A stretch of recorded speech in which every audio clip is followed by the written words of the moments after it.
In the early morning, the sun cautiously peeked over the horizon, leaving the sky still dim.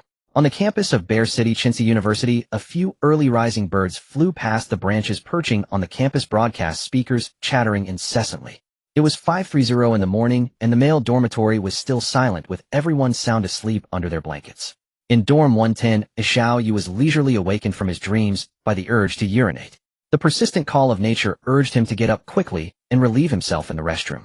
Xiao Yu timidly extended his fair little foot from the warm blanket to test the temperature. Sigh. A chill rushed in, and he instinctively pulled his foot back, tightening the blanket around himself. Unbeknownst to him, autumn had already arrived.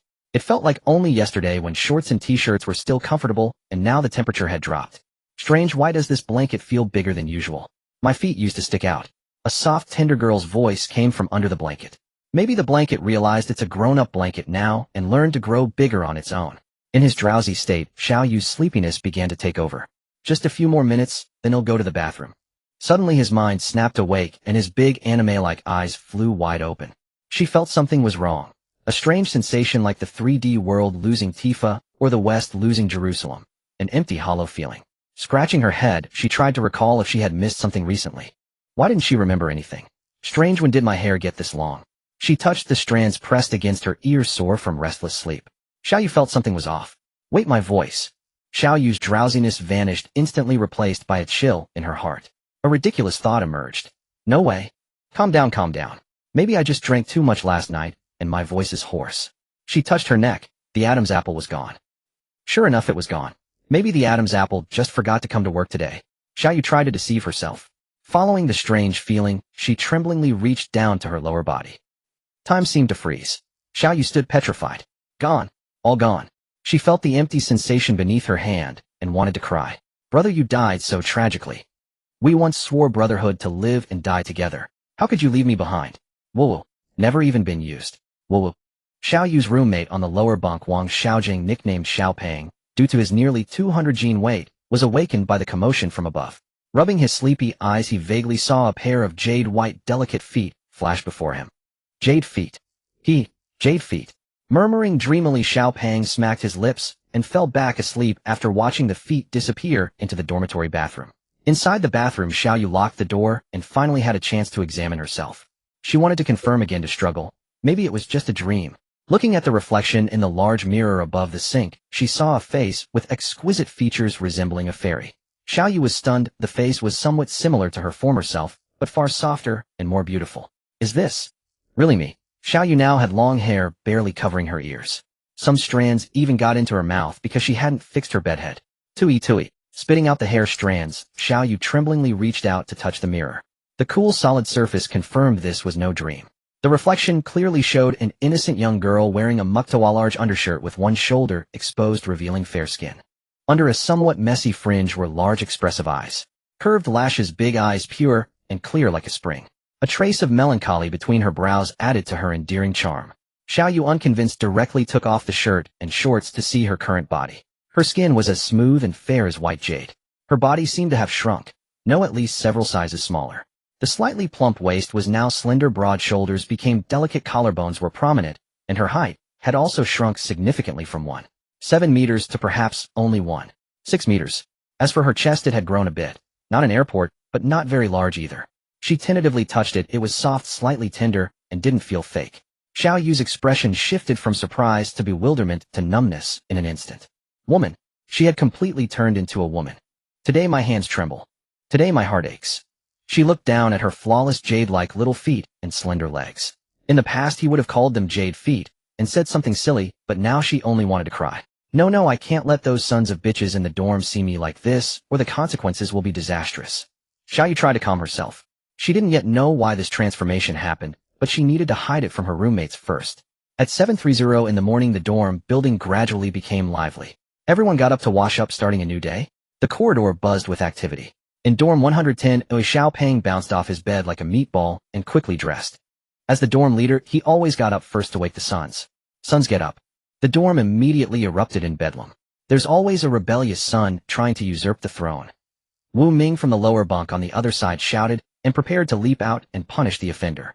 But as soon as he threw off the blanket, a cold draft hit him, and he instantly retreated. Wu Ming slunk back into his bed, wrapping the blanket even tighter. Bro, can you get me breakfast? I'm sealed by the blanket. Wu Ming looked pitiful with only his head poking out. Call me dad. Xiao Pang became assertive. I've wandered half my life only to regret never meeting a worthy lord. If you don't abandon me, I wish to honor you as my adoptive father. Stop your incantation. He'll bring it, okay? Xiao Pang sighed helplessly. Haha, thanks, adoptive father. Adoptive father. Adoptive father. At that moment, Chu Zhen from the upper bunk above Wu Ming also joined in the traditional ritual of calling adoptive father. What is it, third son? Adoptive father, please bring me a meal too. I want the egg fried rice from the new canteen, large portion. Your son thanks you, adoptive father. Third son, you've been eating egg fried rice for half a month and still haven't had enough. I'm buying bags for my goddess, so my allowance is tight. I can only afford the cheapest egg fried rice to survive. Chu Zhen poked his head out from the blanket, looking embarrassed. Old Chu, don't be a simp. Being a simp has no future. Wu Ming called out from below and kicked the upper bunk, making the bed frame shake. I won't listen, you're chanting nonsense. Simp, in the end you'll have everything. Chu Zhen pulled the blanket over his head, activating his invincible blanket defense mode. Xiao Pang chuckled helplessly, then looked up at his own upper bunk. He saw a tightly wrapped bundle of blankets and called out, Old Xiao, do you want me to bring you a meal? Don't bring me any food. I'm not feeling well today. Please ask the teacher for leave for me. A muffled voice came from under the blanket, as if speaking with a forced throat. Look at you. I told you to drink less last night. Now you've made yourself sick. Your 18th birthday isn't an excuse to ruin your body. Old Xiao is unwell. Chu Zhen and Wu Ming stopped their roughhousing and poked their heads out from the blankets. Is it a cold? Do you need us to take you to the hospital? Wu Ming asked with concern. Don't tough it out, old Xiao. If you're really suffering, we'll go with you. Didn't you have a date with your goddess today? Xiao Pang looked at Chu Zhen in disbelief. Women are like clothes, brothers are like limbs. You know my character, old Wang. Oh, I really wonder who stood us up for a goddess last time. Xiao Pang suddenly used a body slam against the bunk bed where Wu Ming and Chu Zhen slept. The double bed groaned under the weight, making a piercing noise. Damn, I thought it was an earthquake. Fatty, get off, don't break the bed. Chu Zhen immediately extended his leg and kicked the fat guy's back frantically. The fat guy couldn't take that and started to pull the rebellious son's blanket. Soon they were all scuffling and playing together. This was basically the daily morning routine in dorm 110. Speaking of it, Xiao Yu's dorm had 4 people in total. The dorm leader and adoptive father was Wang Xiaojiang, aka Xiao Pang. He ranked first in the dorm and was responsible for the daily meals and care of the rebellious sons. The second was Wu Ming, who slept on the lower bunk opposite Xiao Yu. He was the backbone of the school basketball team and came from a well-off family. In front of outsiders, he always acted aloof, but in the dorm, he was just a goofball. He was quite handsome and even rated as the campus heartthrob. The third was Chu Zhen, who slept above Wu Ming. His family was decent. His parents worked abroad and sent him a monthly allowance, ostensibly living expenses. But he always spent it on his goddess or strange things. The fourth, the weakest, was Xiao Yu. Because he was the youngest, having just turned 18 yesterday, he ranked last. Xiao Yu's family situation was similar to Chu Zhen's, but his parents were typical of true love, first child second. They had gone traveling around the world years ago. They occasionally sent photos of their sweet duo from around the world to show off. If it weren't for the monthly allowance, Xiao Yu would want to disown these parents who abandoned him to have fun. The 3 roommates eventually left for the cafeteria, saying they'd leave him to rest and to message them if anything came up. With a dull thud, the dorm door closed from the outside. Finally, only Xiao Yu was left in the room. After a few minutes, convinced that there was no sound, and they were truly gone, Xiao Yu gently opened a crack in the tightly wrapped blanket. Through the gap, she confirmed no one was there, and let out a long sigh of relief, then poked her head out from under the blanket. Phew, they're finally gone. I was suffocating. Hearing her own ethereal soft voice, Xiao Yu couldn't help feeling sad again. At 9:30 in the morning, the sun hung obliquely in the sky. The male dormitory was nearly empty. Apart from the dormitory manager, all students were in class. The entire building was so quiet that you could hear a pin drop. Xiao Yu sat half upright on the bed, a laptop balanced on her lap, her fingers clattering rapidly against the keyboard. It was said that there were many talented people online. Faced with her current predicament, Xiao Yu decisively turned to a forum to see what the netizens had to say. She posted, "Woke up and turned into a girl, need help, urgent." Poster anonymous. OP, I suggest you first explore your body structure and let your bros have a look too. LOL, what a stroke of luck. OP, don't worry. I'm a specialist in this kind of thing. Come find me, let me give you a thorough checkup. And after the checkup, we can go straight to sleep. My place is pretty big too. Are you brother Jie from the meme? LOL. Reading these replies from the warm-hearted netizens, Xiao Yu's expression turned into a classic old man with a phone. She thought I shouldn't have expected to find answers online. Thinking about this, Xiao Yu felt a headache coming on. She really couldn't figure out why she had turned into a girl after just one night's sleep. She activated her nearly empty brain to carefully recall what she had done before bed, going out with 3 good bros to celebrate her birthday, drinking alcohol for the first time in her life, getting drunk, and being carried back by the brothers. No way. Did my bros ship me to Thailand for surgery while I was drunk? Who performs surgery that changes you this much overnight? After much thought, she still had no clue. If this was just temporary, it was okay, but if it was permanent, Xiaoyu couldn't help but shiver at the thought. If she had truly become a girl permanently, it was hard to imagine what her future would look like, marrying a man bearing his children. Xiaoyu shook her head forcefully. How could I think of such things? I'm a man. After 18 years of living as a male, suddenly becoming a girl was something she couldn't accept all at once. She remembered her mother always wanted a daughter. Well, now her wish had come true, raising a son to have a daughter. Calming down a bit, Xiaoyu decided she had to go to the hospital for a checkup. She needed to confirm whether she had completely turned into a girl. It would determine her future life. Simply throwing on a coat, Xiaoyu prepared to leave. As soon as she opened the door, a chill hit her, cooling down her overheated brain. She realized that if she went out like this, the dormitory manager might think a boy had secretly brought a girl into the dorm. But if a classmate saw her, she would be utterly humiliated and would have to flee Earth on a rocket. At that thought, Xiaoyu shivered again. I need to do some disguising. So she rummaged through her suitcase, took out all the clothes, and began dressing up in front of the mirror. After a while, she looked in the mirror and saw a tomboy with long hair tucked into a wide black cap, a scarf covering her chin, and a large black framed glasses. Xiaoyu nodded in satisfaction.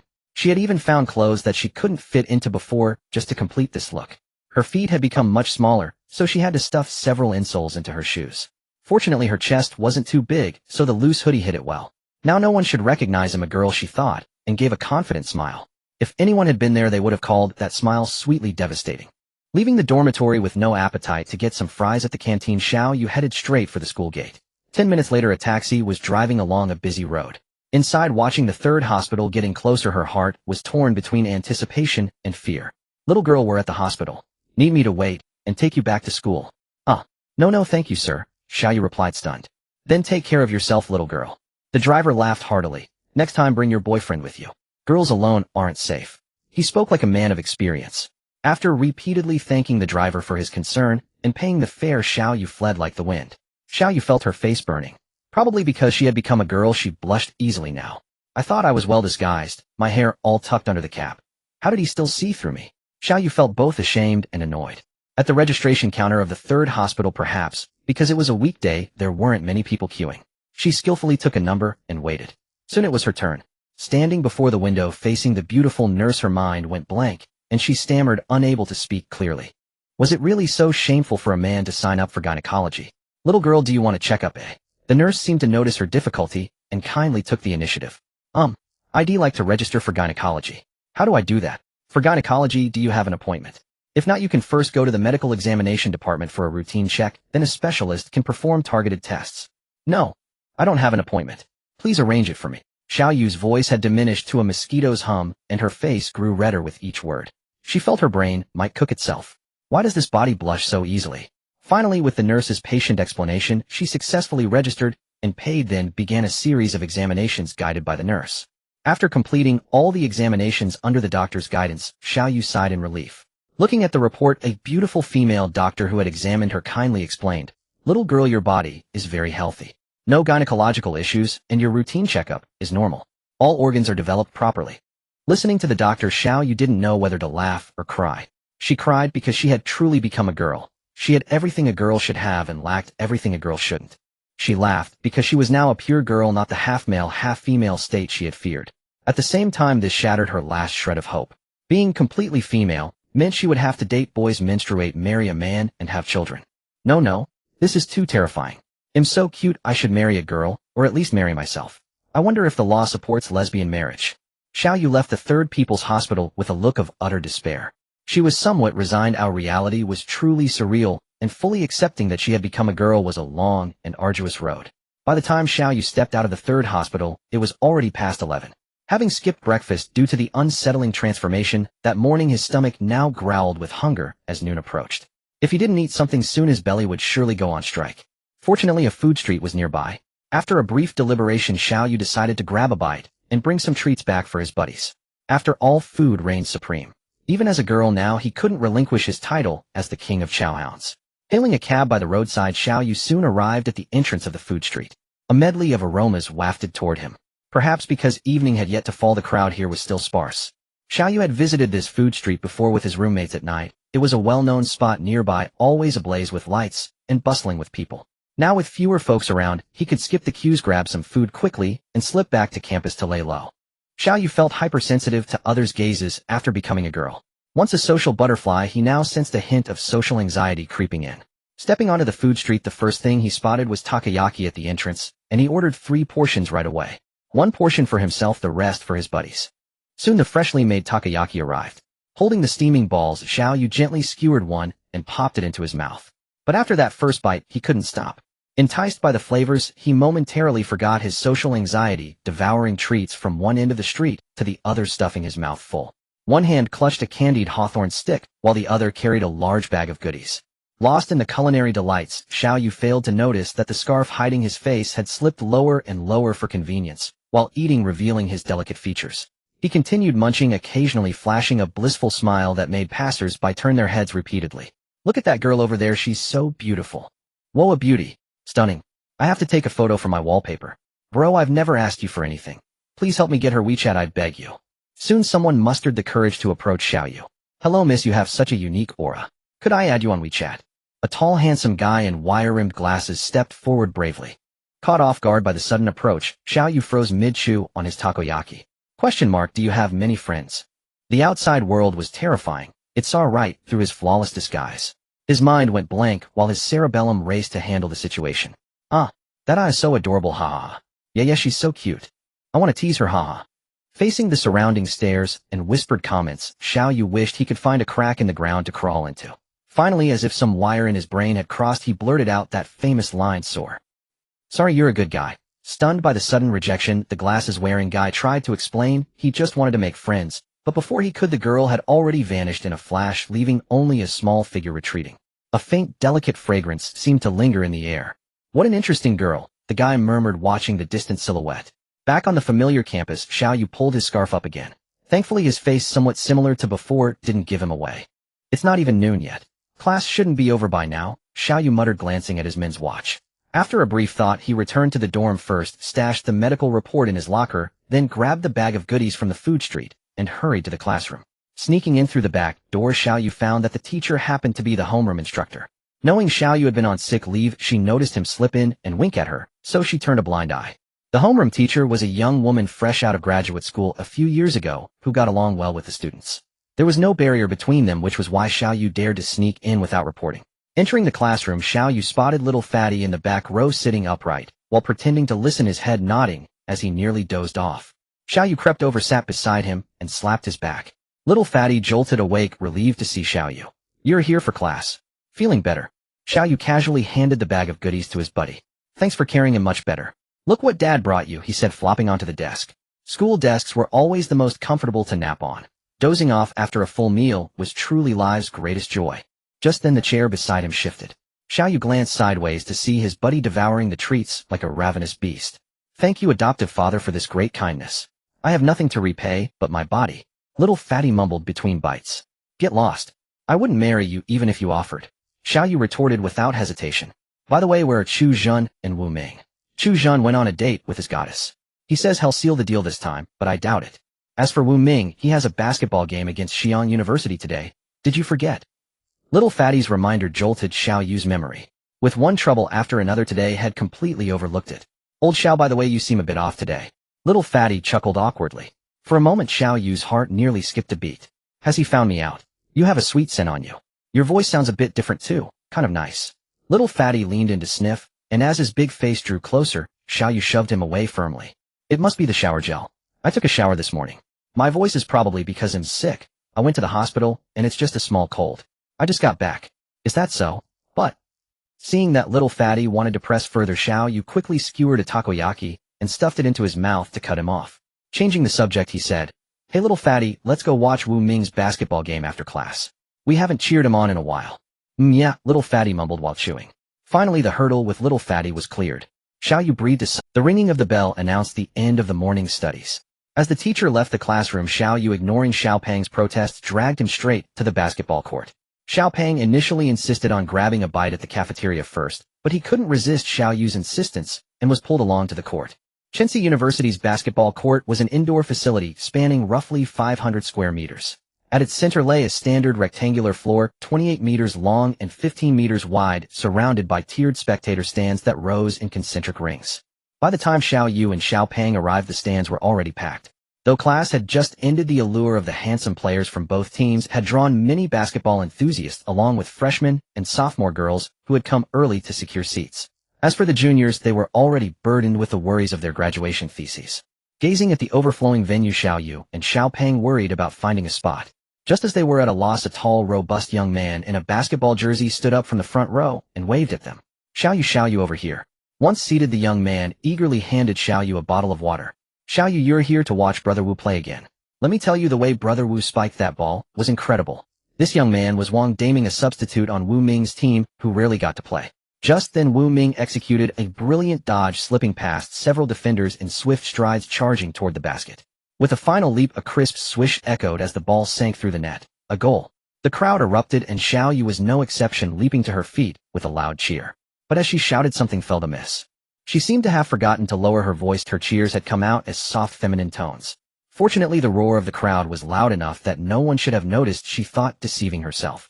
In truth, several pairs of eyes had been fixed on her with burning intensity. Wu Ming, as if hearing her call, gave her a thumbs up from the court. Before long, the game ended. Xiao Peng, who had been complaining of hunger, had already slipped away to the cafeteria for a meal. Wu Ming, clad in a black jersey, stepped off the court, casually wiping his sweat as he walked toward Xiao Yu. Reaching her, he ignored the water Wang Daming offered, instead taking the half-drunk bottle from Xiao Yu's hand and gulping it down. Wang Daming wasn't upset. Instead, he gave Wu Ming and Xiao Yu a knowing grin and a wink before dashing away. Xiao Yu tried to stop Wu Ming, but he had already finished the water and handed the empty bottle back to her. Seeing Xiao Yu's constipated expression, Wu Ming feigned ignorance. What's wrong, old Xiao? Normally it would be nothing, but after becoming a girl, Xiao Yu felt unusually sensitive. Facing the man who had just indirectly kissed her, she was at a loss for words. Should she say, I'm a girl now, so you just indirectly kissed me? After a long pause, her face flushed with heat, she could only muster a faint reply, it's nothing. Let's go eat. How does this count as losing my indirect first kiss after becoming a girl? Probably not right. Xiao Yu screamed inwardly. Watching the tall, graceful figure walking ahead, she felt her mind in turmoil. She had never been like this before. Becoming a girl had made her thoughts so strange. Around 1:30 in the afternoon, Xiao Yu and Wu Ming returned to the dorm after eating, but the room was empty. Xiao Peng and Chu Zhen hadn't returned yet. Xiao Yu couldn't care less and flopped onto Xiao Peng's bed in a lazy sprawl. Xiao Peng's bed was layered with multiple mattresses, far more comfortable than hers. She usually liked lounging on his bed to play on her phone, just as she did now. Scrolling through short videos mindlessly, Xiao Yu had no interest in watching them, but she felt uneasy without something in her hands. Her heart was in utter chaos. She had inexplicably transformed. How would she ever face her brothers now? For a moment the thought crossed her mind, should I tell them the truth? But she quickly dismissed that terrifying idea. The scene was too awful to imagine. Then she noticed Wu Ming sitting on the opposite bed, not heading for a shower. Instead, he had his laptop on his lap, typing intently. Wu Ming had just finished playing basketball, his jersey soaked through. Normally, he would shower and change into clean clothes first, as he was quite particular about hygiene. But this time he hadn't gone to shower, immediately piquing Xiao Yu's curiosity. Tiptoeing over, Xiao Yu tried to sneak a peek at Wu Ming's screen without drawing attention. She was curious what could be so important to him. One glance left her bewildered. It was a browser search page with what should teenage girls pay attention to, typed in the search bar. Below were several search records, recommendations for women's sanitary pads, at what breast size do I need a bra, and what should women pay attention to during their period. Xiao Yu's face instantly twisted into an expression of utter disbelief. Old Wu, why are you searching for this stuff? Did you get a girlfriend? When did that happen? How come I didn't know? Tell me which class she's in. I'll vet her for you. As she spoke, Xiao Yu sat down beside Wu Ming, squeezing closer to get a better view of the screen. We agreed to stay noble singles together, but you've secretly started competing. You're not playing fair, old Wu. I'm searching for you, Wu Ming replied, casting a resigned glance at Xiao Yu before continuing to focus on his research. What? In that moment, Xiao Yu's mind went completely blank. Impossible. I've disguised myself so well, she thought, touching her black-framed glasses, the baseball cap on her head, and the scarf wrapped tightly around her neck. How did Wu Ming find out? After calming down a bit, Xiao Yu forced herself to act clueless, staring at Wu Ming. Old Wu, what joke are you making? We're both guys. Next time please put your medical report in your own locker, okay? Wu Ming said helplessly, his fingers still typing away on the keyboard. And your voice is a dead giveaway. It's obvious. Xiao Yu finally realized when she came back at noon. She had hastily stuffed the report into a locker, but hadn't noticed which one. What did you see? Xiaoyu tried to resist. When I came back at noon to get the ball, I opened the locker and saw it. It had your name on it, so I thought you left it there on purpose, and took a look, Wu Ming said, stopping his typing. He reached out, removed Xiaoyu's cap and glasses, and pulled down her scarf. Instantly her hair cascaded down like a waterfall, a bit messy from neglect, but against her flawless face it only added a unique charm rather than detracting from it. Xiaoyu wanted to resist, but the moment Wu Ming's hand touched her a wave of numbness washed over her. She felt weak and powerless to move, leaving her at his mercy. Damn this sensitivity, she cursed inwardly. Gazing at the face that still bore faint traces of familiarity, yet seemed foreign, Wu Ming put the glasses back on her, adjusted her scarf, and replaced her cap. Then he glanced at her slightly swelling chest, momentarily stunned. Xiaoyu immediately crossed her arms over her chest, staring at Wu Ming with wary eyes. No way. So you've really turned into a girl completely. Fortunately, Wu Ming only looked for a moment before returning to his typing. Old Wu, what exactly are you trying to do? Xiaoyu demanded, both shy and angry. Online it says girls should consider buying a bra once their breasts develop, but... Wu Ming glanced again at Xiaoyu's slight curves. Yours are at the level of a teenage girl. A sports vest should suffice. Xiaoyu was about to retort when Wu Ming continued, if you don't wear underwear, doesn't it feel uncomfortable? Hearing this, Xiaoyu fell silent. No wonder her chest had been rubbing painfully against her shirt all day. She had thought it was normal. Also, according to your medical report, your female organs are nearly fully developed, meaning you'll have your period, menstruation. You should prepare some sanitary pads. Period. Xiaoyu froze on the spot. The issue she had been avoiding was finally brought up. If she didn't turn back into a boy soon, or if she stayed like this forever, it was something she would have to face. But for Xiaoyu, an 18-year-old innocent virgin, he had never imagined he would ever get a period. He was a man. Yet fate was unpredictable. Now she was a woman. I heard periods are very painful, she muttered on the verge of tears. Really, I wasn't like this before. Becoming a girl has made me weak-willed, she thought. With that, Xiaoyu blinked hard, trying to hold back her tears. She was a man. How could she cry so easily? But no matter how hard she tried, a single tear betrayed her, sliding down her cheek and falling onto the blue and white bedsheet, soaking a small spot. Seeing Xiaoyu like this, Wu Ming's heart softened. He gently took her small hand in his. Don't be afraid. The morning sun rose once more. Xiaoyu woke up from his slumber, groggy and disoriented, feeling as though everything from yesterday had been a dream. The first thing he did upon waking was, of course, to check if his little brother had returned. Indeed, it's still like this. Feeling the emptiness below, Xiaoyu's heart couldn't help but ache once again. Today my hands tremble. Today my heart aches. Just as Xiaoyu was mourning, his lost little fatty emerged from the bathroom with a wash basin. He glanced at Xiaoyu still buried in his blanket and called out, Old Xiao, don't sleep with your head under the covers or you'll never grow tall. I noticed yesterday that you're already half a head shorter than me. Got it, President? Don't wait for me today, go eat breakfast first. Xiaoyu's voice came muffled from beneath the blanket, deliberately lowered. Is your cold still not better? Then take care of yourself. Where's that bastard old Chu? Why haven't I seen him since early this morning? Little Fatty looked around the dormitory and asked again. Just then Wu Ming finished washing up and came out of the bathroom, answering for Little Fatty. Old Chu seems to have been dumped again. Early this morning, he kept saying I finally let my heart be moved, but you made me lose so thoroughly, damn it. Then he claimed he was going to find Batman and pick a fight. As expected of old Chu. Now Batman will probably have to take on the whole world. Little Fatty laughed. By the way, old Wu, do you want to go to the cafeteria together for breakfast? I heard from the guys next door that the food is pretty good today. Next time for sure. I have some business with old Xiao today. You too. You're not really in that kind of relationship, are you? Little Fatty made a strange gesture with both hands, grinning lecherously. Wish you happiness. May you have a son soon. Then before Wu Ming could react, he dashed out the door, leaving a long echo in the hallway. Wish you happiness. Oh, who threw a banana peel? Who knew when Little Fatty had started shipping this couple? It's clear. Come on out. Wu Ming walked to the door, closed the dormitory, and called out to Xiaoyu. Xiaoyu first opened a crack in the blanket to peek outside. Only after confirming that everyone else was gone, and only Wu Ming remained, did he feel safe enough to crawl out from under the covers. Standing on the bed, he stretched his fine figure. Phew, they're finally all gone. I was suffocating under that blanket. As he spoke, Xiaoyu noticed Wu Ming staring straight at him. Hey, Wu Ming, what are you doing? I treat you like a brother. You're not thinking of making a move on me, are you? Wu Ming rubbed his nose, a little embarrassed, relieved to confirm he hadn't gotten a nosebleed. My shirt is a bit too big for your current figure. We'll buy a few new outfits later. Hearing Wu Ming's words, Xiaoyu finally noticed that the shirt he was wearing was indeed quite large, almost reaching his thighs. Yesterday afternoon while eating, he had underestimated his bust size and accidentally knocked over a bowl of soup, soiling his own clothes. Having no other option, he had to borrow Wu Ming's shirt as a temporary measure. Oh right, Xiaoyu suddenly remembered that he was only wearing a pair of men's boxer briefs underneath. From Wu Ming's angle. Pervert. Xiao Yu's face flushed as red as a ripe apple. He instantly dove back under the covers and frantically grabbed anything on the bed he could throw at Wu Ming. Faced with the onslaught of pillows, cushions, and even discarded clothes, Wu Ming helplessly caught each one and placed them all on his own bed.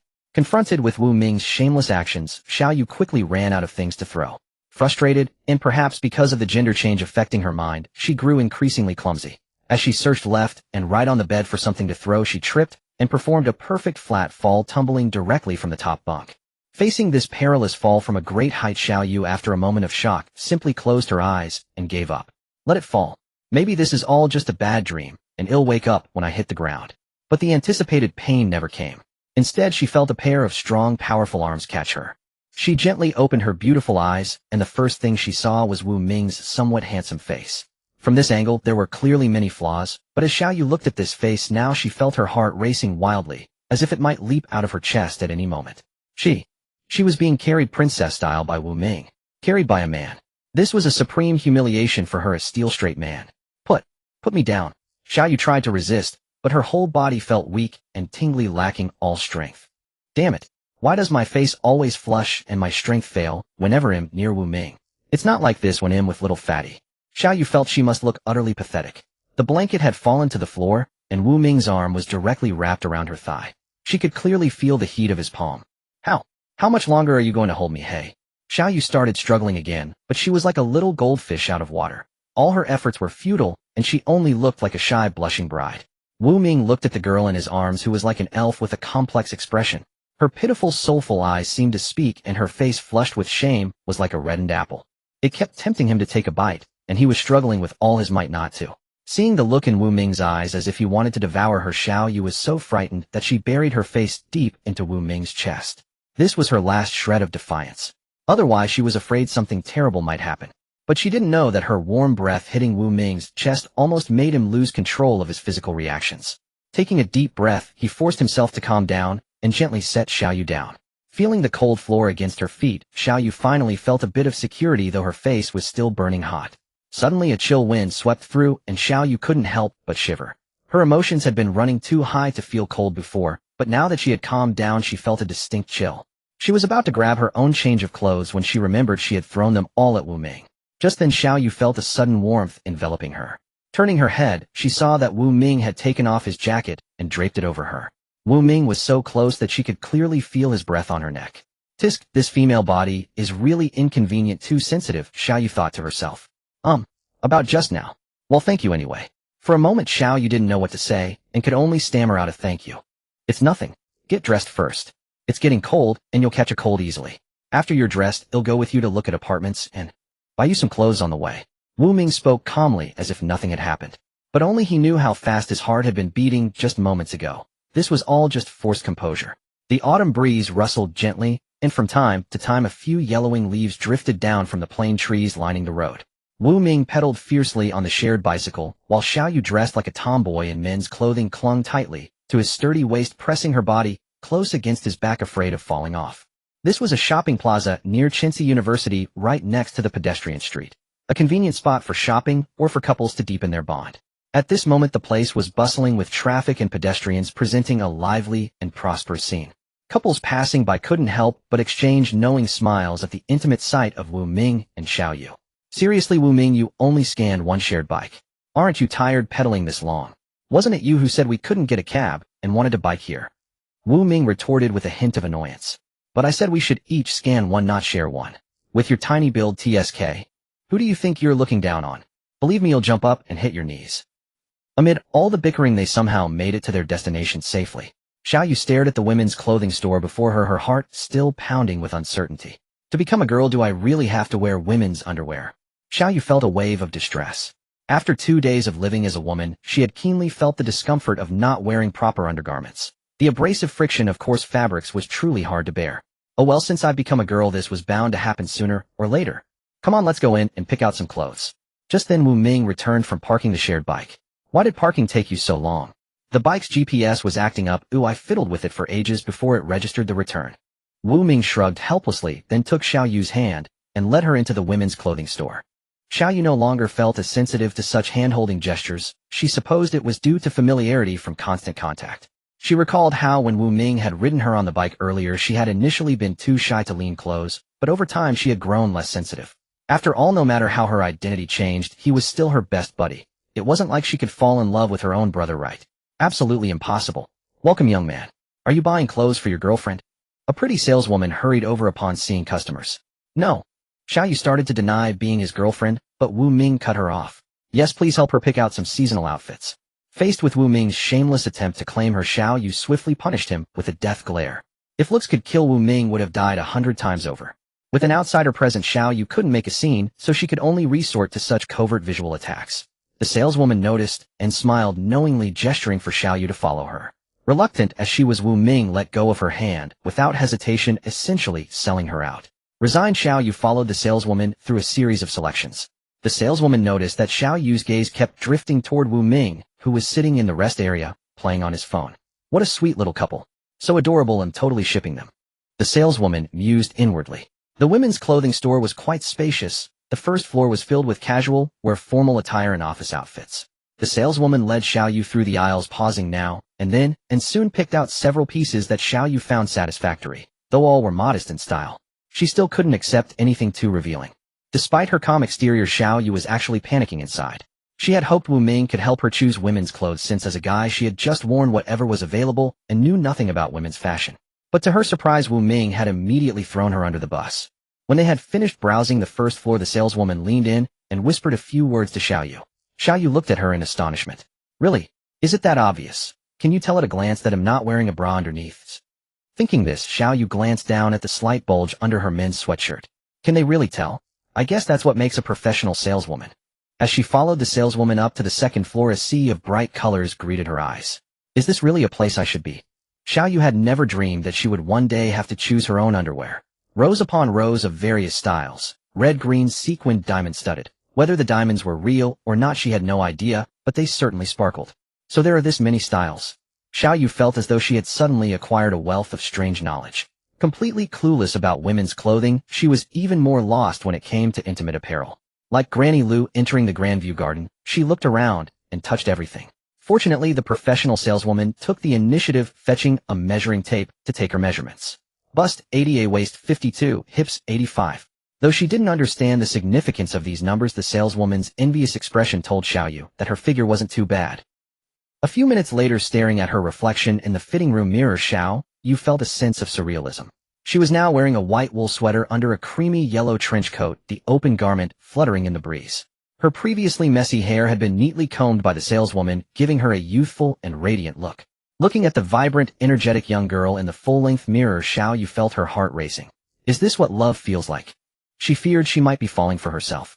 If she had to rate herself on a scale of 10, she would give herself a 9.9, withholding that last point to avoid arrogance. Such a beautiful self. I must marry myself. No way I'm letting anyone else ruin this. As she emerged from the fitting room, Wu Ming happened to walk toward her. Xiaoyu was certain that he had frozen for a second when he saw her. Hey, little Wu Ming, are you my master? Faced with Xiaoyu's sudden outburst, Wu Ming turned his face away, pretending not to know this goofball. Haha, little Wu Ming, you've been conquered by my stunning beauty. Xiaoyu gloated inwardly, feeling a small sense of triumph for some reason. Perhaps this was the joy of being a girl. She noticed she was becoming more and more feminine. How strange. Oh well, since I'm a girl now, it's only natural to be a bit more feminine, right? With that thought, Xiaoyu headed to the checkout counter to pay, only to be told that Wu Ming had already settled the bill. Stepping out of the store empty-handed, Xiaoyu felt life had become even more beautiful. Wu Ming, however, didn't share her sentiment. He regretted insisting on paying, as he ended up carrying all the bags himself. It was just past 10 o'clock and the dark clouds in the sky were gradually dispersing, allowing sunlight to shine through, bringing a precious warmth to the autumn chill. Look, Wu Ming, a rainbow. After purchasing clothes, the next step was naturally to look for a place to live. Xiaoyu had already booked appointments online with many landlords who were willing to rent out their properties. Since it was Saturday, the landlords were free, making it the perfect time to visit the apartments. Moving out was something Xiaoyu and Wu Ming had discussed yesterday. Given her current female body, continuing to live in the male dormitory would be inconvenient. It wasn't that she didn't trust her good buddies, it was simply to avoid trouble. When the time was right, Xiaoyu felt she could tell them about her situation, but for now, she just had to keep a low profile. Xiaoyu planned to visit 4 rental properties today, all located not far from Chinzi University, essentially school district housing. Due to the advantageous location, even the rent was not cheap. Fortunately, the irresponsible parents still sent her a generous monthly allowance, more than enough to cover the rent. Looking at the locations the landlords had sent to her phone, Xiaoyu prepared to hail a ride-hailing car. Since this was a shopping plaza, there were plenty of cars available. Finally, I don't have to squeeze onto a shared bike. Xiaoyu thought to herself. Miss Xiao, have you forgotten about me? Hearing the breathless, slightly teasing voice behind her, Xiaoyu suddenly remembered that she had bought a large number of clothes earlier, all of which Wu Ming was carrying. Turning around, she saw Wu Ming struggling with bags upon bags, panting heavily. It couldn't be helped, Xiaoyu had no women's clothing at all, and this trip was meant to stock up on everything she needed, so there was quite a lot. I almost forgot about you.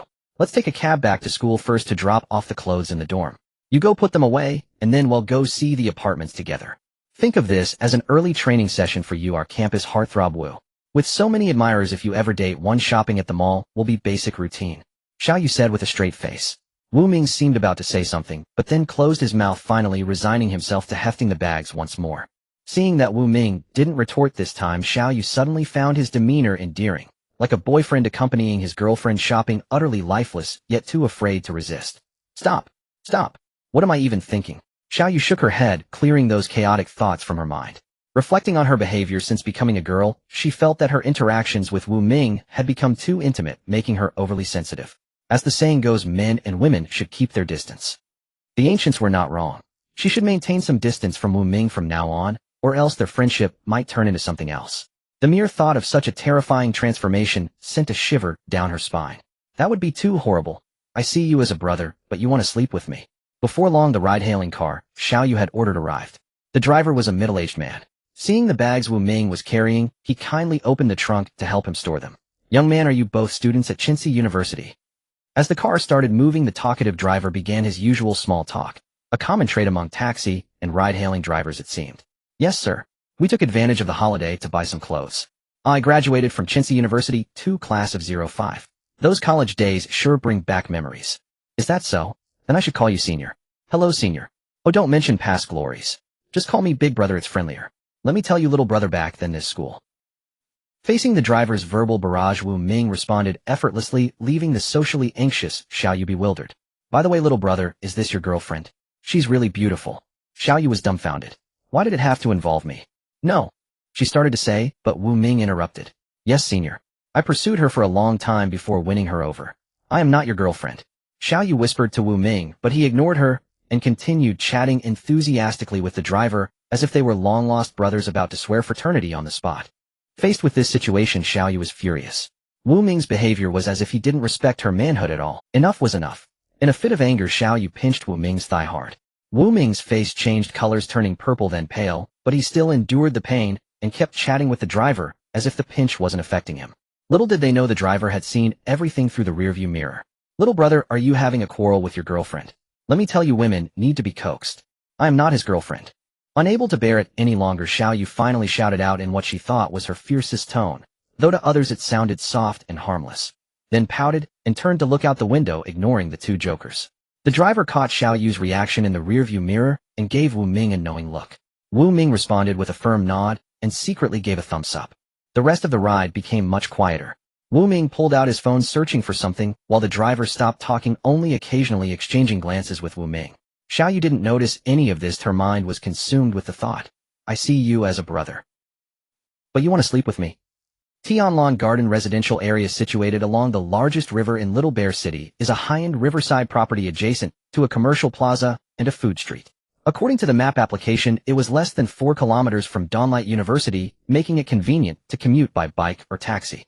Moreover, the proximity to the river ensured cool summers and warm winters, making it the final target of Xiaoyu's house hunting journey. Indeed, Xiaoyu and Wu Ming had already inspected 3 properties, but each had its own flaws that failed to meet her satisfaction. It wasn't that Xiaoyu was overly picky, rather certain circumstances were truly peculiar and unacceptable to her. I hope this last place doesn't turn out to be a mess. Otherwise I'll have to go back to the dorm tonight, wrap myself in the quilt, and sneak to the bathroom again. It's such a hassle, she muttered. Upon reaching the security booth, Wu Ming stepped forward to explain their purpose to the 2 elderly guards. Excuse me, sir, we need to enter the compound for a bit. Could you let us in? What for? We're planning to rent an apartment here, so we've come to take a look. You're not residents of this complex. The guard's expression cooled noticeably. Just then Xiaoyu stepped forward as well, addressing him not as uncle, but as sir, in a softer tone. Hello, sir, we're here to rent a place. ITLL, only take a few minutes. Could you be kind enough to let us through? The guard stared at Xiao Yu momentarily stunned. You're a sweet-tongued girl. All right, register, and you can go in. Thank you, sir. Xiao Yu's face immediately lit up with a radiant smile. After registering with Wu Ming, she thanked the two guards again and headed into the compound. Old Chu, why did you let them in so easily this time? You used to be strict, at least you'd demand a call from the owner. Don't tell me you softened because she's pretty. Tisk at your age. Once Xiao Yu and Wu Ming were far enough, the other guard teased the one surnamed Chu in a joking tone. What are you talking about? What nonsense? Am I that kind of person? I just saw her and thought of my late daughter. Sigh. She really resembles her. The teasing guard fell silent, sighed, and murmured, yeah, a bit like her. On the other side, Xiao Yu and Wu Ming navigated through twists and turns, took the elevator, and finally arrived at their destination building, Tinny's 16th floor apartment 1603. At the door, they saw a slightly overweight, balding, middle-aged man waiting. This middle-aged man, named Lin Binchuan, was a well-known foreman of a construction team in Little Bear City.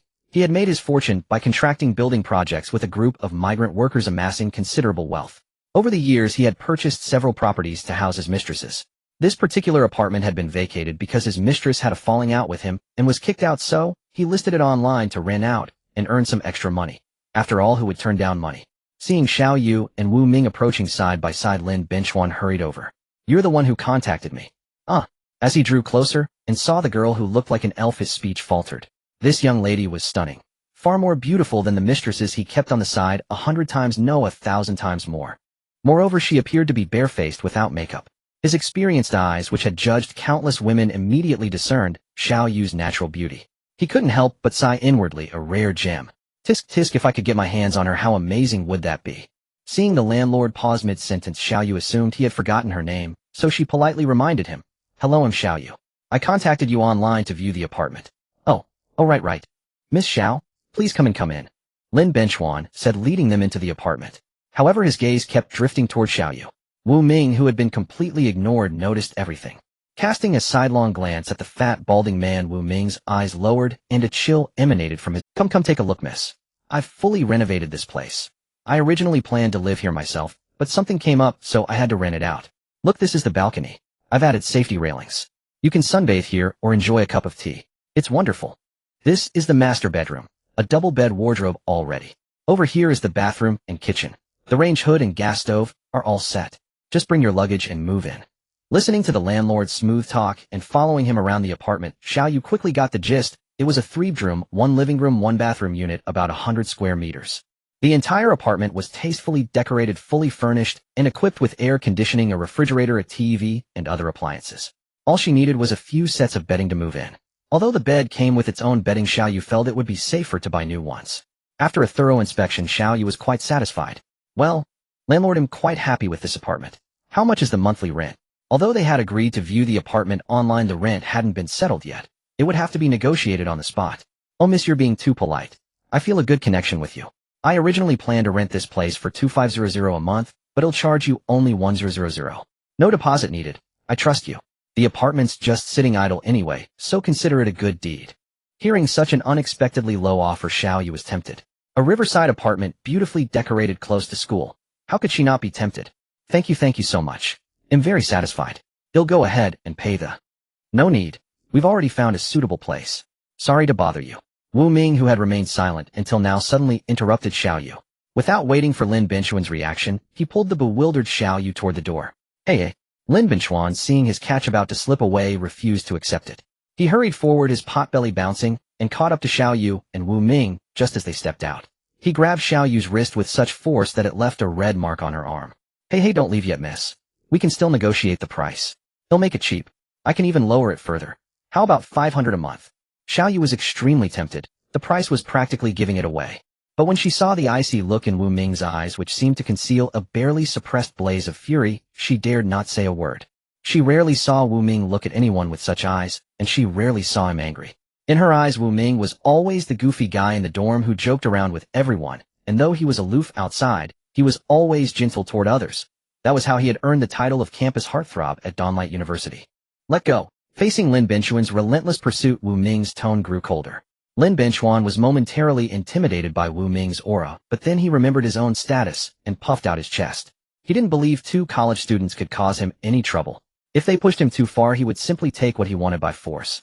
With his influence in Little Bear City, he could just pay a little compensation afterward. 2 college students. How dare they defy me? I said let go. Wu Ming's voice was now frigid. But Lin Binchuan not only refused to let go but tightened his grip, his eyes almost burning with lust. He stared lecherously at Xiao Yu, and his other greasy hand began to reach for her. Even Xiao Yu, slow as she was to react, finally understood. This wasn't a kind landlord. She had encountered a pervert. As the standoff continued, Xiao Yu felt Lin Binchuan's hand pressing harder and let out a pained whimper. Her body was too fragile. The strong grip on her arm was unbearable. Involuntarily, she turned her pleading eyes to Wu Ming and saw that his usually calm, deep eyes were almost ablaze. With a loud crash, Wu Ming moved. In the end, Xiao Yu failed to rent a single room that entire morning. Her intention in seeking a rental was to avoid trouble. If the landlord harbored ulterior motives, she would be inviting trouble upon herself. Moreover, because the fat man had been handsy, Wu Ming got into a fight with him and sustained injuries. The situation ended with Wu Ming's arm being cut. Fortunately, just a flesh wound. While the landlord Lin Binchuan suffered far worse, 5 teeth knocked out, including 2 front teeth and a fractured nasal bone. Fortunately, the police mediated afterward. Since Lin Binchuan's house had surveillance cameras, the truth came to light immediately. Xiao Yu and the others were deemed to have acted in excessive self-defense. After recording statements and paying some medical expenses, they were released from the police station.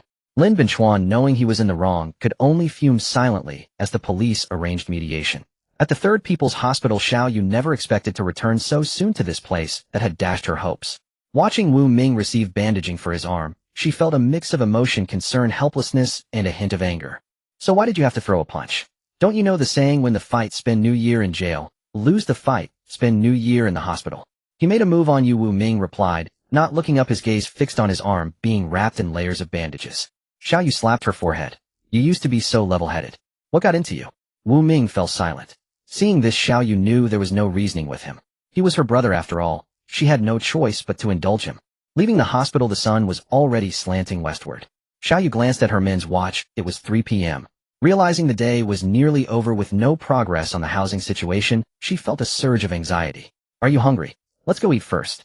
You're the patient. Your call. Xiao Yu was still a bit angry, though she couldn't say why. Maybe from life's frustrations, or maybe from being annoyed with Wu Ming. She hailed a ride-hailing car and deliberately sat in the front passenger seat, separating herself from Wu Ming. Hey, little bro, what a coincidence, you again. Xiao Yu turned to look, having been too sulky to notice the driver. When she turned, she saw that familiar driver chatting with Wu Ming like long-lost friends. Why is it this senior uncle again? Xiao Yu slapped her forehead, feeling targeted. Wu Ming, on the other hand, seemed delighted to see the senior. Old bro, what a coincidence. Our fate is undeniable. We have to add each other on WeChat and stay in touch. Wu Ming wanted to give an okay gesture, but his right hand was in a bandage and moving it hurt. Little bro, what happened to you? Did you and your girlfriend have another fight? She's not my girlfriend. Hearing the senior's teasing, Xiao Yu couldn't help retorting, but then realized that would only confirm the relationship. So she turned away, pretending to admire the scenery, acting as if she didn't exist. Haha, you two are hilarious. Youth's fleeting, never to return. Little bro, let me tell you, with women you have to spoil them. Be good to her, and she'll always be right.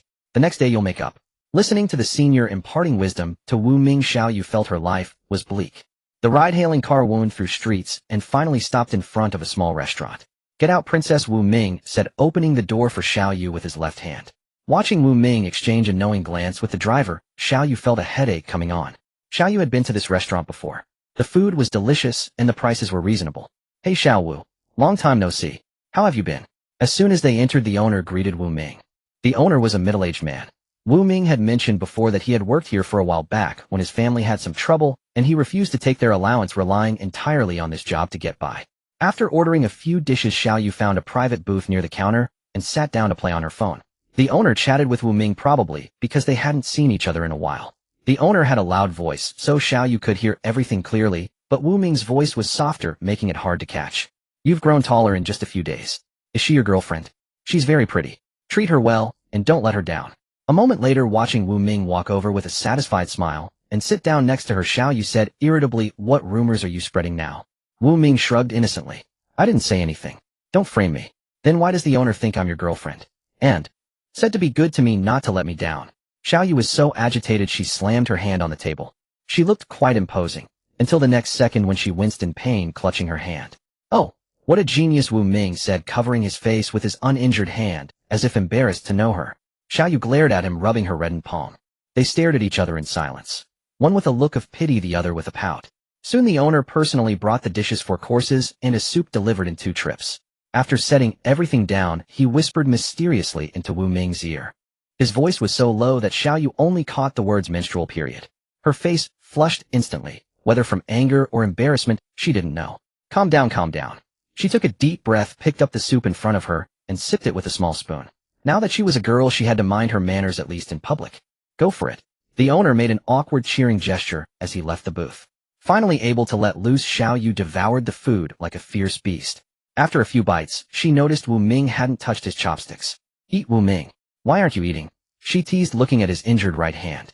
Wu Ming thought for a moment, then just as Xiaoyu was about to put a piece of meat in her mouth, he leaned over and snatched it directly from her chopsticks. Delicious, delicious. Watching him chew loudly, Xiaoyu glared at him through gritted teeth. Go get me another pair of chopsticks. That was my meat. Alright, anything for you. Wu Ming obediently stood up, muttering as he walked out of the booth, spoil her, spoil her. Get lost. Xiaoyu immediately recognized the phrase. It was exactly what the driver had emphasized repeatedly. Wu Ming was applying it directly to her. How could a grown man be won over so easily? Get lost. Xiaoyu instantly recognized the words. It was exactly what the driver had emphasized repeatedly. Wu Ming was applying it directly to her. How could a grown man be won over so easily?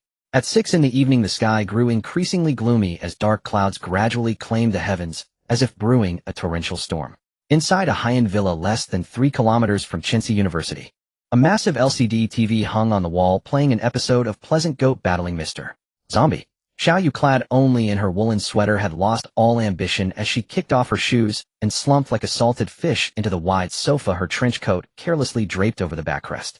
Xiaomingzi, why do you have such a big villa, but still squeeze into the dorm with us every day? If I'd known you had a place, I would have just come home with you instead of renting. At that moment, Wu Ming emerged from the kitchen, carrying 2 glasses of freshly squeezed orange juice. This property was left to me by my mom before she divorced my dad. Living alone is boring, it's more fun with the hustle and bustle of the dorm. If I hadn't failed to find a suitable place today, I'd have completely forgotten about it. With that, Wu Ming casually handed the juice to Xiaoyu. You're such a good son, knowing how to take care of your dad. Gazing at Xiaoyu, who had claimed the entire sofa all by herself, Wu Ming helplessly plopped down onto her lap. Hey, get up, this is my spot. With that, Xiaoyu used her delicate foot to kick Wu Ming's bottom. You really make yourself at home, don't you? Already treating this place like your own so quickly. After enduring several kicks from Xiaoyu, Wu Ming sighed and sat down on the small sofa nearby. You're my good son, so your home is naturally my home. Why be so formal? Speaking of which, how many years have we known each other, and I've never heard you mention your family? Over a decade, I think. I remember you transferred to my elementary school in 2nd grade, and since then we've been in the same middle school, high school, and university. Wu Ming took a small sip of orange juice and spoke. It's been so long, I can't even recall how we first met. Xiaoyu set her empty glass on the coffee table, a look of wistful reminiscence on her face. You've always been so forgetful. Even changing gender can't cure that habit of yours. I still remember when you first transferred, you were short and often bullied by some unruly classmates. I couldn't stand it, so I beat them up. After that, you stuck with me, and it's been over a decade since. So, I've had a talent for living off others since childhood. Rich lady, I'm hungry. Feed me. Seeing Xiaoyu's adorable puppy-eyed expression, Wu Ming felt utterly helpless. She picked up the empty glass from Xiaoyu and walked toward the kitchen. I've ordered takeout for you. You can stay here for now. Hearing the voice from the kitchen, Xiaoyu asked with some confusion, aren't you staying here? This villa is pretty big, it's more than enough for 2 people. Wu Ming, washing the glass in the kitchen, paused noticeably in her movements. No, I'm afraid you snore in your sleep. Tisk, my son has grown up and is starting to dislike his dad. By the way, do you need to buy some sanitary pads? I can order same-city delivery straight to the door. I definitely don't need that kind of thing. Xiaoyu still couldn't accept it and immediately retorted. Wu Ming, however, didn't see it as a big deal. You're already wearing women's clothes, having some sanitary pads on hand is just being prepared. Xiaoyu's face flushed bright red as she shouted. I absolutely will never use that stuff. That's my last shred of dignity as a man. Wu Ming helplessly echoed. Fine, but don't blame me for not warning you if something happens. None of your business. Get out. You're just in my way. Alright, I'll head back now. Take care of yourself. The takeout will arrive soon. There's some milk, Sprite, and chocolate snacks in the fridge. Eat something to tide you over if you get hungry. With a loud bang of the door closing, Xiaoyu was left alone in the living room on the 1st floor. Yet she wasn't particularly afraid. Unbeknownst to her, the sky had gradually darkened. Listening to the patter of rain outside the window, Xiaoyu found it not at all annoying. I wonder if Wu Ming has made it back to school by now. She didn't take an umbrella, did she get soaked? Shaking her head to banish this strange thought, she looked at the leftover snail noodles on the coffee table. The takeout Wu Ming had ordered for her a large portion with a fried egg, just like her usual preference. But this time she hadn't finished it. "Tisk, becoming a girl has shrunk my appetite too." Xiaoyu shook her head slightly and let out a self-deprecating laugh. "I wonder if my good sons are thinking about me right now." With that thought, she pulled out her phone, took a picture of the few cartons of milk and small bottle of Sprite she'd just drunk, and posted it on her Moments with the caption, "Feeling down today, down a few beers and some hard liquor." Before long, seeing the comments from her good sons pop up one by one, Xiaoyu broke into a rare smile. "Chujin, how many dishes did you have to get this drunk?" "Society fatty pang old Xiao, drinking that stuff is boring. Grab some cephalosporin. Mix it with alcohol, and the more you drink the more you'll feel. Wu Ming, clean up your own trash." After chatting with her good sons for a while, Xiaoyu felt much better. The pressure from her sudden transformation had dissipated significantly, though thinking about her future life still gave her a headache. "I have no idea when Mom and Dad will be back. Tomorrow I have to go to school and disguise myself. What a hassle." Suddenly a flicker of strangeness crossed Xiaoyu's smooth face. She felt something was off. A peculiar sensation transmitted through her nerves to her brain. Such a strange feeling, a bit cold, like the lower half of my body got wet. Could it be that I wet myself? No way, right? After all, it's been 2 days since I became a girl. Ooh, I can still tell the difference. A strange sensation. Suddenly a terrifying guess flashed through Xiaoyu's mind. No way. Could this be? Recalling the dreadful words she had heard at the restaurant today, she grew increasingly convinced. Could it be that her period had arrived? Suddenly a sharp pain shot through her abdomen, so intense that she instantly curled up like a shrimp, clutching her stomach tightly. Sure enough, seeing the clothes on her lower body gradually soaked red, it explained everything. Just then another wave of excruciating pain hit her like a knife, randomly slicing and churning inside her belly. She wanted to scream, but after opening her mouth for a long time, she couldn't utter a single word. Only a silent wail remained. "Oh, it hurts so much." At Chensey University in dormitory 110, it was already 10 in the evening. Chu Jun was duo-queuing in a game with Little Fatty, having declared after his latest heartbreak that he would henceforth love only the turrets, and so he dragged Little Fatty into a gaming session. Meanwhile, Wu Ming was idly reading a paper book, its cover boldly emblazoned with the words, "Postpartum care of Sows." Wu Ming, who usually didn't wear glasses, had now donned a pair of black-rimmed frames, which he had swiped from Xiaoyu. The lenses had no prescription, he wore them purely for aesthetics. If Xiaoyu were here, he would surely mock Wu Ming for looking like a smug intellectual in those glasses. "I once crossed mountains and seas and walked through crowds of people." Immersed in the postpartum care of Sows, Wu Ming completely failed to notice his phone ringing. Old Wu, your phone's ringing." After the ringtone sounded once, Little Fatty reminded him, and only then did Wu Ming take notice. Picking up the phone, he glanced at the caller ID, Xiaoxiazi. "Xiaoyu, why is he calling so late?" Without overthinking, Wu Ming habitually answered the call. "Hello." Before Wu Ming could finish his sentence, sobbing came from the other end of the line, clearly a voice trying hard to suppress its weeping. "Wu Ming, it's come. It hurts so much. Don't be afraid. I'm on my way. Don't hang up." Grabbing a trench coat nearby, Wu Ming prepared to dash out of the dorm. "Whoa, Wu Ming, are you talking to a girl?" "Nice one, old Wu, secretly leveling up behind our backs, huh? We swore we'd grow old together, and now you've gone and got a girlfriend first." Chujin, the dorm's clown, came sniffing around. Since Xiaoyu had been trying to keep his voice down and phone calls always distort sound a bit, the others couldn't tell it was Xiaoyu. They only assumed that Wu Ming, who claimed to only like men, had finally come to his senses. Wu Ming didn't bother to explain. He simply rushed out of the dorm on his own. "I've got something to do. I'm heading out." "Got it. Go for it, bro. Leave the dorm check to us. Charge ahead without worry, your dad's got your back forever." With a loud slam of the door, only Chu Jun and Little Fatty remained in the dorm. Little Fatty was still engrossed in the game. "Hey, Chu Jun, what are you doing?" "They're about to push the crystal. Coming, watch me defend the base. I am the sun." Night had fallen. The rain outside showed no sign of abating. A cool breeze blew through the open window into the room. Xiaoyu lay curled up on the sofa, her face pale. The newly bought clothes were stained a dark crimson with foul blood. Xiaoyu deeply regretted not listening to Wu Ming's advice about preparing sanitary pads for her period. At least with pads, she wouldn't have ended up in such a mess. She must look utterly dreadful now, she thought. Spitting out the strands of hair stuck to the corner of her mouth by sweat, she couldn't help but let out another pained moan. Do girls have to endure this torture every single month? She couldn't fathom how those who experienced it monthly got through it. It was terrifying. Xiaoyu's mind wandered, hoping that distraction might ease her suffering a little. A click came from the door. Was it Wu Ming? After all, only Wu Ming, and she had keys to this villa, and hers had been given to her by Wu Ming that afternoon. But she was in too much pain to stand, as she felt that if she tried she would surely trip over her own feet. A familiar scent washed over her, followed by strong arms lifting her up. Xiao Yu weakly opened her eyes. Through her hazy vision, she could only make out a blurry figure, and occasionally a few cold drops of water fell onto her face. Wu Ming. Jolted by the cold rain, Xiao Yu finally saw the scene clearly. She realized that Wu Ming was completely drenched. His hair was plastered flat against his head and water droplets still dripped from it. It wasn't hard for her to understand. He had rushed over through the heavy rain. Wu Ming looked at the girl in his arms, her face pale and slick with cold sweat, with a complex expression. Feeling her burrow into him from the pain, her entire face pressed against his chest, he wanted to say something, but ultimately remained silent. He simply carried Xiao Yu towards the bedroom. Wu Ming carried Xiao Yu into the bedroom and was about to lay her on the bed, but she clung tightly to the fabric of his collar. "Be good, I'll go get you some painkillers and sanitary pads." Only then did Xiao Yu, like a kitten in his arms, let go. Wu Ming looked at his former good buddy, his face filled with exhaustion and helplessness. "What do you do when your good buddy gets her period?" Asking online, kind of urgent. He retrieved the shopping bag he had dropped by the door, pulling out sanitary pads, various menstrual products, and painkillers. Returning to the bedroom, with Xiao Yu's uncooperative assistance, he finally managed to clean her up.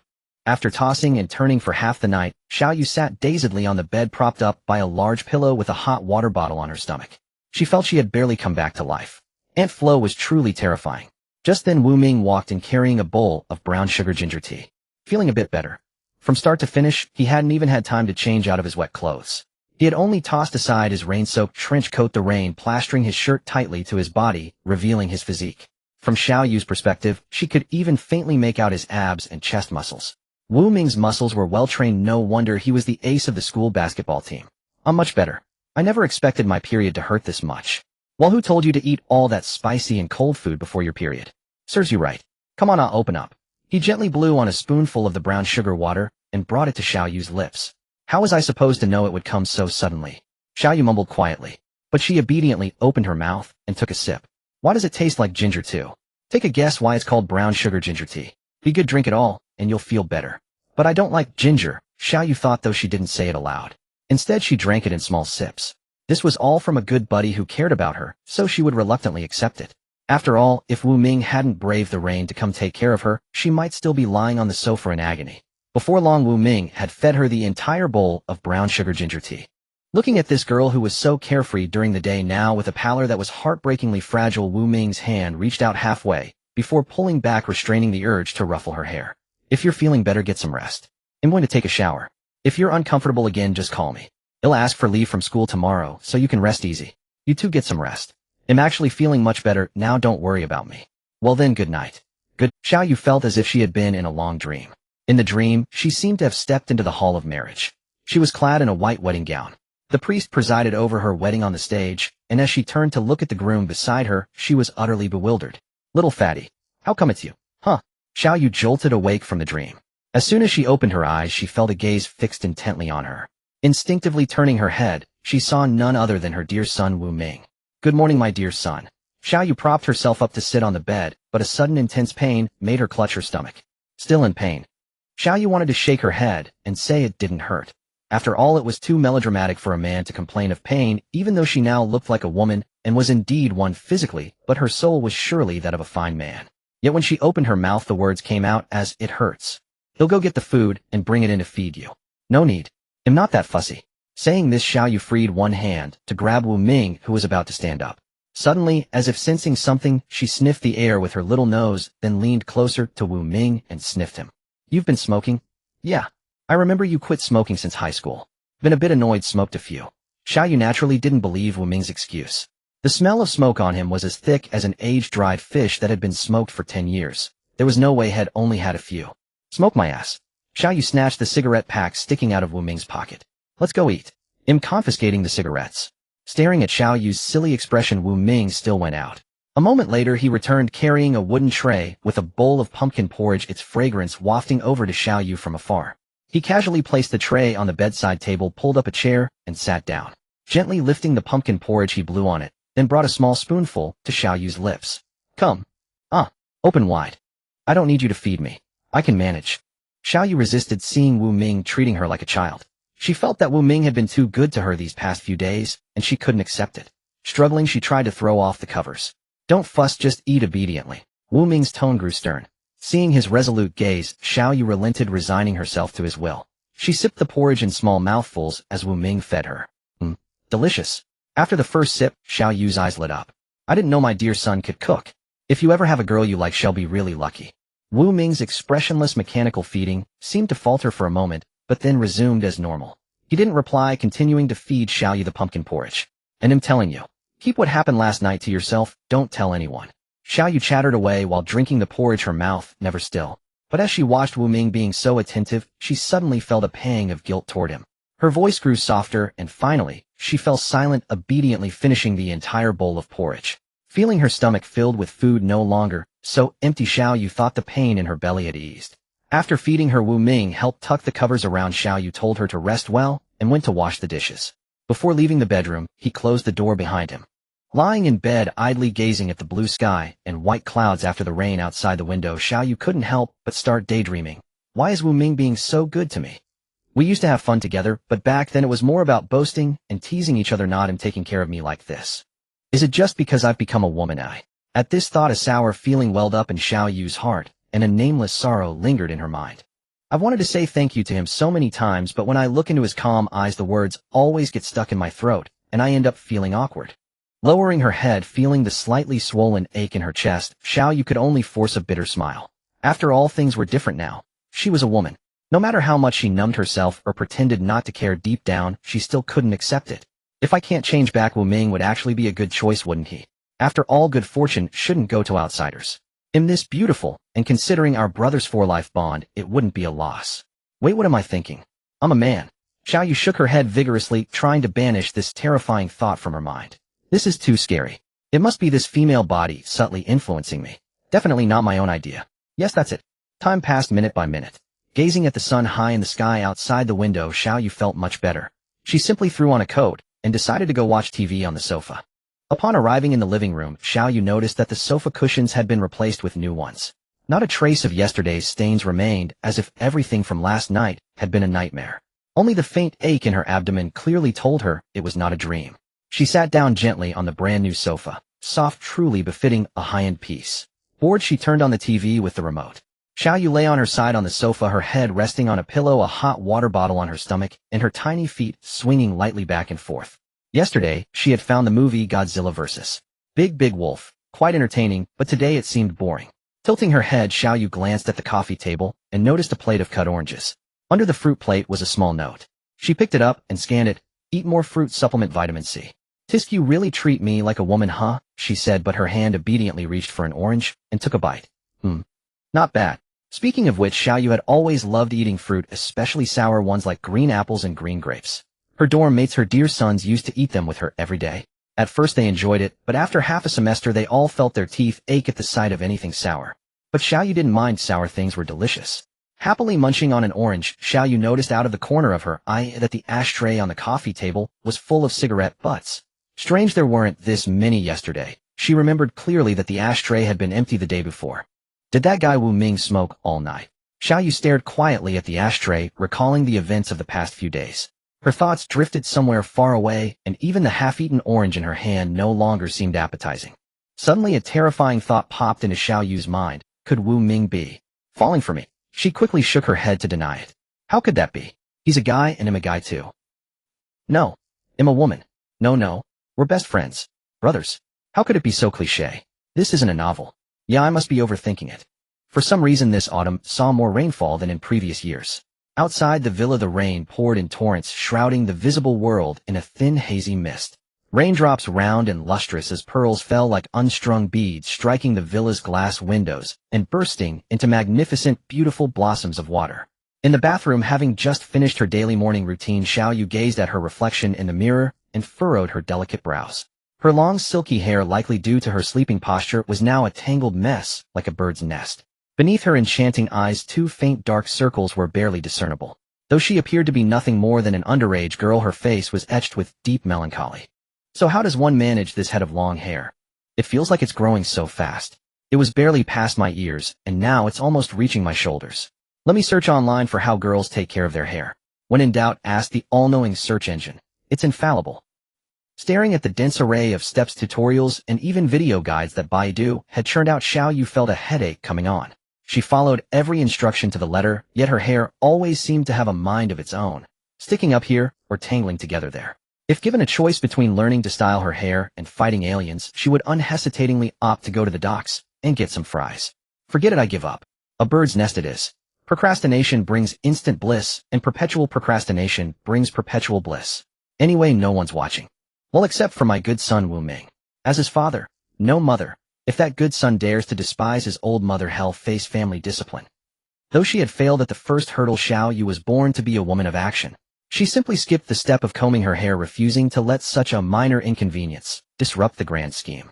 Emerging from the bathroom, Xiao Yu deftly tied on an apron and dashed into the kitchen. She had lost a lot of blood last night. If she didn't replenish herself, she feared she might perish from excessive blood loss. She decided to cook a lavish lunch to nourish herself and also reward her good son Wu Ming for his care, which had hastened her recovery. No sooner said than done. Xiao Yu opened the fridge, took out the plethora of ingredients she had discovered yesterday, and methodically began the preparations. Washing vegetables, chopping them, and so on.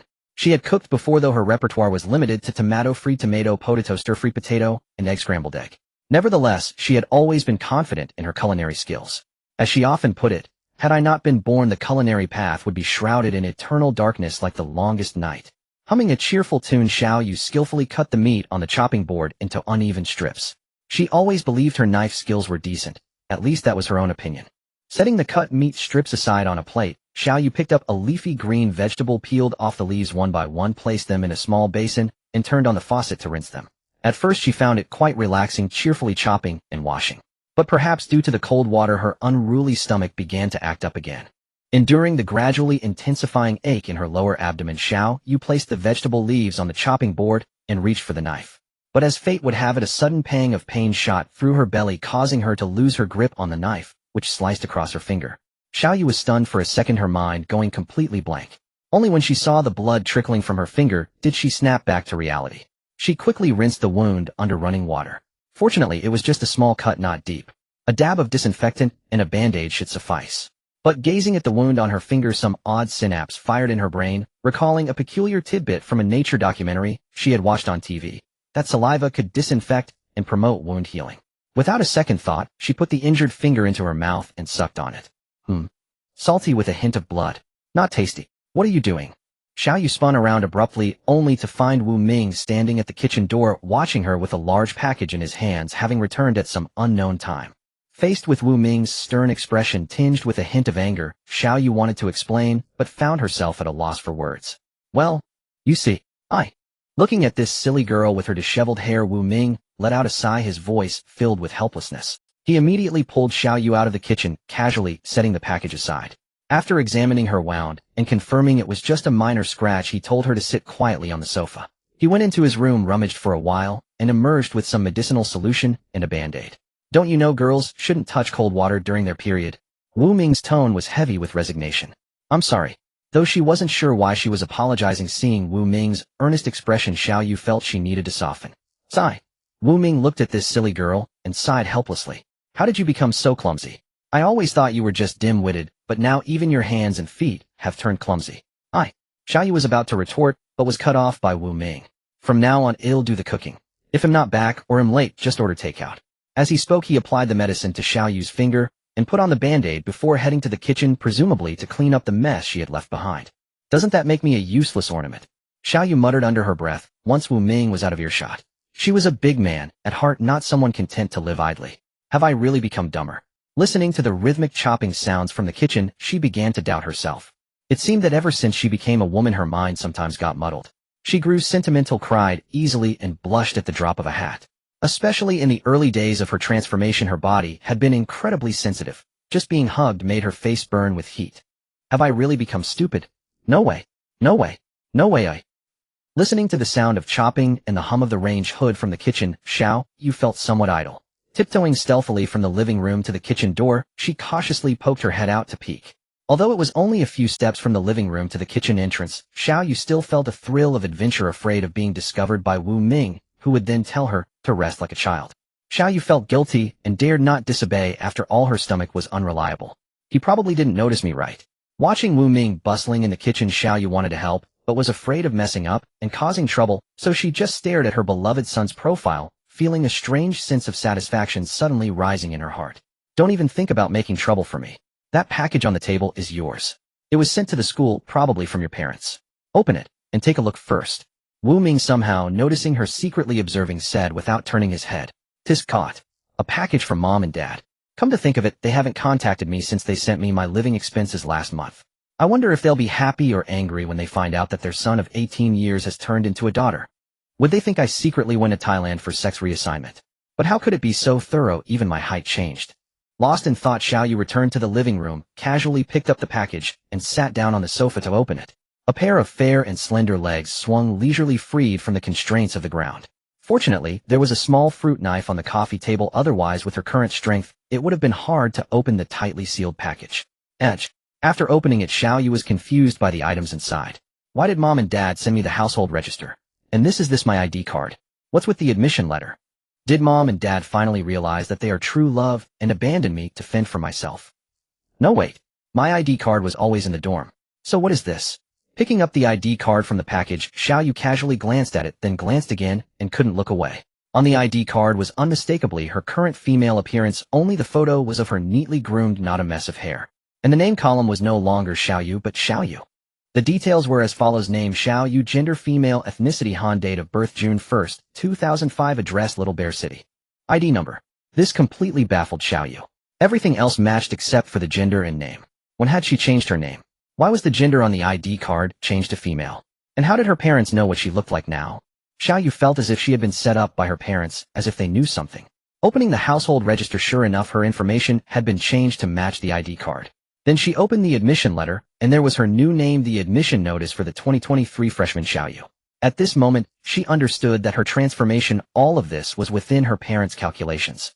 The package had just arrived a few days late, as she had already lived as a girl for several days. But it wasn't too late. At least she was no longer an undocumented person. She could return to school openly, but not as Xiaoyu, but as a transfer student Xiaoyu.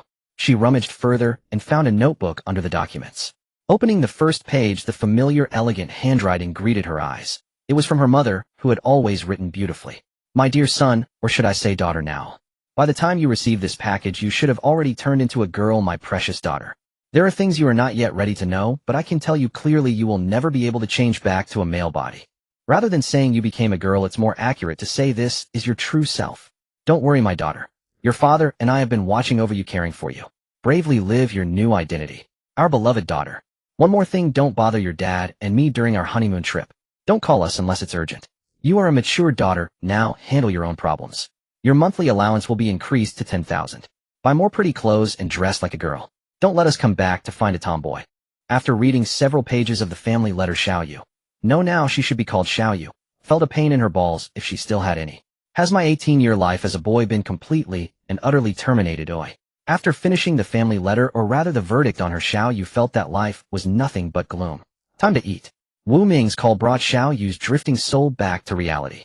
With a look of utter despair, she turned to look at Wu Ming, who had already placed a table full of dishes. Using her last bit of strength, Xiaoyu crawled onto the chair beside the dining table like a sewer rat. Facing the feast of colorful and aromatic dishes, she had no appetite at all, clutching the notebook tightly in her hand.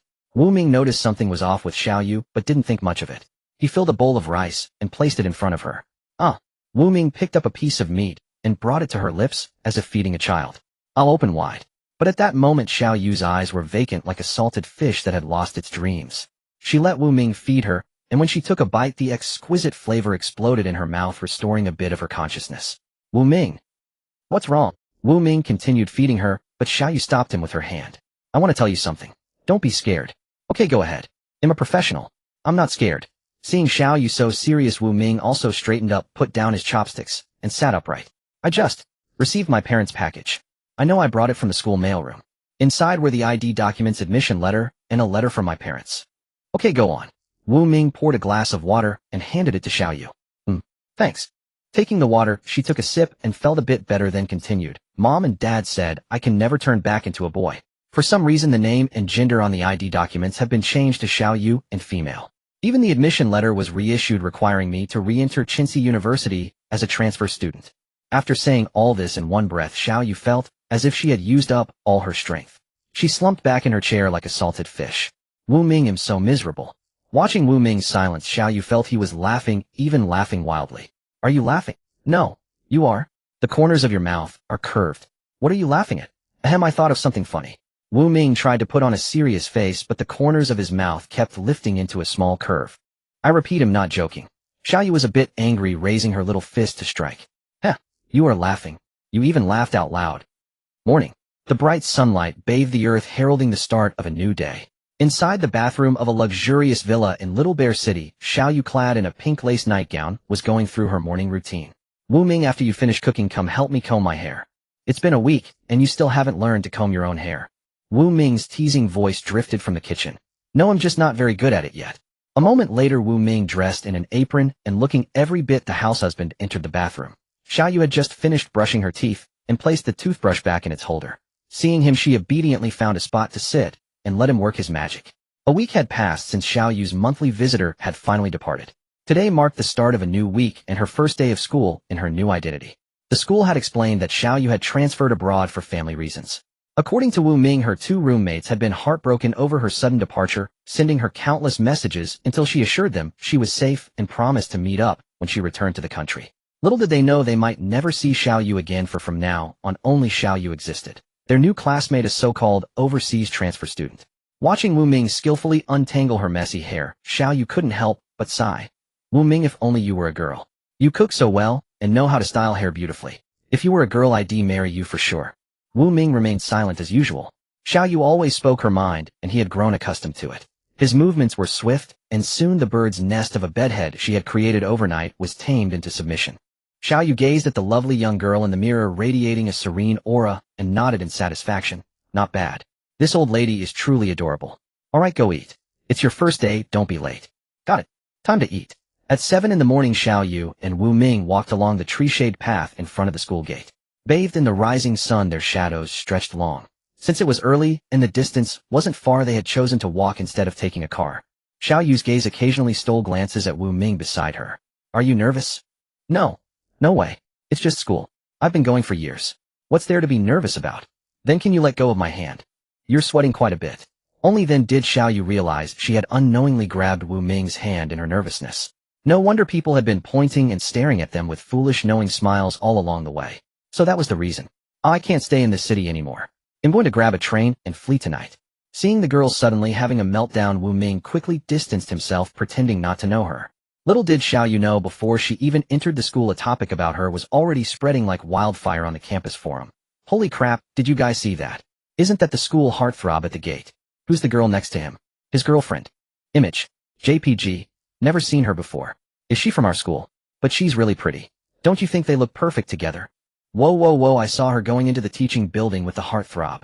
No way, I have to send this to the heartthrob fan club and see how those girls react. Someone already did. Check the campus forum. There's even a confession post on the wall confessing to the girl next to the heartthrob. Damn, that's bold. Isn't he afraid the heartthrob will beat him up? What if they're siblings? Nice, that's so incestuous. Guys, I found out. This beauty is a new transfer student for the class of 23. She's in the same class as the heartthrob. In the familiar classroom, the homeroom teacher cleared her throat, interrupting the boys' whispers. Ahem, class, settle down. As you've seen, this is our new transfer student. Let's welcome her to introduce herself. Hello everyone, my name is Xiaoyu. The Xiao from the horses neigh, the Yu from the fluttering banner. I'm Xiaoyu's sister. I hope you'll all take good care of me. Finishing in one breath, Xiaoyu felt she was about to die of embarrassment. Having known these classmates for half a semester, she had to pretend not to know them. It was just too hard, folks. Xiaoyu's sister. Instantly, the entire class gaze focused on Xiaoyu, especially the two fools from her dorm, Chu Jun and Little Fatty, who looked as if they'd seen a ghost. Who knew that guy Xiaoyu had such a pretty sister? I never imagined. If only I'd known sooner. Does she have a boyfriend? Wait, isn't Xiaoyu an only child as far as I know? What do you know? They could be siblings from different parents. That actually makes sense. I can't argue with that. Finally, the homeroom teacher tapped the podium to quiet everyone down. All right, settle down. Miss Xiao is new here. Save your questions for after class. Miss Xiao, please find a seat. Xiaoyu finally breathed a sigh of relief. This hurdle was over. She walked down from the podium, ignoring the various gazes, and headed straight for the last row. Whoa, she's coming over. Coming over. Old Wu, she's not here for you, is she? Chu Jun excitedly watched Xiaoyu approach the back row and couldn't help nudging Wu Ming's arm. Wu Ming was lounging on his desk, scrolling through short videos, and was far from sharing Chu Jun's excitement. As expected of our school heartthrob Wu unmoved even by such a beauty. You're the man. Little fatty gave Wu Ming a thumbs up. Reaching the last row, Xiao Yu unceremoniously sat down next to Wu Ming, slumped onto the desk in exhaustion, and casually grabbed his water bottle for a sip. Heaven knew how nervous she had been under the class scrutiny, but it was finally over. Suddenly Xiao Yu sensed something was off. She saw Fatty and Chu Jin staring at her in shock, and even the classmates who had been watching her since she entered wore expressions of disbelief. She looked down at Wu Ming's water bottle in her hand. Damn it! She had gotten so used to living with Wu Ming for a week that she forgot no one else knew her true identity. Was it too late to put the bottle back? No. My new college life. It's over before it even. I am Xiao Yu, female attracted to females. Today marks my first day of registration in a manner of speaking, but I feel as though I'm already dead, died of utter social mortification. If our homeroom teacher weren't standing right there on the podium, I'd dash out of the classroom this instant and hijack a train. Then I'd flee this city aboard that train overnight. On the platform, the young homeroom teacher smiled warmly at the lively atmosphere in the classroom. She's always like this, stern on the surface yet able to blend in with the students in private. Sensing the mood was just right, she began assigning tasks. Class, look here. The sports meet is about to begin. The male students come downstairs with me to carry things. The female students please have a self-study session. Xiao Yu was still brooding over her social death, pondering how to commandeer a train. When she heard the teacher say the boys should go downstairs, she stood up instinctively. The moment she rose, she sensed something was off. She was a girl now.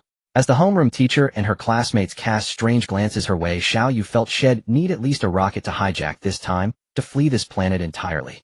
There was no place for her on this planet anymore.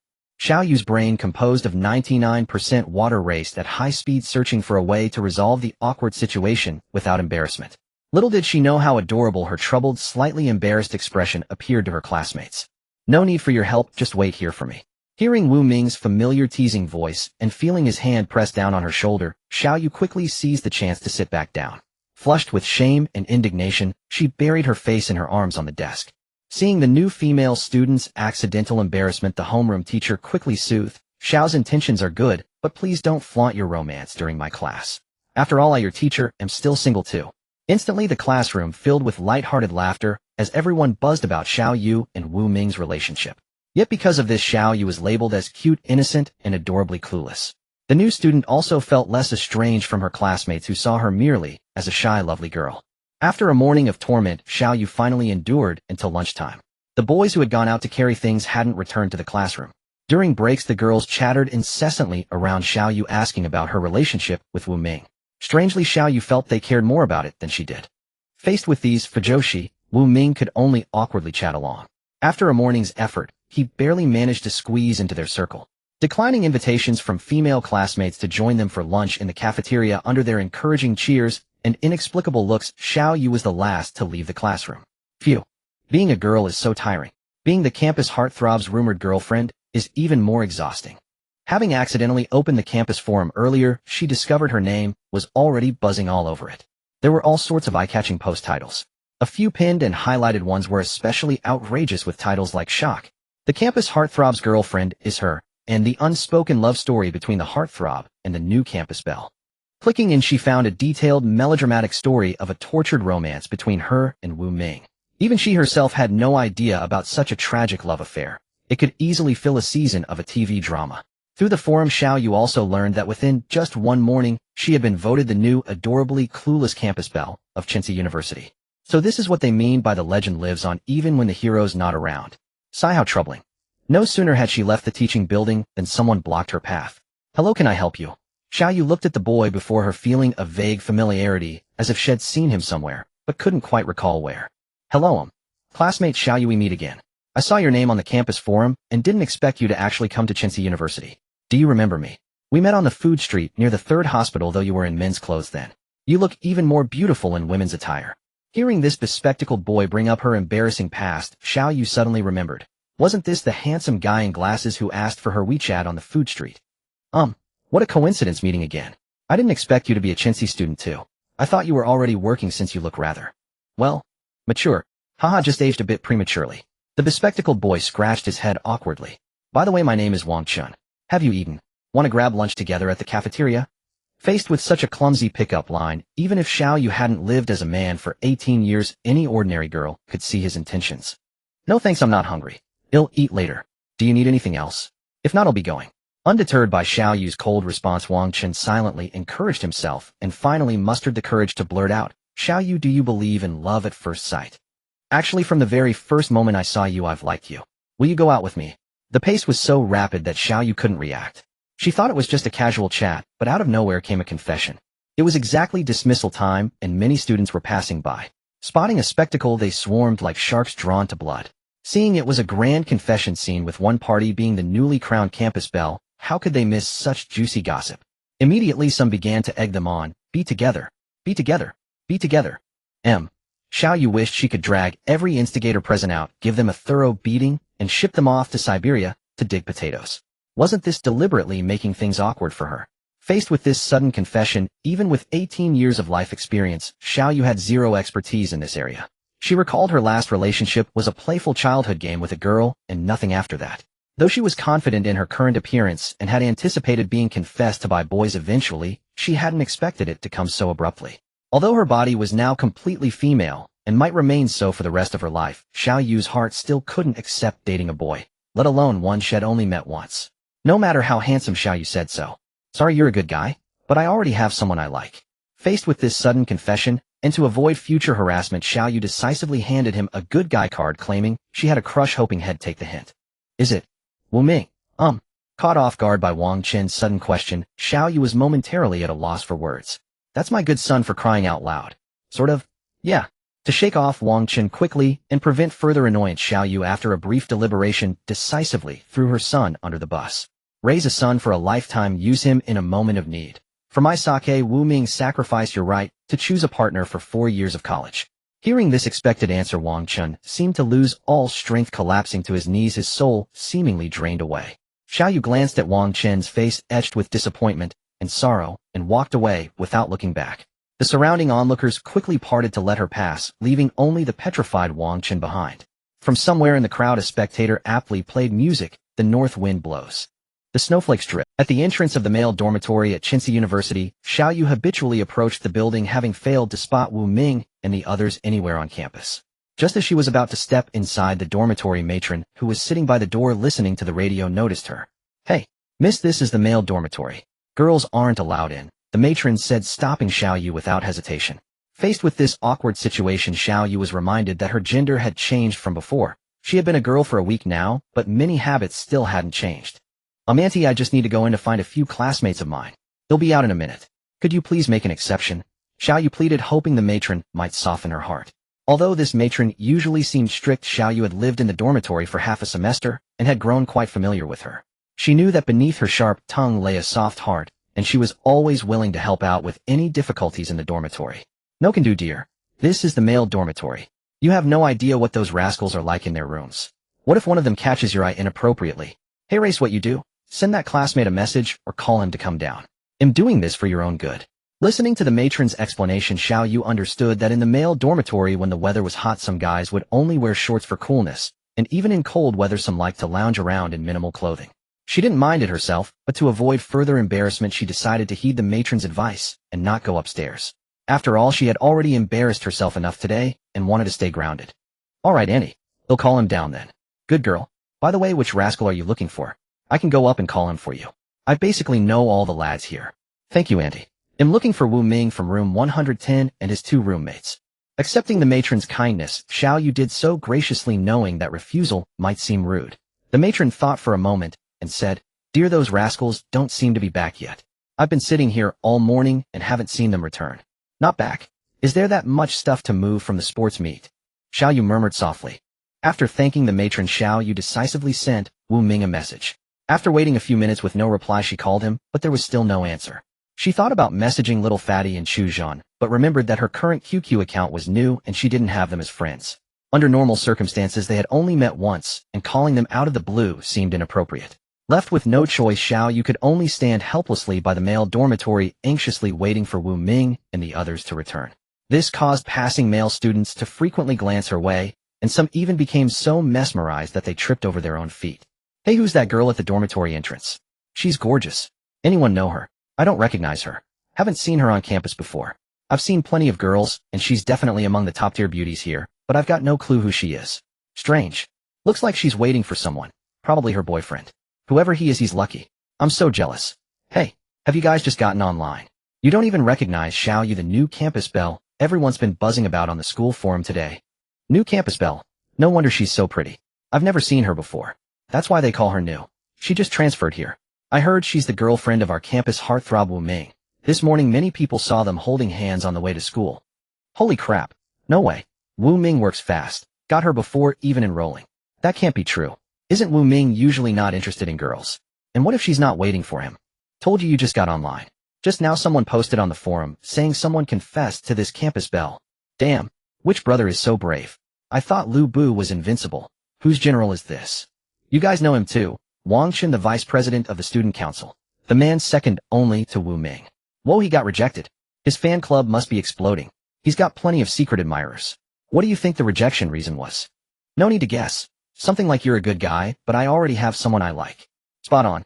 You guessed it. Now guess who the campus belle said she likes. Don't tell me it's Wu Ming. Bingo. Reward the title of Lone Wolf. Get lost. As if you're not a lone wolf too. But that Wu Ming, everyone wants to take him down. He's got so many fangirls, and now he's bagged the new campus belle before she even enrolled. So frustrating. He's got money, looks, and talent. What can you compare with him? While there's no way for us ordinary folks. Listening to the whispers of passing boys and feeling the occasional glances, some of admiration for her beauty, others of gossipy curiosity, Xiao Yu kept a completely expressionless face, embodying an ice queen, ignoring everything utterly. But no one knew that Xiao Yu was so embarrassed she could have dug a 3-bedroom apartment out of the concrete floor if it weren't solid enough. She was barely holding it together. A moment later, Wu Ming, little fatty, and Chu Jun came walking arm-in-arm down the path leading to the dormitory, laughing and joking. As they neared the building, they spotted Xiao Yu standing by the roadside. Since Chincy University didn't require uniforms, Xiao Yu was dressed casually, a black shirt with white stripes, a white jacket over it, a short skirt with thick stockings, and black shoes. She exuded an aloof goddess vibe, but her apple cheeks betrayed a hint of playfulness and cuteness. Holy crap, Wu Ming, isn't that Xiao? What's she doing here? Waiting for you maybe. Old Wu, you're holding out on us. You secretly got a girlfriend and kept it from us. Spill. Did you make some shady deal with Xiao Yu's brother to get her contact info and then sneakily win her over? You two stop talking nonsense. Don't spread rumors, got it? Wu Ming said seriously, but a faint smile tugged at the corner of his mouth. Don't you try to deny it. This calls for at least 3 meals to settle. Yeah, little fatty's right. And you've got to carry us to king rank in the game. Right? Chujin, my good son, is right. Carry us to king rank. Faced with these two goofballs' demands, Wu Ming could only hastily agree. Feeling the autumn breeze on her face, Xiao Yu's eyes had lost their luster from sheer embarrassment. She felt like a complete fool. Why had she waited foolishly at the male dormitory for Wu Ming? Wouldn't it have been smarter to grab a meal first and call him later? Confronted with the whispers coming and going, Xiao Yu's carefully crafted ice queen image had long crumbled. Her face was red to the ears, and she lowered her head, playing with her fingers, too ashamed to meet anyone's eyes. Wu Ming, where did you go? Come rescue me. Sorry to keep you waiting. Hearing that familiar voice and feeling the touch on his head, Xiao Yu immediately reacted, slapping away Wu Ming's hand that was stroking his head. Cut it out. Xiao Yu sidestepped, feeling wronged and wanting to retaliate, but facing Wu Ming, who was a head taller, she felt the pain of being only 1.6 meters tall. She thought about standing on tiptoes to pat Wu Ming's dog head, but then felt it would be like a couple's playful banter. After agonizing for a long time, Xiao Yu could only endure the lingering heat on her face and slink away. Watching Xiao Yu slink away, the 3 brothers of Dorm 110 were left bewildered. Finally, little fatty spoke up. Hey Wu Ming, how did you manage to make your girlfriend angry? It's nothing. Let's head back to the dorm.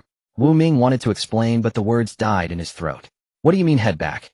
I, the god of pure love, can't stand to see a girl wronged, especially a pretty one. You're expelled from Dorm 110. I order you to go chase after Goddess Xiao, or don't bother coming back. Chu Jun is right. Little fatty chimed in. What are you standing there for? Go after her. You guys are impossible. With a helpless look, Wu Ming finally chased after her, drawing a chorus of sighs from the onlookers around the boys' dormitory. Even the dorm matron listening to the radio couldn't help but sigh. These young people.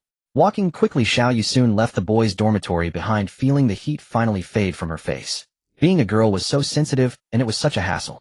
Having waited for Wu Ming all morning, Xiao Yu hadn't felt hungry until now. With her mind clear, she realized she was so hungry she could barely walk, feeling a bit hypoglycemic. It might have been because her period had just ended, but Xiao Yu felt unusually weak and prone to low blood sugar. But then again, it made sense. Anyone who lost that much blood would be weak for a while. She touched her stomach. It was so flat it felt concave, hollow, and empty. Yet thinking of all the embarrassing things that happened today, she lost her appetite. Being a woman is such a hassle. Glancing at her watch, it was already 1 in the afternoon. She no longer wore that men's watch, though Xiaoyu still quite liked that old one. It was a gift from Wu Ming on her birthday in her sophomore year of high school, and she had worn it for years. But a few days ago during her period, Wu Ming had returned from school and given her a new watch, a white women's digital watch, a brand name one quite expensive. To be honest, Xiaoyu still preferred the old watch. She found the sound of gears clicking had a unique charm. Feeling a bit better yesterday, Xiaoyu secretly went to the bank and transferred a sum of money to Wu Ming's bank card as rent and compensation for his care these past days. Xiaoyu never liked owing people anything, especially those close to her. No matter how she changed outwardly, she was still herself at heart. Hey, slow down. Hearing that familiar voice, Xiaoyu knew it was Wu Ming catching up without even turning around.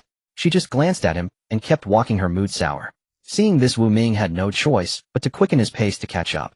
Are you hungry? Want to grab a bite at the cafeteria? If you don't like it, we can eat out or order delivery. No. Xiaoyu was about to say she wasn't hungry, but her traitorous stomach gave her away. Growl. Facing her stomach's protest, Xiaoyu felt utterly betrayed. This stomach was a real saboteur. Trying to change the subject, Xiaoyu caught a whiff of smoke and turned to see Wu Ming lighting a cigarette seemingly out of nowhere. Didn't you quit smoking? Why have you started again these days? Well, because of you. Hearing Wu Ming's flimsy excuse, Xiaoyu was a bit annoyed. What did he mean because of her? Was he blaming her for his relapse? She was about to flare up, but then remembered that rainy night when she had her first period. That seemed to be when Wu Ming started smoking. Though Xiaoyu didn't smoke, she knew how hard it was to quit once you started. Thinking this, her anger subsided. Can you promise me you won't smoke anymore? It's bad for your health. As you wish. Glancing at the girl beside him, Wu Ming extinguished the cigarette he had just lit, making sure there were no embers, and tossed it into a nearby trash can. Catching the faint smell of tobacco still clinging to Wu Ming, Xiaoyu found it strangely pungent and deliberately put some distance between them. She walked into the cafeteria alone, ignoring the stares, and went to a less crowded counter to order. Wu Ming followed closely behind. Xiaoyu casually ordered a glass of soy milk and 2 meat buns, then sat at a small table by the window. Wu Ming ordered several dishes and sat down opposite her. Xiaoyu ignored him, taking small bites of her bun and occasionally sipping her soy milk through a straw, her eyes fixed on her phone. Xiaoyu usually loved the meat buns here, but now they tasted bland. Her mind was full of today's embarrassments. Open wide. Seeing the piece of lychee pork brought to her lips, Xiaoyu almost instinctively opened her mouth to eat it, but noticing the sudden curious glances from around them, she ignored Wu Ming and started typing on her phone to message him. Don't do this. We're at school. I'm so embarrassed today. I've never found school this hard. It's okay, you'll get used to it. Are you full with just that little? None of your business. Mind your own beeswax. I heard you got a confession this morning. None of your business. Mind your own beeswax. With a chest that small, how will it grow if you eat so little? None of your. Xiaoyu saw this message and didn't quite get it at first. She habitually wanted to repeat herself, but her usually slow brain surprisingly caught on, and she couldn't help but laugh. You pervert. I thought of you as a brother, but you want to get with me? Haven't we been living together for a week now? Get lost. With all this food, can't you just shut up? After bickering with Wu Ming for a while, Xiaoyu felt her pent-up frustration finally release, and she felt alive again. Full and satisfied, Xiaoyu's anger dissipated. She walked back to the classroom, with Wu Ming this time, without keeping her distance. As they left the cafeteria, an autumn breeze blew, scattering a few fallen leaves. Wu Ming habitually pulled out a cigarette, but catching a glimpse of Xiaoyu beside him, he put it back in the pack. Wu Ming didn't notice, but Xiaoyu kept her head down, staring at her heaving chest, lost in thought. Wu Ming, am I really that small? The lunch break was quite long. When Xiaoyu and Wu Ming arrived at the classroom, only a few scattered classmates were present, most still in their dormitories or on their way. To avoid any potential embarrassment, Xiaoyu sat down, lowered her head, and focused all her attention on the uninteresting screen of her phone. Yet even with such low profile, Xiaoyu could not escape the notice of those with keen interest. Feeling the deliberate glances and hushed whispers directed at her, and Wu Ming beside her, she grew irritated. She shot a glare at Wu Ming, who was happily engaged in a gaming session with Chu Jun and Little Fatty. Seeing no reaction from him, she propped her chin on her hand, bored, waiting for the first class to begin. Well, perhaps she was being too sensitive. Why care so much about others' gazes? It was probably her obsession with her new identity. In truth, dwelling on these issues was utterly pointless. Maybe it was due to her menstrual cycle. She had heard that girls tend to overthink around that time. What was that term again? Mental drain. Yes, that was it, mental drain. Reject mental drain, starting with me. Xiaoyu's mind, vast as a tank of water, began to wander again. Hey, old Wu.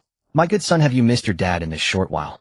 Just as Xiaoyu was lost in thought, Chu Jun and Little Fatty burst into the classroom with a flurry of energy, greeting Wu Ming. Possibly due to their size, their view of Xiao Yu was blocked by Wu Ming's large frame. Only upon closer approach did they notice her, and they immediately became restrained. Cough, daughter-in-law is here too. Watching Chu Jun, who had blurted out a slip of the tongue being hastily muffled by little fatty Xiao, Yu almost burst into laughter. Miss Xiao, don't mind him. My good son has a problem with his brain. It's fine, it's fine.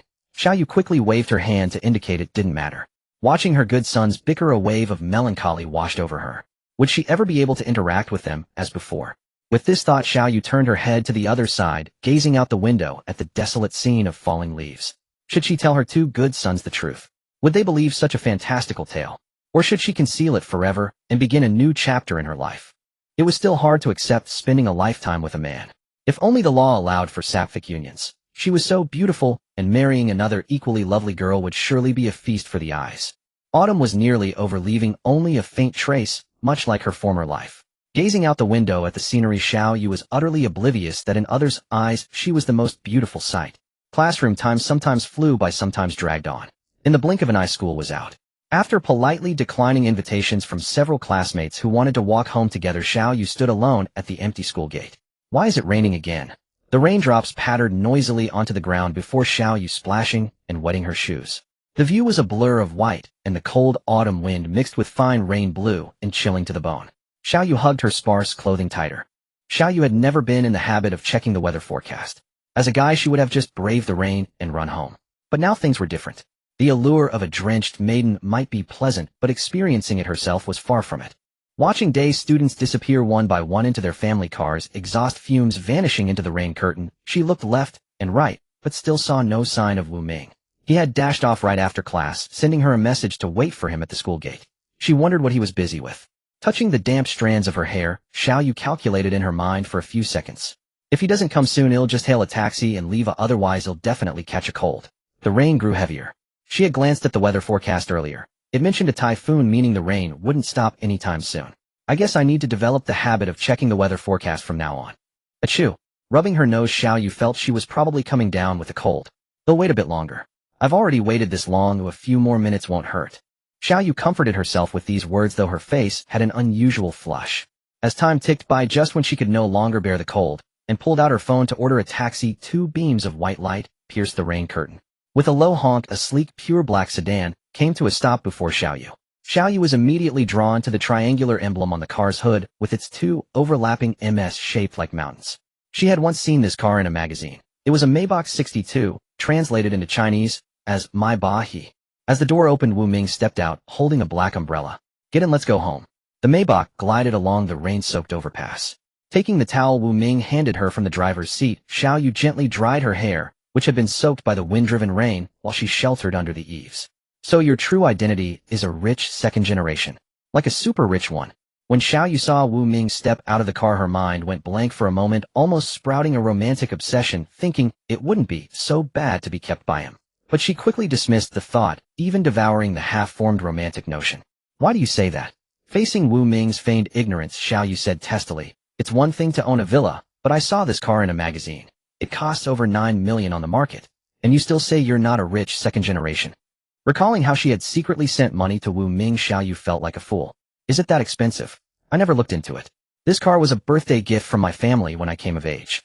I just thought it was too flashy, so I never drove it. Xiao Yu was genuinely envious. She wanted to say, rich woman, I don't want to work hard anymore, but restrained herself out of principle. It wasn't right to take advantage of an old friend. Wu Ming drove steadily.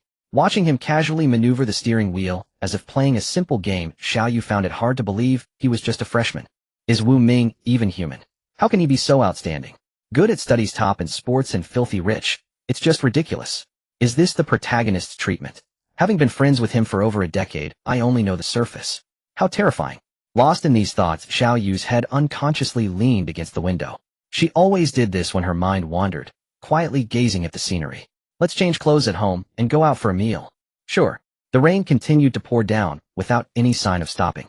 A flash of lightning streaked across the sky, tearing apart a large portion of it, illuminating the remaining half like daylight. The car stereo was playing a popular song.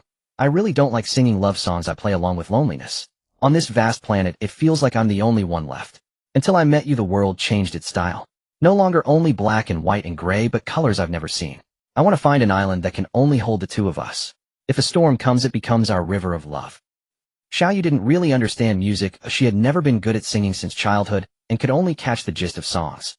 Still, she could tell this was a love song. But before she could think more, the Maybach came to a stop in the open space in front of the villa. As the Maybach came to a halt, Wu Ming got out first, opened the umbrella, and then pulled open the door on Xiaoyu's side. Listening to the raindrops hitting the umbrella with a pattering sound, Xiaoyu looked at her former good brother. Something stirred in her heart, but it was quickly interrupted by Wu Ming. "Take this."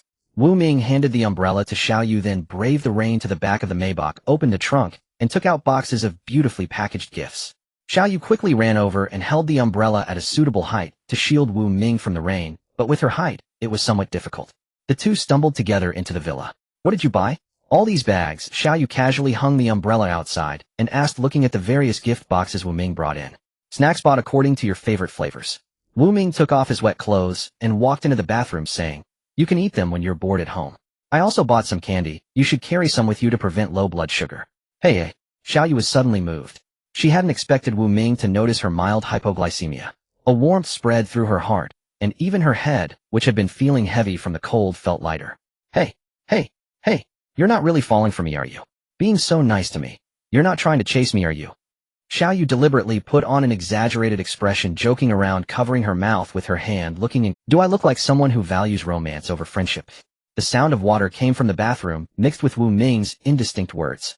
"You do," Xiaoyu blurted without hesitation. After a moment's thought, she added, "Not just like. You are exactly that kind of person."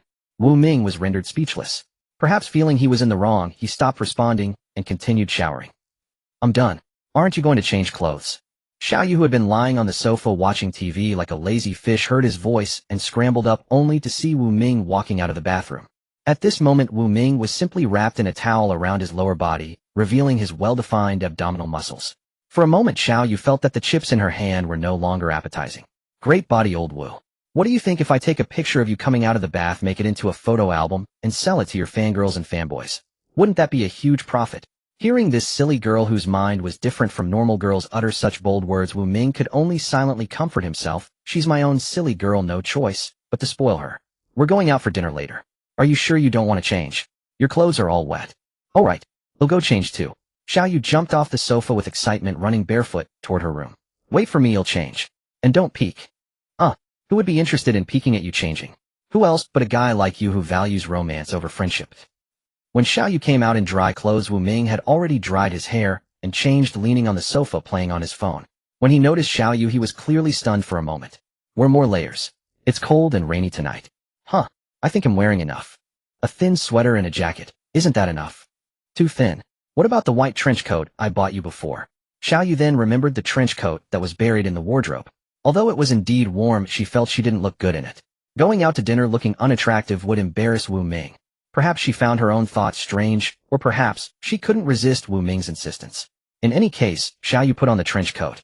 The Maybach started, the windshield wipers working hard. Sitting in the passenger seat, Xiaoyu felt a little nervous. "Where are we going for dinner, old Wu? Are there other people? It's the hot pot restaurant you like best. You always said their hot pot is delicious. There are 2 more people, but you know them both." "I know them." Hearing Wu Ming say that, Xiaoyu became curious. Since they were all acquaintances, she felt less nervous. The Maybach drove through the rain curtain. The car was very quiet, so quiet that she could clearly hear Wu Ming's breathing. Sitting in the passenger seat, Xiaoyu watched the neon lights of the city and felt a bit bored, so she began her specialty, awkward small talk. "Wu Ming, I'm a bit bored. How much longer until we get there? If you're bored, eat some snacks. Didn't you bring a lot of snacks in the car? We'll be there soon. Don't worry. I don't want to eat. I'm afraid it'll be too full to enjoy the hot pot later. Then you can feed me. I'm driving and can't open the packages. In your dreams." Wu Ming parked the Maybach in a lot about 200 meters from the hot pot restaurant, then got out and shared an umbrella with Xiaoyu as they walked toward the eatery. It was primarily Wu Ming holding the umbrella, as Xiaoyu's height made her hardly capable of such a crucial task. Perhaps this was the epitome of greater ability entailing greater responsibility. As a matter of fact, Xiaoyu hadn't visited this hot pot place in quite a while. The main reason was that she had been suffering from internal heat for some time, forcing her to abstain from spicy food. For someone who couldn't live without chili, that period was sheer agony. The pair folded their umbrellas at the entrance and entered the restaurant together.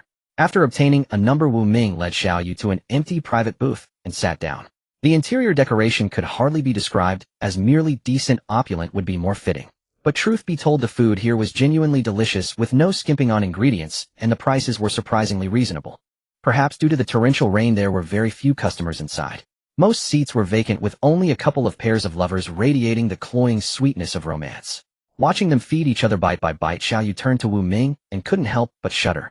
In front of others, she would never allow Wu Ming to feed her, absolutely not.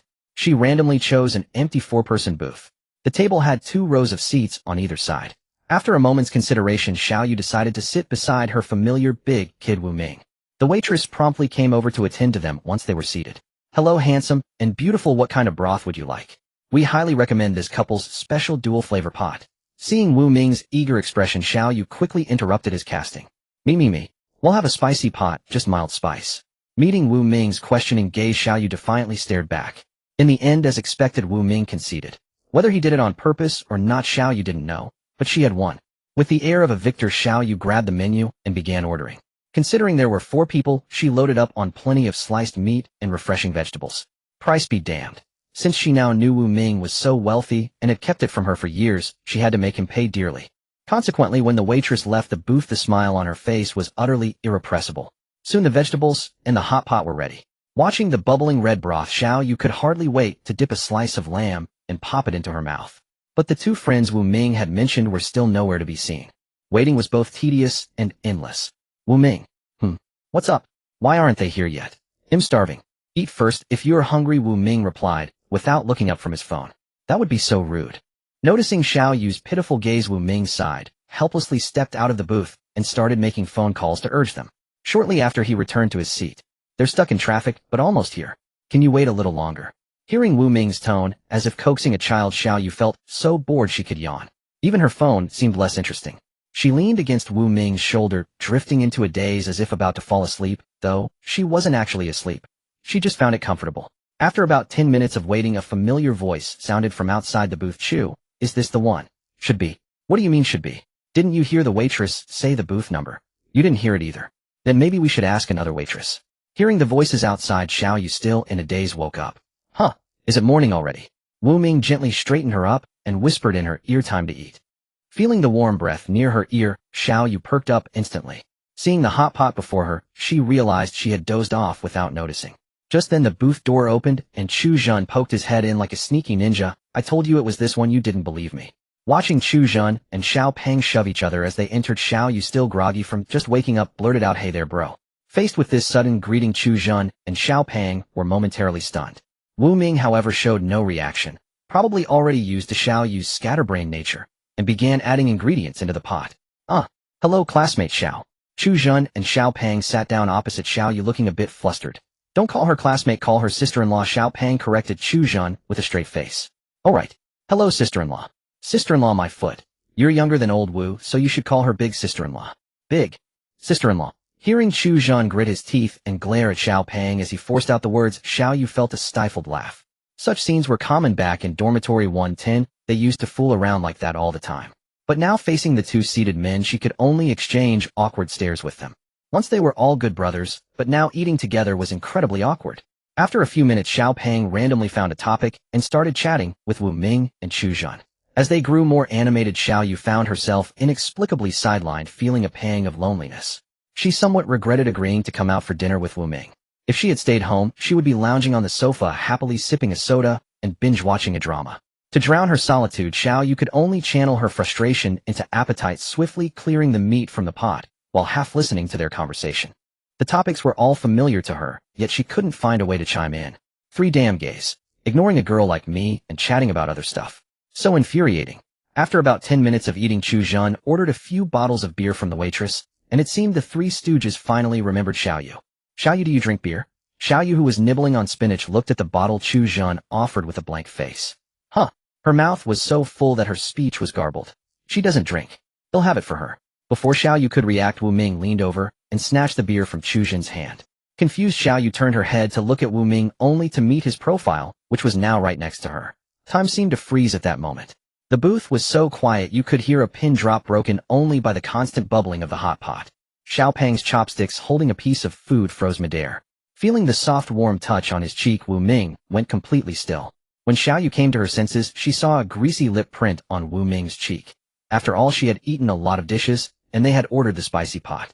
Chu Jun and Xiao Pang stared at Wu Ming and Xiao Yu as if they were endangered species, their eyes darting back and forth between the two.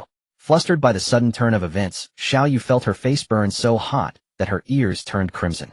Wu Ming touched the lip print on his cheek, which still seemed to retain a trace of warmth, and he too was stunned. Whether unconsciously or deliberately, Xiao Pang uttered a sentence, "Young lovebirds, how affectionate they are." "I'm going to the restroom." Watching Wu Ming's retreating figure, Xiao Yu felt that she was the one who should have said that. How had he beaten her to it? After Wu Ming left for the restroom, the private room fell into a hushed silence, as if struck mute. Little Fatty, perhaps sensing that his earlier words had been abrupt, contributed to the awkward atmosphere that enveloped them. Thus about 5 minutes passed with the three of them eating their respective hot pot in silence. Perhaps feeling that this constrained atmosphere was unbecoming of two grown men, Chu Jun and Little Fatty exchanged a flurry of surreptitious messages on their phones before Chu Jun finally spoke. "Miss Xiao." "Just call me Xiao Yu. I'm younger than you." Xiao Yu mumbled indistinctly, her cheeks bulging with meat as she chewed. Truth be told, Xiao Yu felt mortified. She kept wishing Wu Ming would return so at least he could serve as a buffer to ease this excruciating tension. Even listening to them boast and joke would be better than this. When Chu Jun finally broke the silence, Xiao Yu felt a flicker of relief. At last she didn't have to play dumb. Chu Jun without suspicion asked, "Xiao Yu, are you and old Wu living together now?" Chu Jun's expression turned serious. He even set down his chopsticks. Little Fatty pretended nonchalance, but his attention was fixed on them. "How could?" Cough cough. Just as she was about to retort, she spoke too hastily and choked on the meat in her mouth, coughing twice and nearly spitting it out. She quickly grabbed the beer that Wu Ming had placed on the table earlier, gulped down several mouthfuls, and slammed the bottle heavily onto the table before she felt somewhat better. "We're just roommates, okay? How could I be living with him? Doesn't he usually go back to the dorm to sleep at night?" Xiao Yu spoke urgently, completely oblivious to how her persona was crumbling. Seeing Chu Jun's stunned expression and Little Fatty's trembling chopsticks clatter to the floor, she finally realized something. Glancing at the beer bottle in her hand, she suddenly felt she had been too agitated. After all, they didn't know her well yet. Blushing, she busied herself with eating the vegetables in her bowl. "I just want to find a hole to crawl into." Silence descended once more among the trio. After a few minutes, whether from the beer she had drunk or a chill she had caught today, Xiao Yu's mind grew foggy. A thought struck her to dispel sorrow: nothing beats baijiu. Without baijiu, beer should do the trick. Thinking this, Xiao Yu ignored the stares from Chu Jun, and Little Fatty picked up the half-empty beer bottle and took several large gulps. If she got drunk, perhaps she wouldn't feel so awkward anymore. Xiao Yu wasn't fond of alcohol, or rather she had only drunk twice in her life. Once was on her 18th birthday, when 2 bottles of beer left her a sodden mess carried back to the dorm by her buddies. The second time was now. Chu Jun and Little Fatty watched Xiao Yu's uninhibited display, silently worrying about Wu Ming's future married life. After downing an entire bottle of beer, Xiao Yu felt her head spin. She tossed the bottle aside. Smash! The bottle shattered into pieces. Xiao Yu propped her chin on her hand, staring blankly at her bowl, lost in thought. "Miss Xiao." Seeing her like this, Chu Jun and Little Fatty grew a bit alarmed, no longer daring to call her Xiao Yu. Little Fatty shot Chu Jun a meaningful glance, urging him to find Wu Ming. Was the man stuck in the toilet taking so long? Click. The door to the private room closed, leaving only Little Fatty and Xiao Yu inside. Little Fatty was hardly the type to take advantage of the situation. He understood the principle of not coveting a friend's partner. Besides, Xiao Yu's state unnerved him. "Bring me the wine." Huh. Caught off guard by Xiao Yu's sudden demand, Little Fatty froze for a few seconds, not processing it. "I said bring me the wine." "Miss Xiao, maybe you should stop. You seem a bit drunk." Little Fatty quickly pulled the pitcher of beer on his side further away. "Drunk? I'm not drunk." Xiao Yu protested, but her youthful, girlish face held no threat whatsoever. "I only had 1 bottle. How could I be drunk? You look anything but sober." Xiao Yu blinked. She was convinced Little Fatty must be a ninja smuggled in from some island nation, since he kept splitting into 2 then 4 figures. She felt perfectly lucid. She could even see aliens waving at her from the hot pot. Seeing that Little Fatty, that rascal, refused to give her the wine, and was even using his ninja tricks to toy with her, Xiao Yu wanted to snatch it. But looking at her own slender arms and legs, she knew she wouldn't win a struggle. Little Fatty insisted she was drunk, but how could she be? She was still capable of rational thought, Xiao Yu thought, smugly unaware that to Little Fatty she could barely sit upright. As if struck by an idea, Xiao Yu slapped her forehead and asked, "Where's Wu Ming? I want to eat an astronaut. Did he go catch one?" But Little Fatty ignored her, unsure how to respond. He could only guard the beer behind him, preventing Xiao Yu from reaching it. 1 bottle had reduced her to this state. He dreaded that another might send her shouting about hunting tigers on Jinggang Mountain. Watching Xiao Yu entertain herself, Little Fatty quickly dialed Chu Jun. Why had it taken him so long to fetch Wu Ming from the restroom? Were they sneaking a snack in there? The phone rang endlessly, but went unanswered. Left with no choice, little fatty called Wu Ming instead. This time the call connected after a few rings. Hello. Before Wu Ming could ask, little fatty shouted into the phone. Wu Ming, where did you run off to? Get back here. Your wife has gone wild and wants to eat an astronaut. Though his mind was a bit fuzzy, little fatty had the call on speaker, and Xiao Yu clearly heard every word of the exchange. She immediately slammed the table and bellowed. Who's his wife? It's more like he's marrying me. Then Xiao Yu felt a sharp pain in the hand that had struck the table. She looked down at the surface, pondering why the table would bite her. Yes, he's marrying you.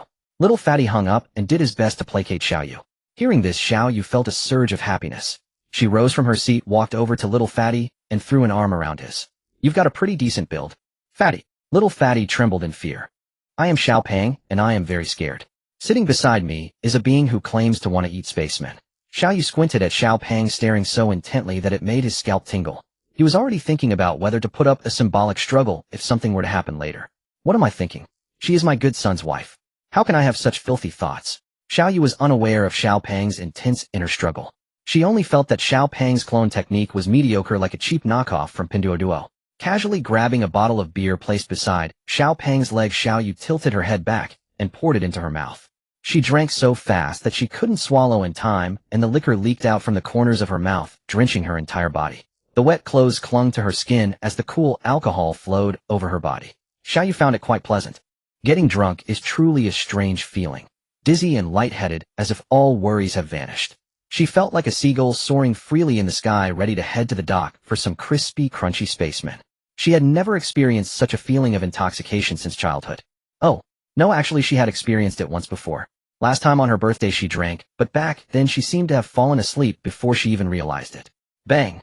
The door of the private room was pushed open and Wu Ming walked in. Chu Zhen was outside the door, frantically signaling Xiao Pang with his eyes. Seeing Wu Ming arrive, Xiao Pang quickly and gently removed Xiao Yu's arm from himself, gave Wu Ming a reassuring look, and then hurried out of the private room, closing the door behind him. Walking over softly, Wu Ming gently took the wine bottle from Xiao Yu's hand. Stop drinking. You're drunk. Nonsense. Why does everyone say I'm drunk? I feel great right now. Xiao Yu grumbled, staggering up from her seat to grab the bottle. Wu Ming easily dodged her hand and pulled her into a tight embrace. Let's call it a day. We'll take you home. Xiao Yu silently lay in Wu Ming's arms, feeling nauseous but unable to vomit. No, I don't wanna. I wanna eat spacemen. Be good, I'll buy them for you. Buy them for me. Looking into Wu Ming's deep eyes, Xiao Yu suddenly pouted, her big eyes fixed on his. You're so good. She couldn't help but draw out her words, her legs feeling weak, so she simply leaned her full weight on Wu Ming. Ming, do you know? Every time I'm with you my heart races and my whole body feels tingly. Am I falling in love with you? Then Xiao Yu shook her head, finding the thought too strange. How could that be? We've been good brothers since childhood. Besides, you're a man and I seem to be a woman. It seems there's nothing wrong with liking you. Xiao Yu grinned foolishly, burying her head into Wu Ming's chest. But how could it be? Maybe I'm really drunk, starting to talk nonsense. Feeling a bit sluggish, Xiao Yu finally caught a whiff of the unpleasant tobacco smell on Wu Ming and felt like throwing up. Ming, why are you smoking again? Seeing Wu Ming silent, Xiao Yu got a bit angry, pouting and muttering. You know what? Smoking is bad for me and the baby. Wu Ming just held her, stroking her hair that had grown to her shoulders, saying nothing. Do you like me, oi? Xiao Yu suddenly asked again. Faced with this sudden question, Wu Ming's hand that was stroking her hair paused for a moment. You definitely like me. Xiao Yu said affirmatively, her voice involuntarily drawn out. She struggled a bit, breaking free from Wu Ming's embrace, but then she couldn't even stand steady and plopped down onto the seat. Shaking her head, Xiao Yu still felt uncomfortable, so she simply lay down. Fortunately, the seats were connected, preventing her from falling to the floor. Before you weren't like this with me. Since I became a woman, you've changed. You didn't even question why I became a woman, you just naturally accepted everything. Xiao Yu felt uncomfortable lying down, so she sat up again, grabbed the wine on the table, and poured it into her mouth. She drank too quickly and choked. Just as Wu Ming started to move, Xiao Yu interrupted him. Wu Ming let out a helpless sigh, squatted slightly, snatched the bottle away, and placed it on the table. His arms circled around Xiao Yu's slender waist, and with a gentle effort he lifted her up in a perfect princess carry. Drunk, she was now as limp as a rag doll, with no strength to struggle and no desire to. She felt a pair of warm hands supporting her, and it was quite comfortable. Ming, Just as Xiao Yu was about to say more nonsense, Wu Ming had already leaned in and pressed his lips against her, silencing her. Feeling the soft, warm touch on her lips, Xiao Yu was flustered by the scene. Her already hazy mind completely shut down. A sweet feeling inexplicably surged into Xiao Yu's heart.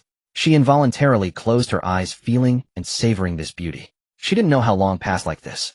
As Xiao Yu was carried out of the private room by Wu Ming, she heard the chattering voices of Xiao Pang and Chu Zhen nearby, but couldn't make them out clearly. She only found them noisy. The lobby lights were more dazzling than those in the private room, so she covered her eyes with her hand. Through the gaps in her fingers, she saw Wu Ming's face, close to hers. Her muddled mind was still confused. Ming, did you bite me? Hearing the girl in his arms talking nonsense, Wu Ming felt helpless. You're drunk. Let's go home first. Impossible. I am a man of 7 feet, how could I be drunk? I want to drink more. She struggled continuously, but no matter how she fought it was useless. Xiao Yu felt she must be Sun Wukong, now trapped under Wu Ming's 5-finger mountain. Xiao Yu felt her eyelids growing heavier and heavier, almost unable to open. She could only faintly hear Wu Ming and the others talking. Chu Zhen, help me open the car door. Fatty, I've paid the bill. You guys eat first. If it's not enough, order more and put it on my tab. I want to eat. Xiao Yu is drunk. Good son, go ahead with peace of mind. Remember to take safety measures. Amidst the various admonitions from Chu Zhen and Xiao Pang, the Maybach slowly started and left the hot pot restaurant at a moderate speed. In the back seat of the Maybach, Xiao Yu curled up like a kitten on the seat. With her figure using the back seat as a bed was no problem. My head hurts. Waves of pain throbbed through Xiao Yu's mind, which felt as dense as a bucket of water. Her hazy consciousness gradually cleared, and she opened her eyes in a daze. Is it dawn? My head aches, my throat is so dry. Xiao Yu struggled to prop herself up on the 2-meter-wide bed covered with a Simmons mattress, feeling as if all her strength had been drained. Even this simple action of sitting up exhausted her. Gazing at the rising sun outside the window, she wore a blank expression and pondered the 3 fundamental questions of life. Where is this? Who am I? What am I supposed to do? Her memories were a jumbled mess. Shaking her head, she noticed a glass of water on the nightstand. Thirst drove her to pick it up and take a sip. It was sweet, honey water. Sipping the honey water slowly, her mouth felt less dry and the headache seemed to ease. Xiao Yu then took a look at herself. Why did I sleep without undressing? And I reek of alcohol. Setting down the empty glass, she instinctively reached for her phone, searching around until she found it in her trench coat pocket. Pulling it out, she saw it was just past 5 in the morning. What exactly happened last night? I can't remember a thing. Xiao Yu felt she needed to engage her brain, but after thinking hard, only vague fragments flashed by. I remember going to dinner with Wu Ming last night, and then. That's where my memory ends. No, wait. I think I saw a ninja and the Tathagata Buddha. What nonsense is that? Did I go on a pilgrimage to the west last night? Did I black out from drinking again? At that thought, Xiao Yu quickly felt beneath her. Tisket hasn't grown back. Looks like I really can't change back. Getting out of bed, she walked barefoot, feeling the cold floor against her delicate skin. A chill shot from her soles to the top of her head, making her newly formed mind feel much clearer. Walking out of the bedroom, the first thing she saw was the TV in the living room, playing a show about lobsters fighting armored warriors, while Wu Ming sat on the sofa with his back to her watching. Hearing the noise, he turned his head and said, "You're awake. You're a girl now. Screw off." Hearing Wu Ming's teasing tone, Xiao Yu shot back, without hesitation, then walked over and climbed onto the sofa, her mind racing to recall what had happened last night. What's wrong? Feeling down? Wu Ming continued in his mocking tone. Old Wu, did I do something stupid last night? I think I blacked out. I remember seeing the Tathagata Buddha. Sensing Wu Ming's face draw closer, Xiao Yu didn't react, focusing entirely on recalling the events of the previous night. Suddenly a spark of insight flashed through her mind. She looked up, and her peripheral vision caught Wu Ming's face almost pressed against hers. Startled, she nearly slapped him. What are you doing? Her face flushed with heat, but she didn't want him to notice. Old Wu, are you crazy? Why are you so close? You're practically on my face. Facing her accusations, Wu Ming didn't answer. Instead, he reached out and lifted her chin. You really don't remember anything. At that moment, Xiao Yu's mind felt like a boiling kettle. She slapped his hand away. Huffily, she turned her head away, not letting Wu Ming see her flushed face. Did you skip your meds today? Or take the wrong ones? Acting all frisky in the morning. Feeling the heat on her face subside, she quickly scooted to the edge of the sofa. Wu Ming, you haven't finally lost control and decided to make a move on me, have you? Huddled in the corner of the sofa, Xiao Yu trembled as she tested the waters. Looks like you really don't remember. Don't remember what? Confused by Wu Ming's non sequitur, Xiao Yu looked bewildered. What did I do last night? Seeing that Xiao Yu didn't seem to be faking it, Wu Ming shrugged, losing interest. Nothing. Last night you got drunk and insisted on dragging me to the west to fetch scriptures. Really? Nope. Only then did Xiao Yu realize she had been teased. She shot him her fiercest, cutest glare, but Wu Ming remained unfazed. Still, her clothes were intact. If Wu Ming had been driven by lust, she wouldn't be sitting here unharmed. With that thought, Xiao Yu felt bored. She got off the sofa and headed for a shower. Where are you going? To shower. What else? This stench of alcohol is suffocating me. Want to shower together? Get lost. Without a second thought, Xiao Yu walked behind Wu Ming and gave him a sharp flick on the head, then strode toward the bathroom without looking back. Are you sure you don't need me to scrub your back? Get lost. Go make me some food. Inside the bathroom, steam gradually filled the space. Feeling the warm water flow over her skin, washing away the smell of alcohol, her intellect slowly regained the upper hand. She felt something was off about Wu Ming today, though she couldn't pinpoint what. It was as if, she didn't know how to describe it. His actions seemed overly intimate, but on second thought they weren't much different from usual. Lost in thought, Xiao Yu casually turned off the shower head and applied body wash. What really happened last night? Perhaps it was because girls were naturally more suspicious than boys, but even though several days had passed, Xiao Yu still found Wu Ming somewhat inexplicable. These days Xiao Yu had gradually come to accept her identity as a girl, but many of her masculine habits and personality traits were hard to change, and she didn't want to change them either. Since that day, when she blacked out from drinking, Wu Ming's attitude toward Xiao Yu had grown increasingly strange. At first he just liked to hold her hand, but later during class, Xiao Yu always felt that Wu Ming was sneaking glances at her, though it might have been an illusion. When she asked him, he never admitted it. Before, except for the first few days of her period when Xiao Yu found it inconvenient to move around, and Wu Ming would cook for her, he usually preferred ordering takeout or eating out, only occasionally cooking when he was in a good mood. But now every morning when she woke up, Xiao Yu would inevitably find soy milk fried dough sticks and eggs neatly arranged on the dining table, still slightly warm. At first, she thought Wu Ming went out to buy them every morning until one day, unable to sleep, she got up early and saw Wu Ming busying himself in the kitchen. He had been waking up an hour earlier every day to prepare breakfast. Before, they would just grab something to eat on the way. And most importantly, Wu Ming no longer stayed in the dormitory. He picked Xiao Yu up and escorted her home every day, occasionally even taking her shopping. I wonder if that guy Wu Ming has lost his mind. When did he become such a gentleman? What did Wu Ming do to feel so guilty about after blacking out that he changed this much? Dressed in her pink little dinosaur pajamas, Xiao Yu sat cross-legged on the bed and let out a sigh. If this continued, Xiao Yu feared that Wu Ming would spoil her into uselessness. Get up and eat. Got it. Without even changing out of her pajamas. She would change later anyway. Xiao Yu crawled out of bed, a few stray strands of hair dangling from her head. Huh. Make you. You can even make this. Try it, I just learned it today. Xiao Yu took a big, beautiful bite, then immediately turned into a fire-breathing dinosaur from the heat. It's fresh out of the pan, careful, it's hot.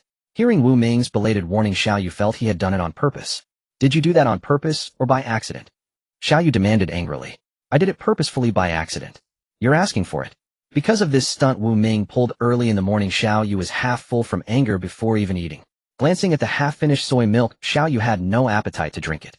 She pulled out a tissue, wiped her mouth, and ran toward the bathroom. Aren't you going to finish? Wu Ming asked, his mouth full of an egg, speaking in a language that Xiao Yu could barely understand. No, I'm full from anger. Xiao Yu always felt that Wu Ming had been deliberately teasing her lately. No, that wasn't right, he was flirting with her. You still need to eat when you're angry, or you might get low blood sugar. None of your business. Watching Xiao Yu's chest, which showed no significant change, Wu Ming seriously doubted the principle of you are what you eat. Maybe he should switch to milk next time. When Wu Ming drove Xiao Yu to school, and she saw the various looks from her classmates, Xiao Yu was already used to it. She had stopped checking the school forum these days. It was probably full of twisted versions of their past tortured love story, turned into tales of wealthy family feuds, crooked-mouthed dragon kings, or palace intrigue dramas. So what can I say? It's because I'm too outstanding. Let's go, what are you spacing out for? Watching Xiao Yu mutter to herself as soon as she got out of the car, Wu Ming wondered if this woman could be foolish for 3 years, even without being pregnant. Unlike other schools, university life wasn't as academically stressful, and the teachers liked to dismiss class on time.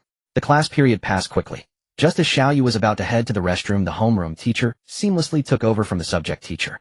Students, hold on for a moment. Let me borrow a few minutes. Looking at the homeroom teacher's young but serious face, the students who had stood up sat back down. Seeing everyone seated, the homeroom teacher raised the papers in his hand and waved them. Classmates, as I mentioned last week, the sports meet will be held this week. This is the registration form. Class monitor, come up and get it. Interested students can sign up enthusiastically. This sports meet is in collaboration with the neighboring Xi'an University, and the top 3 winners will receive scholarships, with the highest award being 3,000 yuan. Speaking of which, the class monitor of Xiao Yu's class should have been the all-rounder Wu Ming, but this guy was indifferent to everything except his own interests. When it came time to elect the monitor, he directly abstained, allowing Chun Yang to take the position. Chun Yang walked up to the podium, took the registration form, and returned to his seat. Teacher, who then continued, Since the previous sports meets weren't very effective this time, each class is required to form a cheerleading squad with custom outfits based on different themes responsible for handing out water and cheering for the athletes. Hearing this, the students perked up immediately. Their class had few girls, and each one was quite attractive. Usually the thought of seeing these princesses cheer for them was like a dream, and now, with custom-themed outfits, the mere idea was thrilling. As the homeroom teacher left, the boys in the class erupted in excitement, each shouting grand declarations, for the glory of the class, who else but me. As an athlete, I shall crush all opponents from other schools. Their slogans grew louder, but their eyes kept darting toward the girls in the class. Xiaoyu slapped away Wu Ming's hand, which had sneakily reached out to pinch her cheek. Old Wu, are you going to participate? Call me a Ming. Get lost. Who taught you that disgusting way of addressing me? Chu Zhen, who had been force-fed a bellyful of their flirting, couldn't take it anymore. Wu Ming, why don't you just join? I can't stand you two being all lovey-dovey every day. Little Fatty chimed in eagerly. Chu's son is right. Fatty, why don't you join too? It'll help you lose some weight. Hearing Chu Zhen's suggestion, little Fatty was stunned.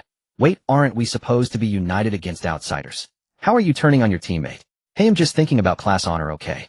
With my scrawny arms and legs, I'd just embarrass myself. Chu Zhen stretched out his arms, showing off his underdeveloped muscles. Don't give me that crap, Dad. Are you trying to steal my throne as the patriarch? Watching these two clowns start their act again, Xiaoyu glanced at Wu Ming, who looked as lazy as a salted fish beside her. If this guy joined the sports meet, there wouldn't be much competition for anyone else. Wu Ming, moi. How about you go for the prize money? I mean, how about you participate? You want to see my handsome victorious form? Get lost, you narcissist. Xiaoyu calmly pulled out her phone, opened a shopping app, and pointed to a product for Wu Ming to see. I want this.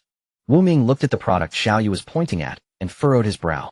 Rongyao Tianxian X10086 esports desktop computer. Don't you already have a laptop? That one's several years old now. Oh, it doesn't support mini games anymore. Besides, this one is on sale, and I really want it.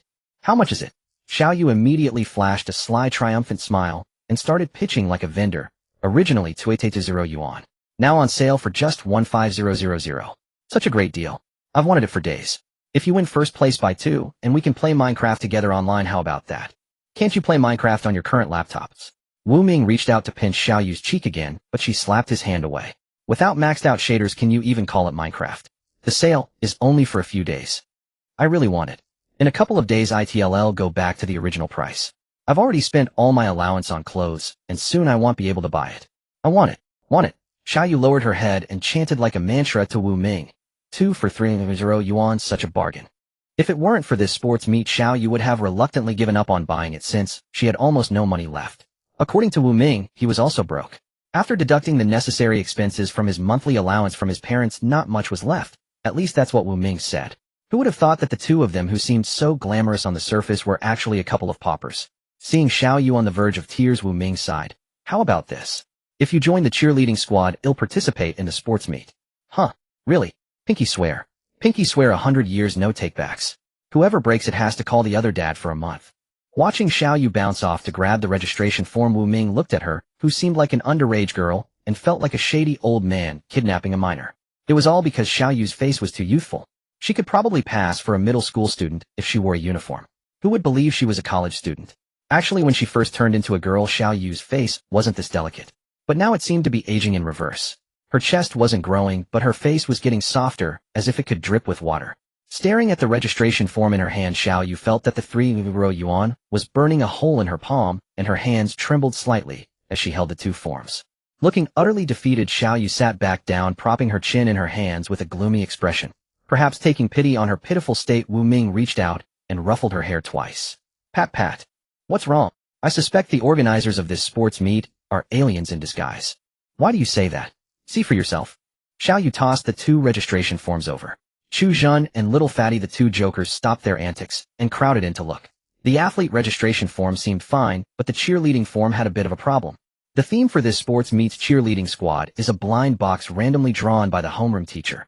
The themes include, but are not limited to, Armor Warriors, Ultraman, Balala the Fairies. Then the three of them looked at the theme assigned to their class. Their class cheerleading theme was made. The day of the sports meet arrived swiftly. Xiaoyu was vexed, truly vexed. Whoever designed the cheerleading squad for this sports meet must be a genius. Why on earth is there a maid outfit cheerleading squad? Though she had grown accustomed to being a woman for quite some time, and could accept skirts not too short or slightly feminine clothing, a maid outfit was Xiaoyu felt this attire was utterly mortifying. The excitement she once felt watching anime or cosplay-made outfits had now transformed into sheer despair. She desperately wanted to refuse, but this was the team's themed uniform custom-made for everyone. For the sake of 30,000 yuan, Xiaoyu gritted her teeth, steeled her resolve, and reluctantly donned the shameful, made outfit, enduring both pain and a twisted sense of joy. I feel like my integrity has shattered into pieces. Chensi University, as the finest institution in Little Bear City and even the surrounding cities, naturally boasted its own large stadium. At this moment, everyone was seated in the spectator stands according to class order, with some female students even bringing cushions. Xiaoyu sat awkwardly beside Wu Ming, lowering her head in bewilderment, afraid to meet anyone's gaze. She felt the stares directed at her were filled with curiosity. For the first time, she realized she had made a terrible decision. If she hadn't been tempted by that computer, perhaps she wouldn't be in such an embarrassing situation now. I want to escape. If possible, Xiaoyu would rather hide in a classroom and daydream than endure this, sitting in the stands under all sorts of strange gazes while freezing in the cold wind. She kept fidgeting with her fingertips, searching for a plausible excuse to flee the sports meet. But if she did, she'd have to call that bastard Wu Ming dad for a whole month. Just imagining that scene was too cringe to bear. What if he mistook it for some weird fetish and labeled her a pervert?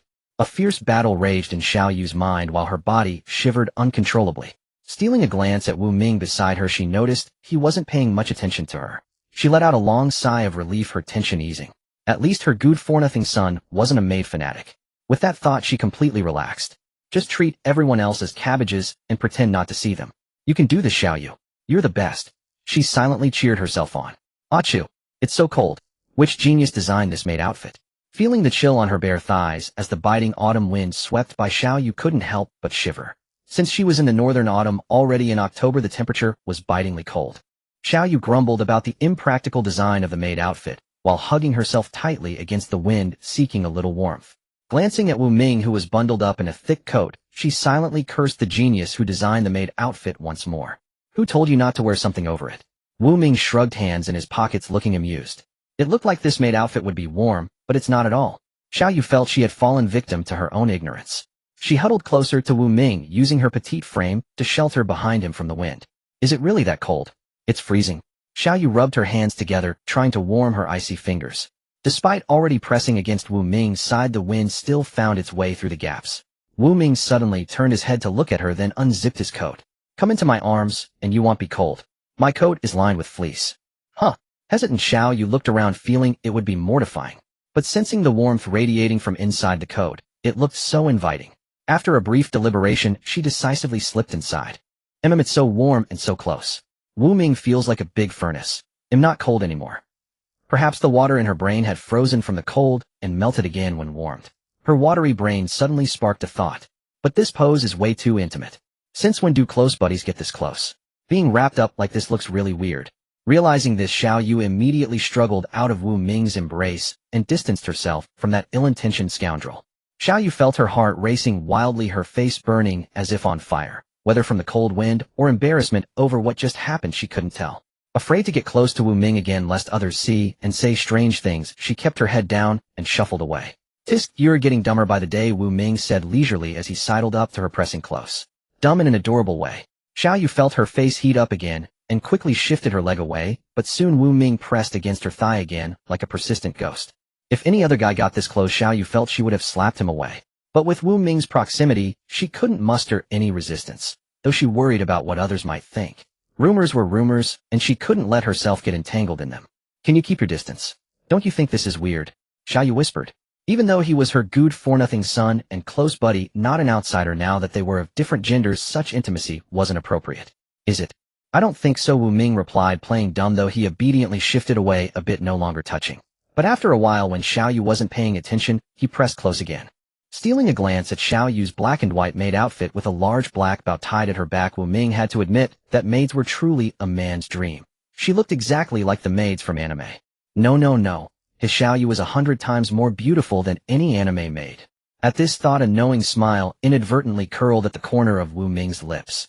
Tisk, your eyes are so dishonest. Xiaoyu noticed his scorching gaze and shot him a disdainful look. That 30,000 yuan was hard-earned.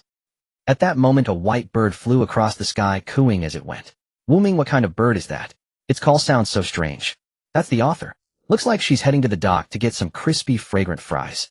And what are those shiny things trailing behind her? Those are the razor blades thrown by the readers. As the music began, it signaled the official opening of the sports meet. Listening to the principals of Xi'an and Qinxi schools along with various leaders on stage reciting their usual speeches, it was the same formula, the same flavor. It seemed that no matter the school, whenever leaders took the stage, they always said the same things. Sometimes Xiaoyu wondered if they were all reading from the same script. After the leaders finished speaking, it was the turn of the flag team, the school flag team, and the colorful flag team to enter in succession. This time there were no opening performances from each class, which saved quite a bit of time, but instead there were so-called themed cheerleading squads. Classmate Wu, could I borrow your Xiaoyu? The cheerleading squad needs to assemble. Class monitor Chen Yang had somehow squeezed over and said with a grin. Though his voice wasn't loud, everyone nearby heard it clearly. Xiaoyu's face instantly flushed crimson, her cheeks burning bright red. Ignoring Wu Ming's sour expression, she half embarrassed and half annoyed grabbed Chen Yang and fled swiftly. Xiaoyu felt her face must be as dark as a pot bottom by now. Who belongs to him? That's all rumors. Rumors. Don't believe rumors, don't spread them. Download the National Anti-Fraud app. Chen Yang couldn't help but laugh at Xiaoyu's pouty look. Her baby face made her anger incredibly adorable. Xiaoyu, remember to call me master later. Shout it loud. Wu Ming's teasing voice came from behind, and Xiaoyu quickened her pace, desperate to escape this dreadful place. So why is the cheerleading chant go master? What kind of genius designed this? Was the person who created this sports meet cheerleading squad truly a venerable gentleman? Arriving at the assembly area behind the playground, Xiaoyu stood glumly with a large group of maids. It should have been an incredibly blissful thing, but being one of them now wasn't so blissful. Listening to their chattering about various gossip and interesting tales, Xiaoyu found it all just noisy. Everything in this world was no longer worth clinging to. Listen up, everyone. Class monitor Chen Yang clapped his hands to signal for silence. As the class monitor, he was in charge of everything for this sports meet, naturally including Xiaoyu and their maid-themed cheerleading squad. Everyone will stand over there later. Shout your cheers loudly. We've rehearsed the cheerleading moves before, so don't be nervous. Let the Ultraman cheerleading squad from the next class feel the pressure of the maid corps. Xiaoyu didn't absorb a word of what the class monitor said. The light had already faded from her eyes, and she was now nothing more than a walking corpse. To be honest, Xiaoyu deeply envied the Ultraman cheerleading squad next door. A row of various Ultramen stood together, striking their iconic laser-firing poses with the cheerleading slogan, "Go. You too can become light." That was just too cool. And there was another class ancient costume cheerleading squad wielding imitation treasure swords, shouting, "We cultivators must advance fearlessly." So had their homeroom teacher forgotten to wash hands before drawing lots? With so many cool themes, why did they end up with a maid theme? But there was something even more absurd than Xiaoyu's maid corps, the one responsible for the bottom line, known as the Teletubbies cheerleading squad. It consisted of 4 perfectly cosplayed Teletubbies, and their slogan was "Macca Packa for the baby milkshake, charge, charge, charge." If this were an anime world, this sports meet would definitely be a comedy. Unfortunately, this was reality. Those of them wearing specific costumes and showing their faces would suffer extreme embarrassment, unlike the ones in full body suits next door. They seemed to have put on masks, but in truth they had taken them off, each having a blast. In the short time the class monitor was rambling, Xiaoyu saw several Ultramen chasing after garden gnomes.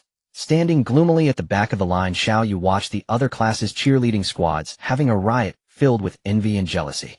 Perhaps sensing Xiaoyu's gaze, the Ultramen and garden gnomes in the chaotic melee all looked at her. Xiaoyu quickly turned her head back, pretending she hadn't seen anything. Suddenly Xiaoyu felt a premonition of impending doom. "Xiaoyu, you'll lead the team." Class monitor Chen Yang, noticing her daydreaming, suddenly called out. "Xiaoyu with the highest looks, you're the most suitable as the leader. You'll stand at the front with the other maids lined up behind you. You'll be the centerpiece." Xiaoyu couldn't hear the rest of what Chen Yang said. She only felt she was about to be publicly executed. Nodding blankly, she resembled a salted fish devoid of a soul. "I really want to cosplay as a battle maid with a greatsword and go chop up the designer who came up with this maid cheerleading squad." Everyone remembered to shout "master" when handing water to the athletes. The class monitor's voice came again. Xiaoyu felt the 30,000 yuan was too heavy a burden, as she desperately wanted to escape this place. Chen Yang looked at Xiaoyu again, her cheeks puffed up, looking utterly furious, as if she were about to randomly pick a few unlucky athletes to slaughter. He couldn't help but wipe a cold sweat for them. "Wu Ming, I can only help you this far. The rest is up to your own fate," the class monitor thought silently. "Alright, the competition is about to start. Everyone get ready to go on stage." "What should I do?" Xiaoyu stood at the front of the maid group at a loss, holding 2 handheld cheering flowers in her hands, feeling the gazes from all directions. Even the leader's eyes were occasionally glancing over. "I want to escape." As the broadcast began calling names, the athletes called out stepped onto the field one by one. The first event was the men's 100-meter dash. Xiaoyu watched the athletes take the stage one after another, feeling as if she were being sentenced to death little by little. Taking a deep breath, Xiaoyu tightened her grip on the cheering flowers, her feet shuffling against each other. As all the athletes were in place, it was time for them to cheer. Find death or glory. Everyone dies eventually. If I don't go to hell, who will? Master go. Master go. Master, you are the best. Seeing Xiaoyu leading the group with such skilled recitation of the embarrassing lines and performance of the mortifying moves, the little maids behind quickly followed suit. They didn't find it particularly bothersome, just cheering and encouragement. But for Xiaoyu, she felt her mind and body had been utterly sublimated. She seemed to see heaven right before her eyes and her deceased great-grandmother calling her name. Some people are alive, yet they are dead. Some are dead, yet they still live. Ever since their maid group made its debut, they had been the focus of the entire school. Even Ultraman and the garden babies occasionally peeked over. Is that the school beauty Xiaoyu? So cute. Mom, I'm in love. Maids are the best. This sports meet ends here for now. Browser launch. What are you doing, hey? Oh no, it's starting from the left ventricle. Fresh arterial blood is pumped from the left ventricle through the systemic arteries, completing oxygen and carbon dioxide exchange with the Bowdus tissues, turning from arterial blood into venous blood, then returning to the right atrium via the inferior vena cava, entering the right ventricle, and then through the pulmonary arteries into the pulmonary circulation. Their venous blood is converted back into arterial blood, which then enters the left atrium via the pulmonary veins, and finally enters the left ventricle. After that, blood is ejected from the right ventricle through the pulmonary arteries to the pulmonary capillaries, where it exchanges gases with the alveolar air, absorbing oxygen and releasing carbon dioxide, turning venous blood into arterial blood. Then it flows back to the left atrium via the pulmonary veins. That's the feeling. I'm done. Bang! At the sound of the gunshot, a figure on the track shot forward like a streak, instantly leaving a huge gap behind the others. Those behind only heard a burst of manic laughter. Huh. Your purity is too low. Too low. I'm already maxed out. That voice. It sounds familiar. Xiaoyu looked at the mad dog charging ahead. It was none other than Chuzhan. Tisk, I heard he's been addicted to games lately. So this is what a pure player looks like. Love it, love it. Gradually, Xiaoyu grew accustomed to the maid outfit. Human adaptability is truly infinite. She also noticed that most people's attention seemed more focused on her maid costume than on her as a person. So she suppressed the shame of wearing the maid outfit deep in her heart, gradually easing into the role, though her expression was still a bit stiff.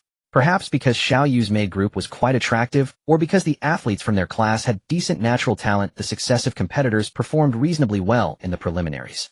At least not many were eliminated.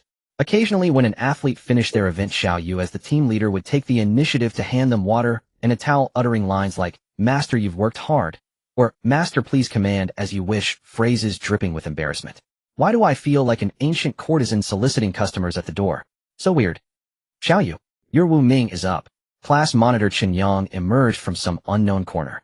Earlier, when Xiaoyu was enduring her social death, he had stayed far away, afraid she might back out. Now he appeared quite promptly. None of my business. Xiaoyu casually handed a bottle of water to a just-finished athlete, not even saying master. Wu Ming had been teasing her these past few days, even flirting in a sense. She had already sacrificed too much for that 30,000 yuan. Besides, it was just the preliminaries. With Wu Ming's physique, he would surely advance even without her cheers. But Wu Ming is directly entering the finals. Why didn't you say so earlier? Xiaoyu rushed to the front of the spectator stand. At that moment, Wu Ming was just stepping onto the field. He had signed up for the 5,000-meter long-distance run, which had few participants, so there was only one final round. Wu Ming. Xiaoyu couldn't care less anymore. She had done so much. If Wu Ming failed to win the prize money, she would be devastated. Go for it. She ignored the stares of others. Since she had already suffered social death, now that she was dead, she had nothing to fear. Wu Ming seemed to notice her. His mouth moved a few times, but the distance was too great for Xiaoyu to hear what he said. However, based on the lip movements, she could guess. Call me master. Wu Ming deliberately gave her a contemptuous look, as if to say, if you don't call me, you'll sandbag the race. All for 30,000. All for the computer. Can't get angry, can't get angry. Xiaoyu's face flushed bright red. She bit her lower lip, glaring at him with the fiercest eyes, utterly helpless. Trembling, she forced out the words one by one. Mas. Ter. You. Go. F. Ing. Go. The twilight sun streamed through the window, casting a mysterious golden veil over everything in the room. Xiaoyu, wearing her iconic pink dinosaur pajamas, sat cross-legged on the sofa, scrolling through the school forum on her phone. Shocking. Why did the school beauty of Chensi University curse in front of the entire faculty and students? The reason gave the editor third-degree burns on the back. The love story that the new school beauty and school heartthrob must tell. Explosive. The school beauty actually appeared on campus in a maid outfit. This was actually his request. A man did this for his girlfriend's wish. Click in if you're not excited. In 30 seconds I lose. Looking at these posts on the campus forum with titles that make you want to click, one would think it was UC browser. The campus paparazzi not working at UC is a waste of talent. Xiaoyu couldn't help but sigh. What are you looking at? Laughing so happily. Feeling the strands of hair by her ears stirred by a warm breath. What the heck? You walk without any sound. Turning her head, she saw Wu Ming, who had somehow come out of the bathroom wrapped only in a towel covering his private parts. Xiaoyu was so startled, she almost dropped her phone. If it were just Wu Ming appearing suddenly, it wouldn't be so scary, but his face had just been almost touching hers. Xiaoyu, who was so scared she hid in the corner of the sofa like a frightened kitten, just stared at Wu Ming, imagining the scene just now. That scene was too intimate. It was almost like a passionate couple. You're crazy. Xiaoyu blurted out, and to hide her embarrassment, she preemptively attacked. Why are you so close? You're almost touching my face. I was just watching you so intently, I wanted to see what you were looking at. Wu Ming still had a nonchalant expression. None of your business. Go away, go away. If you don't leave, I'll shout pervert. Xiaoyu angrily picked up the small blanket on the sofa and wrapped herself up completely like a silkworm chrysalis. Recently Wu Ming had been like this. Unreasonably close, sometimes suddenly having intimate contact, making Xiaoyu at a loss. Could Wu Ming be in heat? Xiaoyu was a bit scared. Wu Ming, are you in heat? Should I buy you an inflatable wife? Xiaoyu hid in the small blanket, only poking out her head to tentatively ask Wu Ming. What do you think? Wu Ming walked over and suddenly leaned on the back of the sofa. Do you want to help me cool down my fire? Oh my god. So scary. Keep away from me. Xiaoyu immediately retracted her head into the blanket, curling into a tight ball. Xiaoyu was trembling. Wu Ming, what joke are you playing? It's not funny at all. Xiaoyu's soft voice came from the blanket.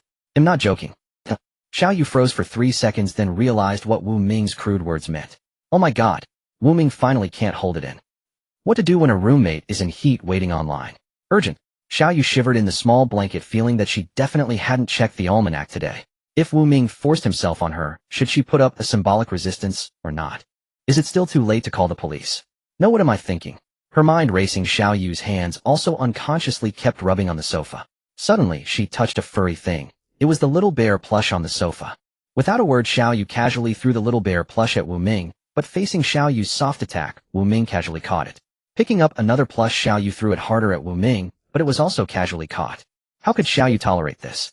She picked up the big bear plush she was sitting on and prepared to throw it, but this time Wu Ming directly grabbed her wrist. Looking at Wu Ming's innocent smile, Xiaoyu took a deep breath, lowered her voice, and tried to make her lowly voice, which had no authority, slightly more serious. Wu Ming, don't do anything foolish. Calm down. I'm still your good buddy. How can you bring yourself to do this? Even a rabbit doesn't eat grass near its den. Really? But I feel that messing with a good buddy is more exciting. Wu Ming still had a nonchalant look, but one hand was already reaching for Xiaoyu. With this legal lowly look, you're kind of adorably silly. Xiaoyu felt she was probably done for today.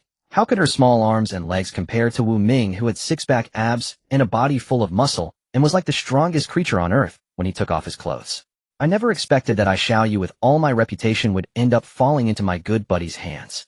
Oh well, anyway, this body will have to marry someone sooner or later. Giving in to Wu Ming isn't such a bad deal, but it's a pity I can't pursue lesbian love anymore. My Yeto-Beijin dream of Yuri.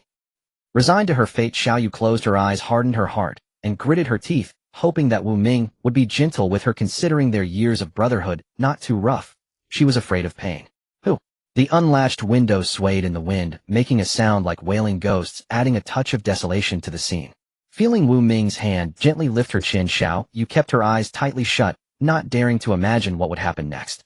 Mwah. With a very soft lip sound, Xiaoyu felt a kiss on her forehead, and a slightly wet sensation. Probably water from Wu Ming's undried hair dripping onto her forehead. Time passed second by second, but the expected pain never came. In fact, after that kiss, Wu Ming made no further move. Trembling, she opened her eyes, which held a trace of tears, but found that Wu Ming was no longer in front of her. She looked left and right, but Wu Ming was nowhere to be seen. That's it. After a moment of dull thinking, Xiaoyu understood. She had been teased by that guy Wu Ming again. Lying on the soft, big sofa, listening to the howling wind outside, thinking about her every word and action, just now Xiaoyu felt she had socially died again. Although she said that thinking of Wu Ming's actions and words, just now Xiaoyu felt both angry and embarrassed. She simply pulled the blanket over her head, pretending she didn't exist, and nothing had happened. Bastard. Bastard. Bastard. But the more she tried not to think about it, the more the images popped into her mind. in 2K HD quality. That damned pervert Wu Ming must be crazy. At this moment outside the villa door, Wu Ming, who had changed into a new set of clothes, leaned against the marble pillar at the entrance, holding an unlit cigarette in his mouth, feeling the lingering warmth on his lips. What a silly girl. When Xiaoyu woke up, the sky outside had already turned completely dark. How did I fall asleep? Xiaoyu propped up her frail body, looked around to find Wu Ming, but only saw a pile of stacked dolls on the sofa. Supporting herself on the sofa cushion, she leaned against one side, finding it uncomfortable, and placed a backrest pillow behind her. She took out her phone to check the time. It was only 3:30 a.m. Was that a nightmare? Xiaoyu tried to recall why she had fallen asleep, her groggy brain finally booting up. She remembered. Xiaoyu slapped her forehead. It was that bastard Wu Ming who teased me, and then he disappeared somewhere. I searched the entire villa, but couldn't find him. Then I must have waited for ages until it got dark, got sleepy, and dozed off without realizing. Her vision was still blurry, so she rubbed her eyes, still adjusting from sleep. Seriously, I wonder if Wu Ming is back yet. My body is so weak right now. I wish I were stronger, preferably with a clone that has double strength and speed, so I wouldn't have to fear that bastard's sudden lustful impulses. Xiaoyu began to let her imagination run wild again. She walked barefoot on the cool wooden floor, which despite the air conditioner running still felt a bit chilly. She reached the door of Wu Ming's bedroom, hesitated, then opened it. The door was unlocked, and she pushed it open with a twist of the handle. The room was dark, but with the faint light from the living room, she could make out the rise and fall of a chest beneath a blue dinosaur pajama on the bed. So he's back already, Xiaoyu sighed in relief, gently closing the door without making a sound. Why do I even care if he's back? He treated me like that earlier. I feel like he's changed a lot. Become more. Not unfamiliar, but rather intimate. Xiaoyu shook her head vigorously. Why am I overthinking this? Forget it. I must not have slept well. He'll just go back and catch some more shut-eye. Little did she know, as she closed the door, Wu Ming, who had been feigning sleep, slowly opened his eyes, glanced at the door, then picked up his phone and sent a message. Above that message, a string of previous messages bore a contact name with a single character: Xiao. Time to eat. If you don't come now, the food will get cold. Dressed in a homemaker's apron, Wu Ming held a spatula in one hand and shook the blanket-wrapped Xiaoyu with the other. Let me sleep a bit longer. Came a faint whine from under the blanket. Helpless Wu Ming went to set the chopsticks, then sat down absent-mindedly, making a clutching motion with the hand that had shaken her, as if squeezing something. Seems bigger. Drinking milk works, they'll have to force her to drink more. About 10 minutes later, Xiaoyu, in a pink baby dinosaur pajama, stumbled out of the bedroom. She pulled a chair to the table and reached for an egg, but Wu Ming tapped her hand with his chopsticks. Ouch! What are you doing? Xiaoyu, still half asleep, had messy hair in her mouth. She pouted and stared at Wu Ming with a dazed look. Go wash your hands first. I know. You're worse than my mom. Wu Ming put down his chopsticks, watching the little pink dinosaur swish its tail toward the bathroom. Feeling his gaze, Xiaoyu suddenly turned around. What? Don't eat my eggs. I won't. Wu Ming shook his head and took a sip of his soy milk. Yes, soy milk tastes better with salt. Soon after washing up, Xiaoyu tottered back, sat down, and grabbed Wu Ming's soy milk for a drink. Why is it salty? Heresy. Are you sick? You've been so listless today, Wu Ming said in a flat tone, standing up and leaning close to her, pressing the back of his hand to her forehead, then to his own. No fever. Usually you're bouncing around like a monkey. Today, you're like a sick cat. You're the sick cat. Xiaoyu shot back. I didn't sleep well last night. Woke up around 3 and couldn't fall back asleep. Counting sheep didn't work, so I played ranked games all night. Guess what, Wu Ming? I went from diamond all the way down to gold with 18 consecutive losses, and my credit score dropped by over 20 points. How can you be so bad at this? Wu Ming sighed, pouring her a glass of milk. Drink more milk for nutrition. Suspecting nothing, Xiaoyu downed half the glass in one go, leaving a milk mustache on her lips. I just picked Sun Wukong for jungle, but every match the enemy had Liu Bei shouting your base, ignore. ID just respawn and get killed before leaving the fountain. If you didn't sleep well, I can ask for leave for you. Stay home and rest today. Great. They'll definitely climb back to diamond today. Go sleep properly. Suddenly the phone under Wu Ming's arm vibrated. Wu Ming unlocked it skillfully. It was a call. Since he didn't put it on speaker, Xiaoyu couldn't hear the other side clearly, nor did she care to eavesdrop, still scheming how to sneak in a game. She only heard Wu Ming's perfunctory, Hanging up, Wu Ming finished his soy milk in one gulp. Eat first, to leave the dishes in the sink. He'll wash them when I'm back. I have something to do. Need to go out, and also ask for leave for you. Oh, okay. Be safe. Xiaoyu didn't mind, secretly rejoicing that she could play games openly now. Bang. Phew, finally gone. Xiaoyu skipped lightly to the room, a slice of bread between her teeth, grabbed her phone, and opened the game. Legend of Blood launch. Minor health system reminder: your account has been locked by your guardian. Yeah. Wu Ming, he'll never forgive you. Bored to death, Xiao Yu even washed the dishes. She kicked off her slippers and lay sideways on the sofa thinking of watching TV, but finding nothing interesting. Maybe she should sleep a bit. Moments like this are actually quite nice. The digital clock's numbers jumped slowly. Click. The sound of a key turning in the lock reached her ears. Xiao Yu rubbed her still sore eyes groggily. Is Wu Ming back so soon? The door swung open, and against the sunlight outside a slender shadow stretched long followed by a magnetic female voice. Are you my sister-in-law? Who are you? Xiao Yu stared blankly at this strange woman. Or rather a pretty girl. A very tall girl with a large chest and long legs. Just as Xiao Yu was about to say something else, the girl dropped her suitcase and ran over her slender jade-like hands, pinching the flesh on both sides of Xiao Yu's face, kneading it incessantly. So cute. Kawaii. Don't. Need. My face. The girl finally withdrew her hands, letting out an awkward, embarrassed laugh. Sorry, sis-in-law, you're just too adorable. I couldn't help it. Xiao Yu made a stop gesture. Hold on. Who are you? Why do you call me sis-in-law right away? How do you have the keys to this place? Xiao Yu suspected this might be Wu Ming's mistress coming to confront her. I never thought Wu Ming with his honest looks would be this kind of person. I need to keep my distance from him. Well, I'm Wu Ming's sister. Sis-in-law, you're so cute, I just couldn't resist. The girl's hand crept forward again, trying to pinch Xiao Yu's cheek, only to be slapped away. You're pretty, but you act like a child, even more childish than Wu Ming. Stop. My name is Xiao Yu. I'm your brother's roommate, not your sis-in-law.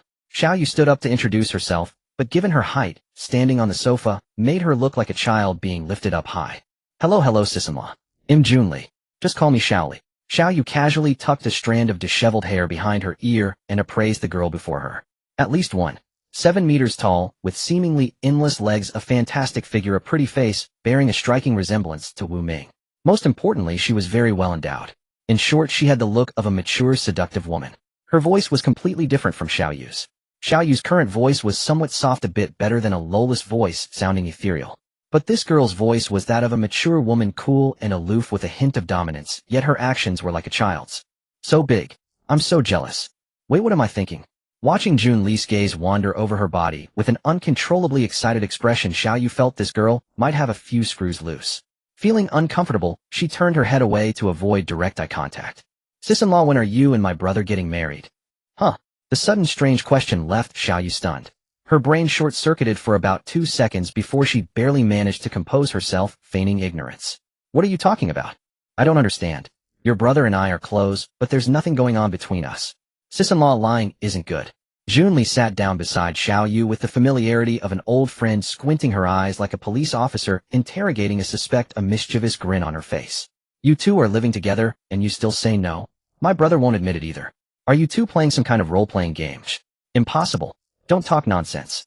Xiao Yu sat down and shook her head vigorously, planning to deny everything. Otherwise, her spotless reputation would be ruined in the eyes of this newly arrived sister. I never knew my brother had a taste for this. Noticing Junli's gaze drifting downward, Xiao Yu quickly hugged herself, looking like a virtuous young wife being eyed by a bully. Don't believe rumors, don't spread them. Stop talking nonsense. Suddenly Junli leaned and closed her almond-shaped eyes, staring intently at Xiao Yu. Xiao Yu retreated further back on the sofa until she hit the edge. Xiao Yu really wondered if everyone in Wu Ming's family was like this. Always acting crazy out of the blue. Sis-in-law, are you an adult? The relentless stream of questions exhausted Xiao Yu.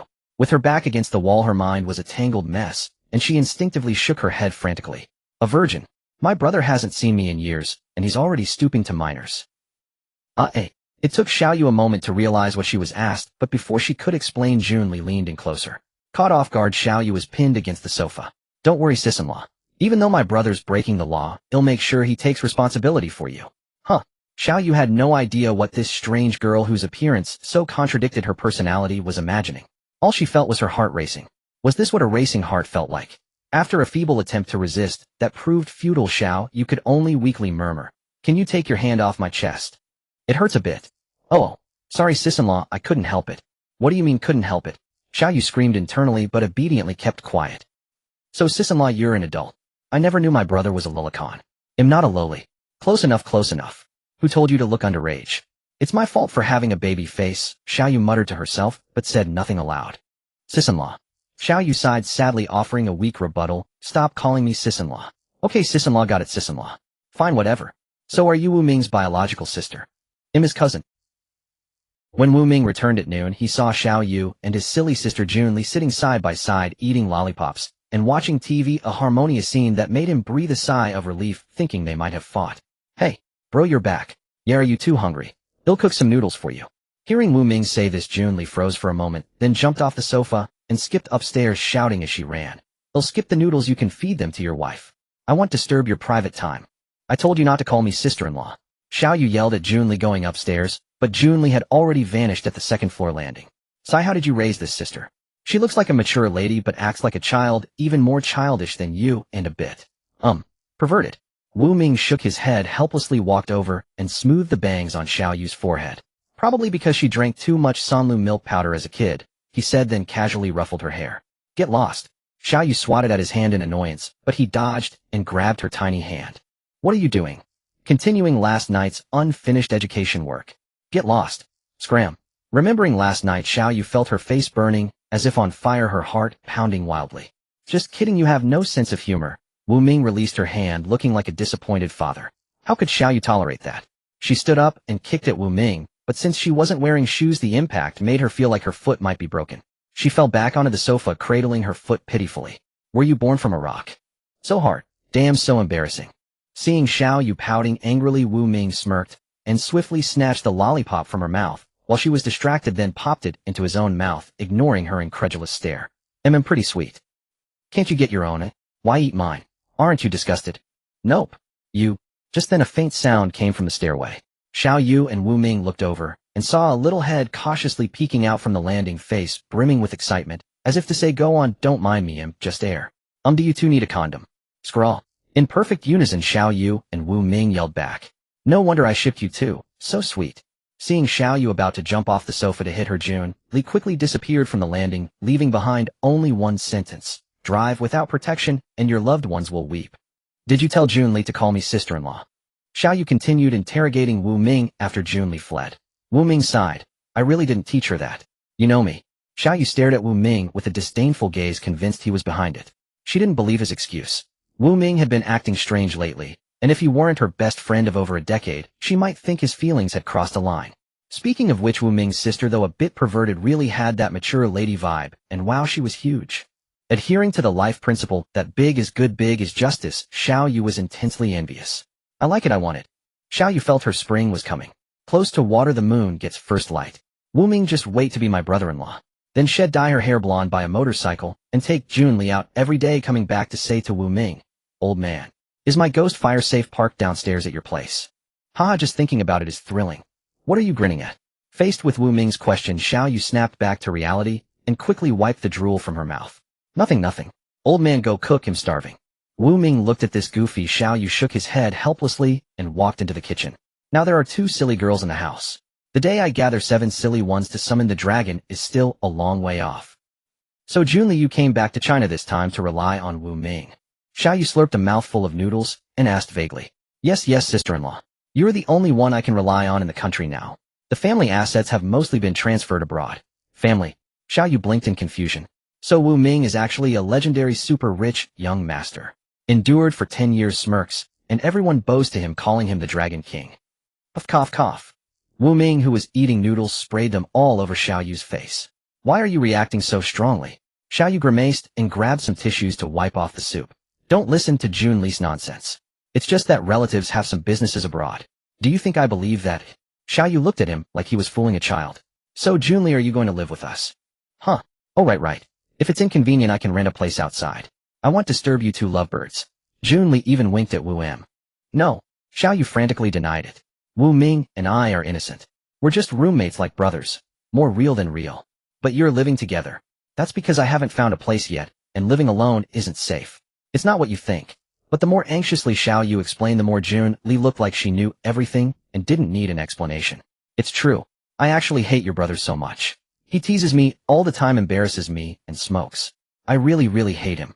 The more Xiao Yu spoke, the more tangled it became, the less clear.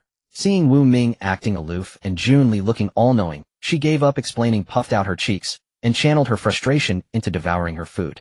Alright, sister-in-law, don't be mad. He'll help you teach my brother a lesson later. Don't call me sister-in-law. Xiao Yu grumbled in protest. Okay, sister-in-law, got it, sister-in-law. Because her game account was banned by Wu Ming yesterday, Xiao Yu went to bed early.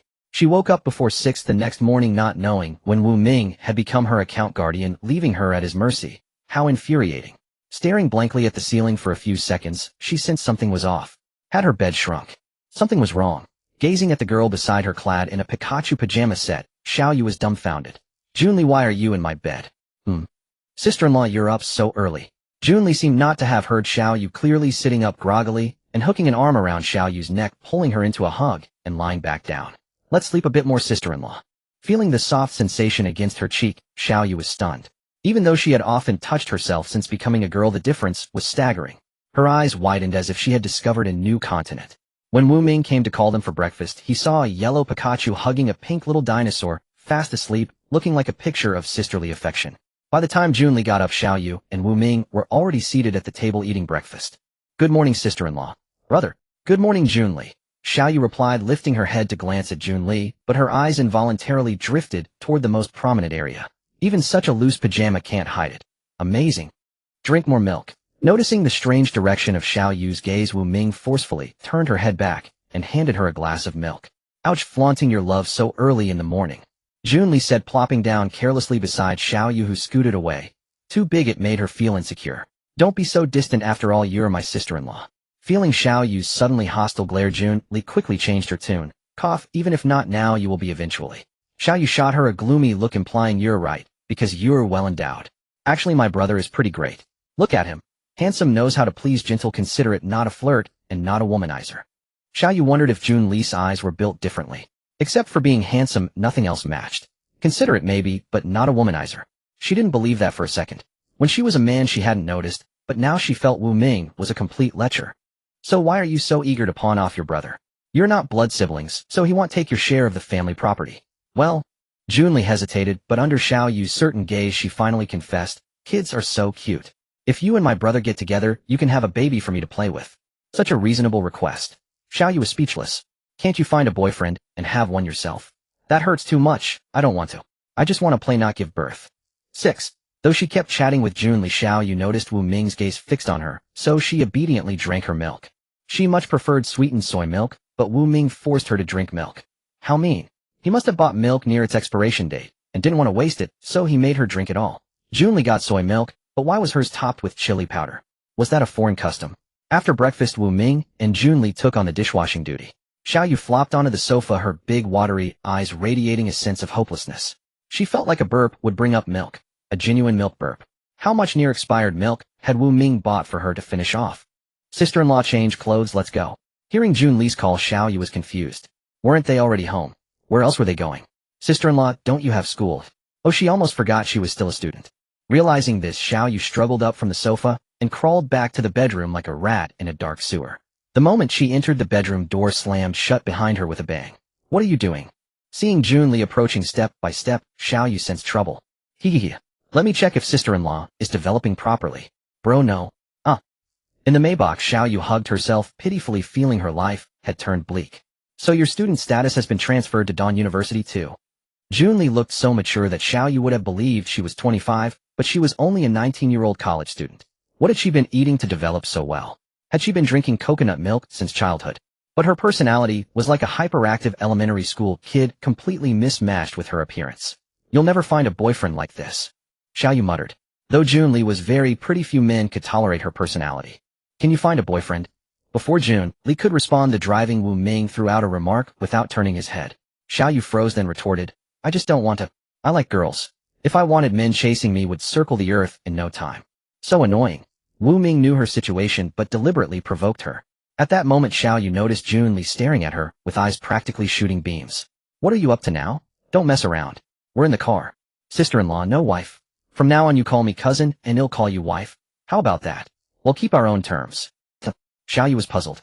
So is Junli a lesbian? Wu Ming went to handle Junli's enrollment procedures. Fortunately, Junli wasn't in the same class as them. Unfortunately, she was in the neighboring class, meaning he would see her not only at home, but also every day at school. Xiaoyu frowned as she watched Wu Ming and Junli disappear down the corridor, suddenly feeling listless. She casually pulled over a chair, sat down, and propped her chin on her hands, staring in the direction he had gone. During this time, she had spent nearly every day with Wu Ming. Now watching him walk away with another girl, even though she knew their relationship, she still felt a hollow ache in her heart. like a beloved toy had been snatched away by someone else. Wu Ming always took care of her in subtle ways, and she would occasionally throw childish tantrums. Apart from his playful teasing, he was actually quite good. She had asked him to quit smoking, and he hadn't lit a cigarette in days, never smoking in her presence. A bold thought surfaced in Xiao Yu's mind, one she had buried deep in her heart. Could it be that she had truly fallen for Wu Ming? At first she thought it was just the discomfort of adjusting to being a girl, so she suppressed the idea, unwilling to do something that would make both her and Wu Ming regret it. But after these days together, Xiao Yu realized she was becoming more tolerant of Wu Ming and more accepting of her own identity. At this thought, Xiao Yu couldn't help but shiver, nearly falling off her chair, startled by her own strange notion. Comparing her past feelings as a boy to her current feelings as a girl toward Wu Ming, she felt they were entirely different. Before, she had seen Wu Ming as a comrade, a dependable friend, a brother she would go through fire and water for. But now she seemed to regard Wu Ming as a spiritual anchor, a source of support. As if with him she feared nothing, and it was with his help that she had so quickly embraced her new identity rather than dwelling on the past. Xiao Yu felt she might be beyond saving. From getting angry and blushing at the slightest tease, she now found it normal most of the time. Could she be a masochist? Xiao Yu shook her head vigorously again. Habit was indeed a terrifying thing that could change a person subtly. If she had encountered someone like Wu Ming who teased her daily for amusement, she would have slapped him long ago. But now, because they were inseparable every day, she found it somewhat natural and even enjoyed it at times. Often after being teased or flirted with by Wu Ming, she wasn't very angry. Perhaps as a way to mask her true feelings, she overreacted. The more I think about it, the more it seems true. Could it be? I must be a masochist. No one can ever know this. Just as Xiao Yu was lost in her thoughts, a girl suddenly ran over. Xiao Yu had only a vague impression of her, remembering her as a quiet, unnoticeable girl in class. Xiao Yu, have you seen the campus forum? Know what big drama has broken out? Someone took a photo of your Wu Ming with a girl. They looked so close.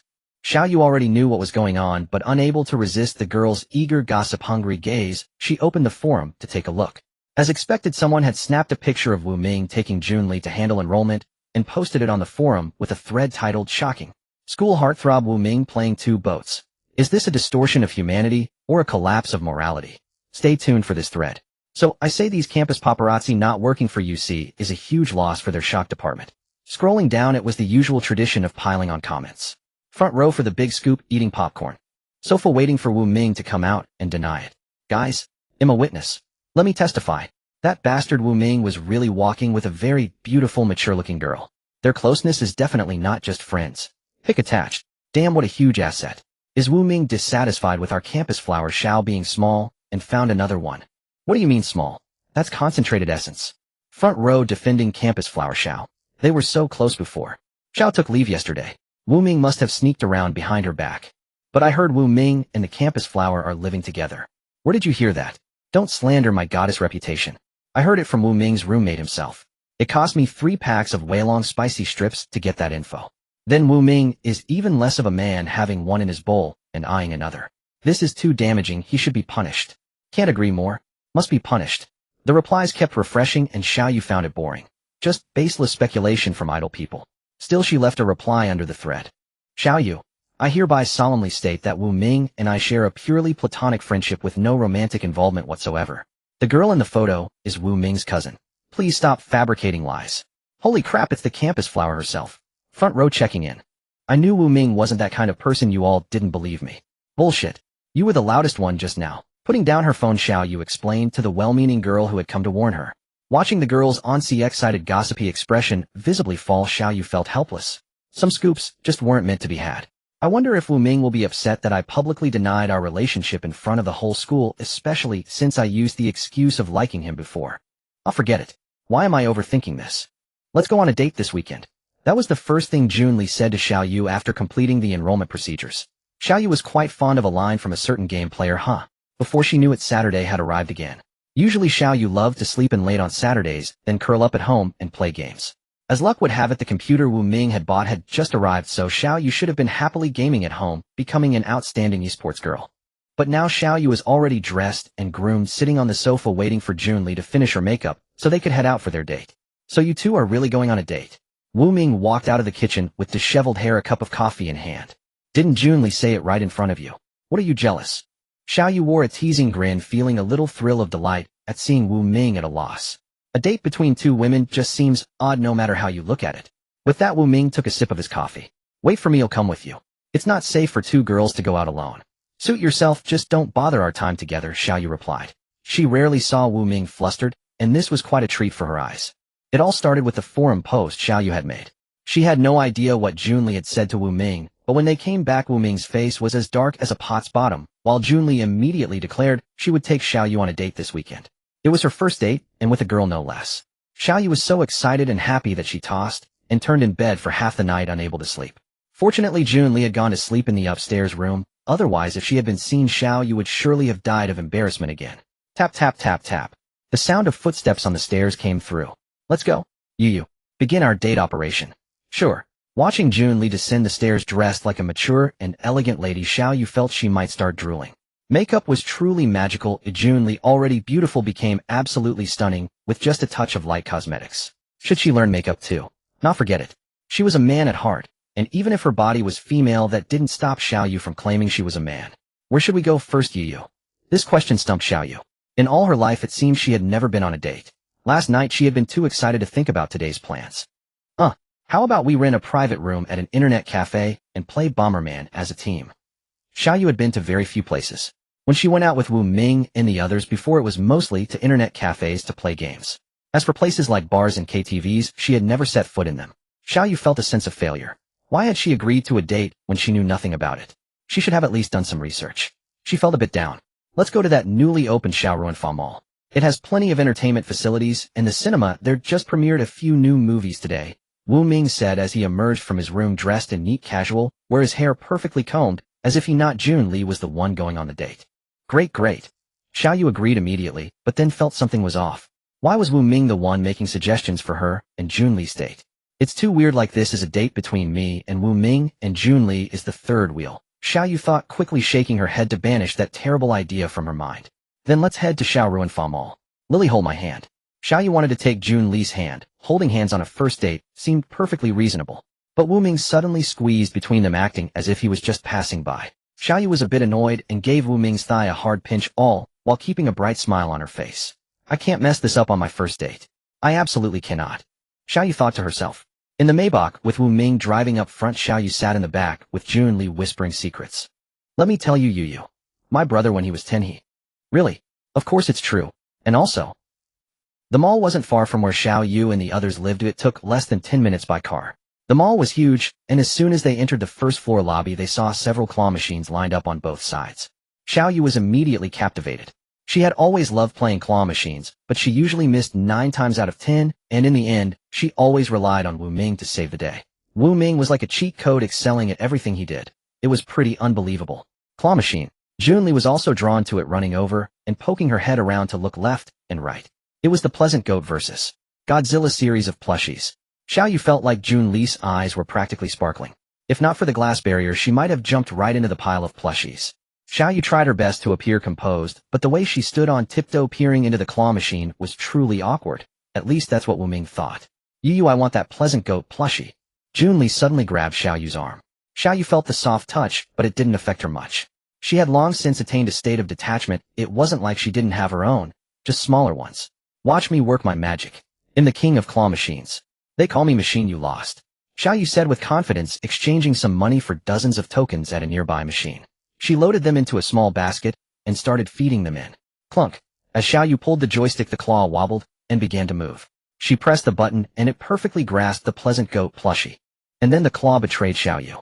These claw machines were always like that. The merchants deliberately set them to be very loose, or else they'd go bankrupt in no time. Xiaoyu refused to give up. She tried a few more times, but each attempt came up empty. Luckily Xiaoyu wasn't a fisherman, or she might have had to drink some river water to avoid going home empty-handed. Suddenly Xiaoyu felt something press against her from behind, and then 2 large hands covered her small ones, feeling very warm. Don't move, came Wu Ming's familiar voice. Xiaoyu didn't know why, but she felt her face heating up again. Maybe it was. Calm down. I'm on a date with a girl right now, I can't embarrass myself. Xiaoyu kept comforting herself in her mind. Phew. Letting out a long breath, Xiaoyu felt the blush on her face subside, a little, no longer so hot. Feeling the gentle force from Wu Ming, Xiaoyu actively cooperated with his movements. A moment later. Haha, I'm the best after all. Xiaoyu shouted, clutching the plushie in her hands. Wu Ming deliberately kept his distance, pretending not to know this crazy woman. Yu looks so cute when she's full of energy. Junli's eyes sparkled as she watched Xiaoyu's back. Bro, if you don't make a move, Xiao Yu will be mine. What secrets are you two whispering about? Oh, nothing. Let's head to the second floor and have some fun. By then each of them was holding a plushie, but they were all caught by Wu Ming the cheater guiding Xiao Yu's hand. Xiao Yu was hopeless and couldn't catch a single one on her own. Holding Jun Li's hand, Xiao Yu and the others wandered around the mall for nearly an hour before they started to feel a bit hungry and decided to find something delicious to eat. Inside a milk tea shop, the three of them sat together. So this is what a date feels like. It's amazing. Xiao Yu sighed contentedly after taking a lovely sip of her milk tea. Haven't you ever been on a date before, little Yu? Xiao Yu thought for a moment. I don't think so. I often go out to eat with Wu Ming though, she said, suddenly recalling scenes of going out and eating with Wu Ming. That doesn't count as a date, right? This is delicious. Jun Li took a sip of her milk tea, then with stars in her eyes held it out to Xiao Yu's lips. Try it. This one is amazing. Looking at the straw Jun Li offered, Xiao Yu was about to take a sip when she noticed Wu Ming's somewhat intimidating gaze. He might have realized Xiao Yu was looking at him and quickly turned his head away. You bully me, but I'll drink it anyway. With the intention of annoying Wu Ming, Xiao Yu took a hearty gulp. I got the boba on the first sip. I'm so lucky. You. Huh. Xiao Yu snapped back to reality, only to find Jun Li grinning at her. Why are you drinking my milk tea while staring at my brother? Xiao Yu's sluggish brain stalled. Was it that obvious? Her cheeks flushed again. Why do I blush so easily now that I'm a woman? Back then I had such thick skin. Because. There was a mosquito on Wu Ming's head just now, but it's gone now. Ahaha, that's it. After racking her brain, Xiao Yu finally came up with a plausible excuse. Feeling that continuing like this would lead to trouble, she quickly finished her milk tea and stood up. Let's go watch a movie. Great idea. Let me check what's playing today. Found it. 3 horror movies: The Temptation of the Toilet, Shenyang Street, and Ollie Gay. Yu, which one do you like? Horror, huh? Xiao Yu twitched the corner of her mouth, trying to maintain a calm facade, but the cold sweat on her forehead betrayed her unease. Maybe we should grab dinner first. Her fear of horror movies wasn't just mild. One viewing meant she wouldn't dare walk alone at night for a month, or use the bathroom after midnight, preferring to hold it until dawn. Are you scared, Yu? Jun Li deliberately looked at Xiao Yu with a disappointed expression. Who said that? I'm super brave. As a man, how could he admit weakness? Xiao Yu felt she must be radiating masculinity at that moment. Wu Ming, are you laughing? Xiao Yu noticed Wu Ming lagging behind, struggling to suppress a grin. I just remembered something funny. Hearing his excuse, Xiao Yu felt belittled and couldn't help but pout. Let's go watch a horror movie. Today I'll show you what fearless Xiao means. With hollow bravado, Xiao Yu led the way into the nearby cinema. Spotting a horror movie poster on the counter, she couldn't suppress a shiver. I Xiao Yu fear nothing. Bring it on. Maybe we should skip it, Jun Li suggested, seeing Xiao Yu's death-defying resolve. She tugged at Xiao Yu's sleeve. She was here to help her brother foster romance, not to torment Xiao Yu to death. Seeing an escape route, Xiao Yu was about to follow Jun Li's lead, as she was genuinely scared. Ahem. Wu Ming's timely cough interrupted her plan. Irritated by his provocative cough, Xiao Yu shot him a glare and swallowed her original words. It's fine, I'm not afraid. Entering the dim screening room, the three found their seats and put on 3D glasses. Wu Ming and Jun Li each bought a bucket of popcorn and cola, but Xiao Yu didn't. She felt she might not be able to eat and could end up spraying it on someone. Once seated, Xiao Yu gripped the armrest tightly like a death row inmate awaiting execution. The movie hadn't started yet, and people were still filing in. In the dim light, only vague silhouettes moved around, and Xiao Yu felt her heart was about to leap out before the film even began. When all the lights went out, Xiao Yu clutched her plush toy tightly, her gaze darting everywhere but the screen. Would it be embarrassing to scream if I get too scared? Gradually, eerie music filled the room, and the audience fell silent, the atmosphere growing oppressive. Xiao Yu kept her head down, feeling her legs tremble. I regret being so stubborn. As the terrifying music reached its climax, a horrifying figure suddenly pressed against the screen, emitting a ghastly low growl, like nails scraping a chalkboard. Here you go, bro. Ah! Xiao Yu's mind went blank as she let out an uncontrollable scream. By reflex, she tightly embraced Wu Ming beside her, burying her head deep in his chest, tears streaming uncontrollably from her eyes. Wu Ming felt the trembling Xiao Yu in his arms, her tears soaking a small patch of his clothes as she let out muffled sobs. Yu, are you okay? Jun Li looked over with concern, gently patting Xiao Yu's shoulder, but it only made her tremble more. Horror movies are too terrifying. When Xiao Yu woke up, she found herself holding Wu Ming's arm, her head resting on his shoulder. Wu Ming had his eyes closed, seemingly asleep too. Jun Li was nowhere to be seen, and the screening room was empty. The movie had long ended. She tried to let go of Wu Ming's arm and pull back, but realized his hand was still wrapped around her waist.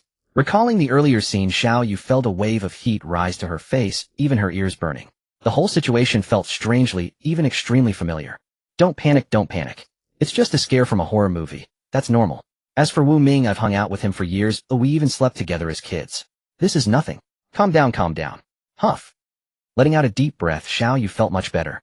Carefully, she tried to extricate herself from Wu Ming's embrace. Awake, huh? Hearing the familiar voice, Xiao Yu jolted, fully awake, realizing Wu Ming had opened his eyes long ago and was staring straight at her. Instantly, the lingering heat on her face surged back. Flustered, she wanted to explain, but didn't know what to say. If you're awake, let's head home. The mall will close soon. As if oblivious, Wu Ming stood up on his own and stretched. Was I really embarrassing just now? Xiao Yu felt mortified. She had lost face in front of a girl and screamed so loudly. I wish I could find a crack to crawl into. Not embarrassing at all. Wu Ming said casually while stretching. You look pretty cute back there. Get lost. Xiao Yu felt a bit pleased at the first part of his comment, but the latter part made her flustered and angry. She huffed and stood up to leave, but her legs had gone numb from sitting too long, causing her to stumble into Wu Ming's arms. I want to escape this planet. When Wu Ming and Xiao Yu returned home, the house was empty with no sign of Junli. Wu Ming mentioned that Junli had something to do tonight and wouldn't be back. To be honest, Xiao Yu was a bit worried about Junli. Was it really okay for a girl to stay out alone all night? But Wu Ming didn't seem worried at all. How could he be so indifferent as a brother? Even as a cousin, he shouldn't act like this. Despite her concern for Junli, Xiao Yu felt so drowsy that she could barely walk straight. She had been too nervous to sleep last night and was already sleep-deprived, and now it was past midnight. Xiao Yu usually needed at least 8 hours of sleep to keep her mind sharp, but she had only slept about 3 hours last night. She had managed to stay awake all day thanks to the excitement, though she had dozed off in the cinema. But that was because she had cried herself to exhaustion. Now she felt she couldn't hold on any longer. She had no strength left and decided to take care of herself first. Good night, Wu Ming. After exchanging goodnights, Xiao Yu staggered into her room. She simply took off her coat, changed into her little dinosaur pajamas, and collapsed onto the bed, falling asleep instantly. She was just too tired. Around 2 in the morning, Xiao Yu was awakened by the urge to pee. I shouldn't have drunk so much milk tea during the day.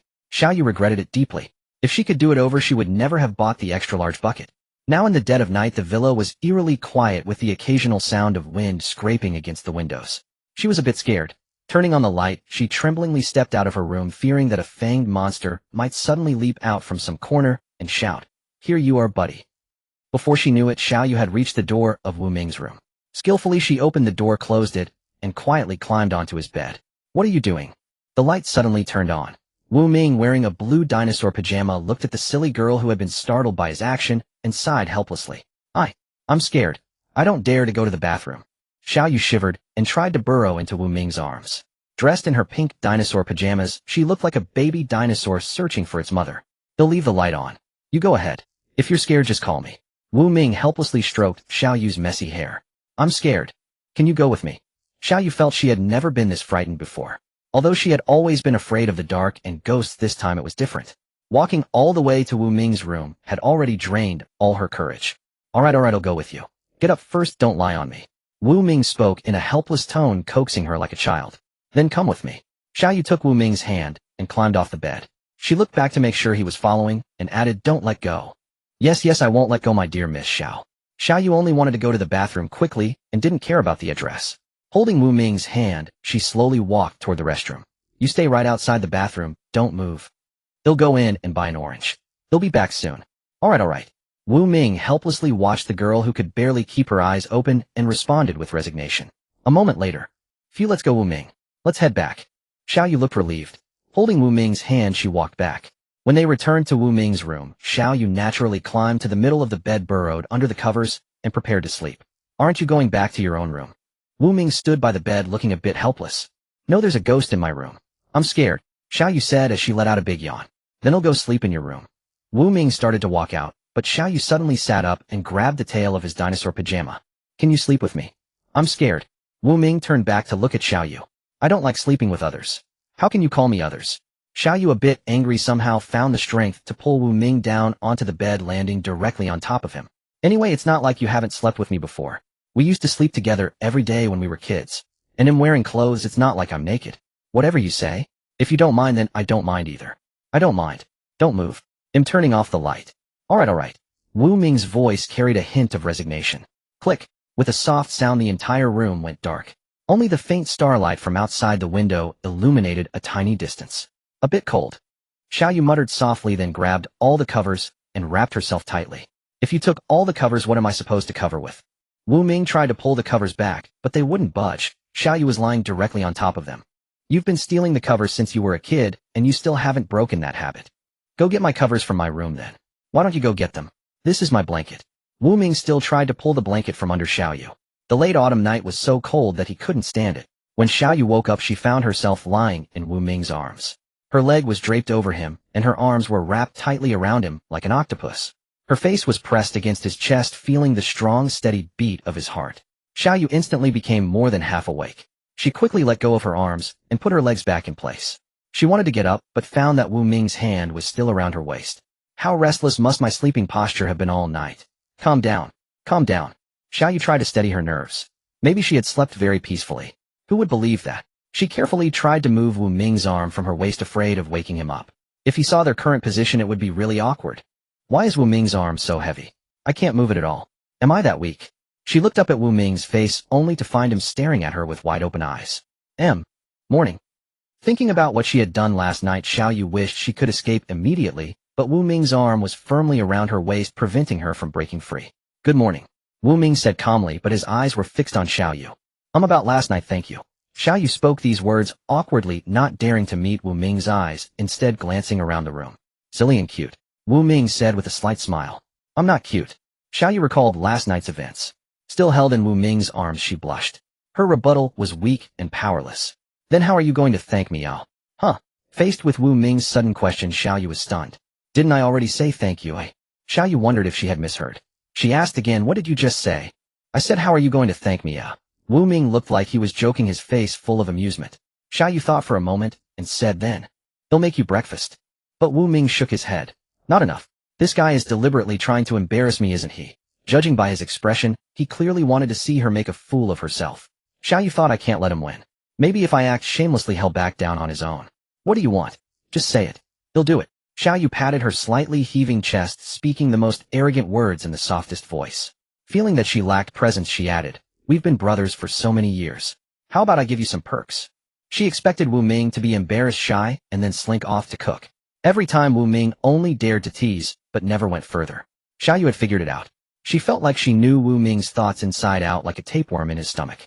Okay, give me a kiss. But this time Wu Ming didn't follow the script. He suddenly smiled and pointed at his lips. Come on, kiss me here, and that's your repayment.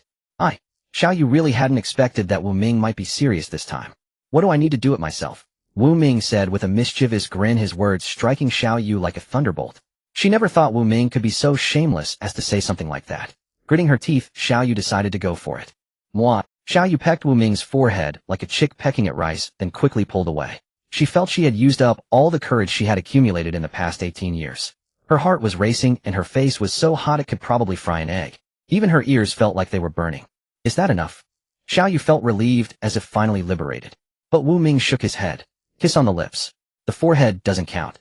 Xiaoyu felt her face burn even hotter. How could this guy be so dishonest? You?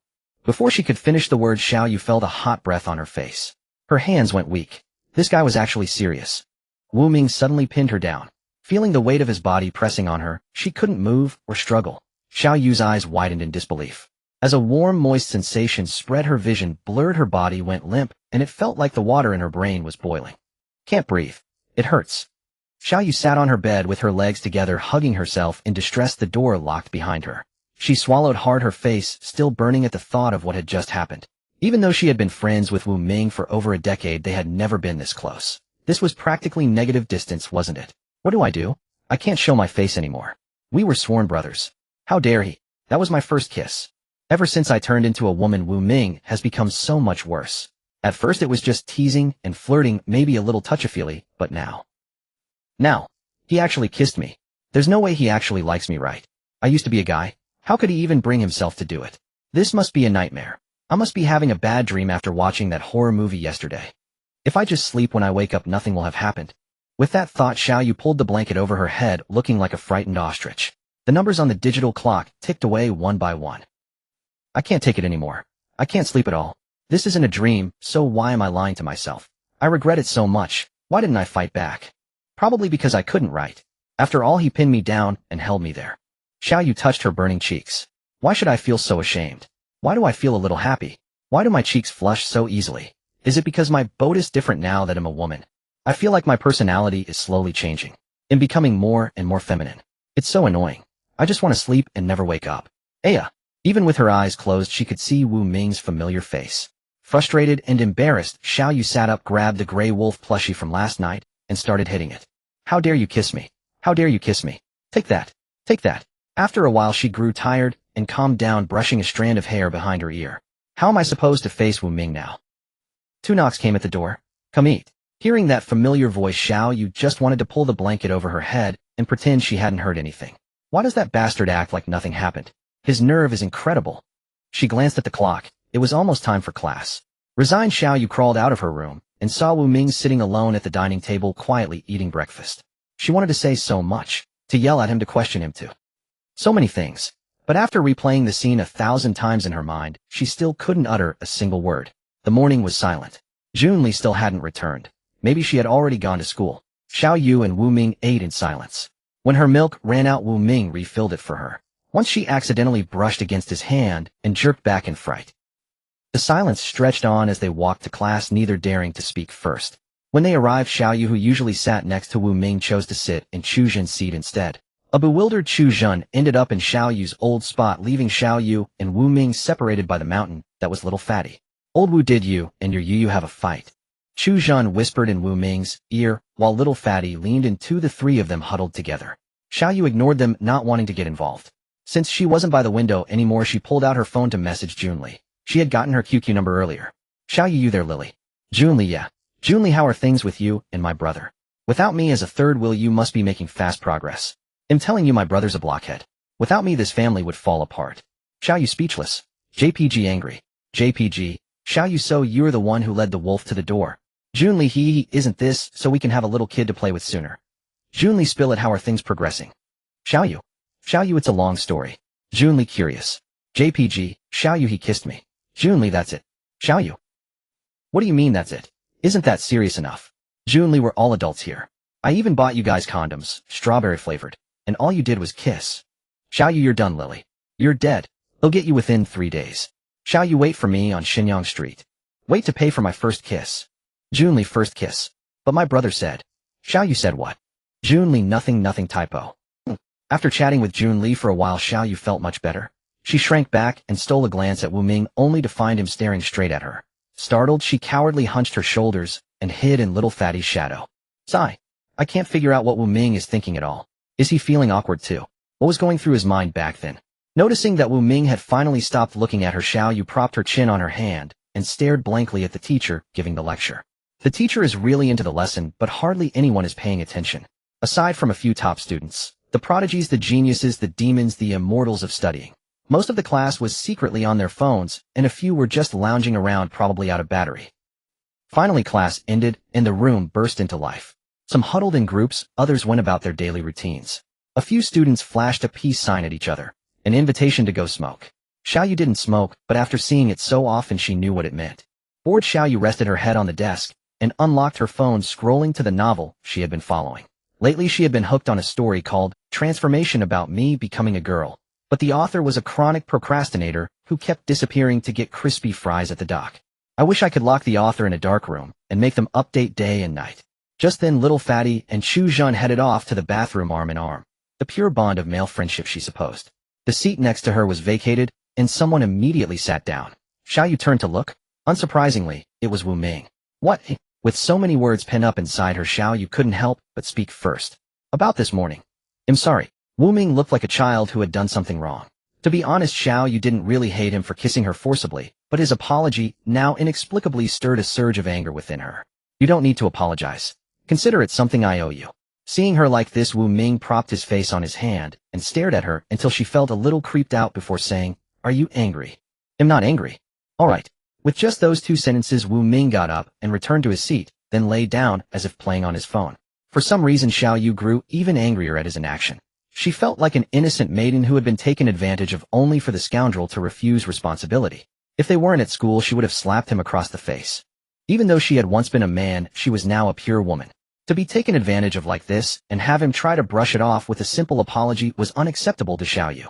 She didn't expect him to take responsibility, but at least he could say a few more words. For the rest of the class, Xiao Yu didn't absorb a single word. Her mind was filled with how unreasonable Wu Ming was. The more she thought about it, the more she felt wronged, even wanting to cry. Her 18-year-old first kiss was gone, and Wu Ming was as dense as a log despite how clever he used to be. Perhaps her distraction was too obvious, and during the homeroom teacher's class, she was finally caught. While she could afford to ignore other teachers' lessons, she had to at least look attentive in the homeroom teacher's class. As Xiao Yu's mind wandered to distant realms, a sudden shout broke through.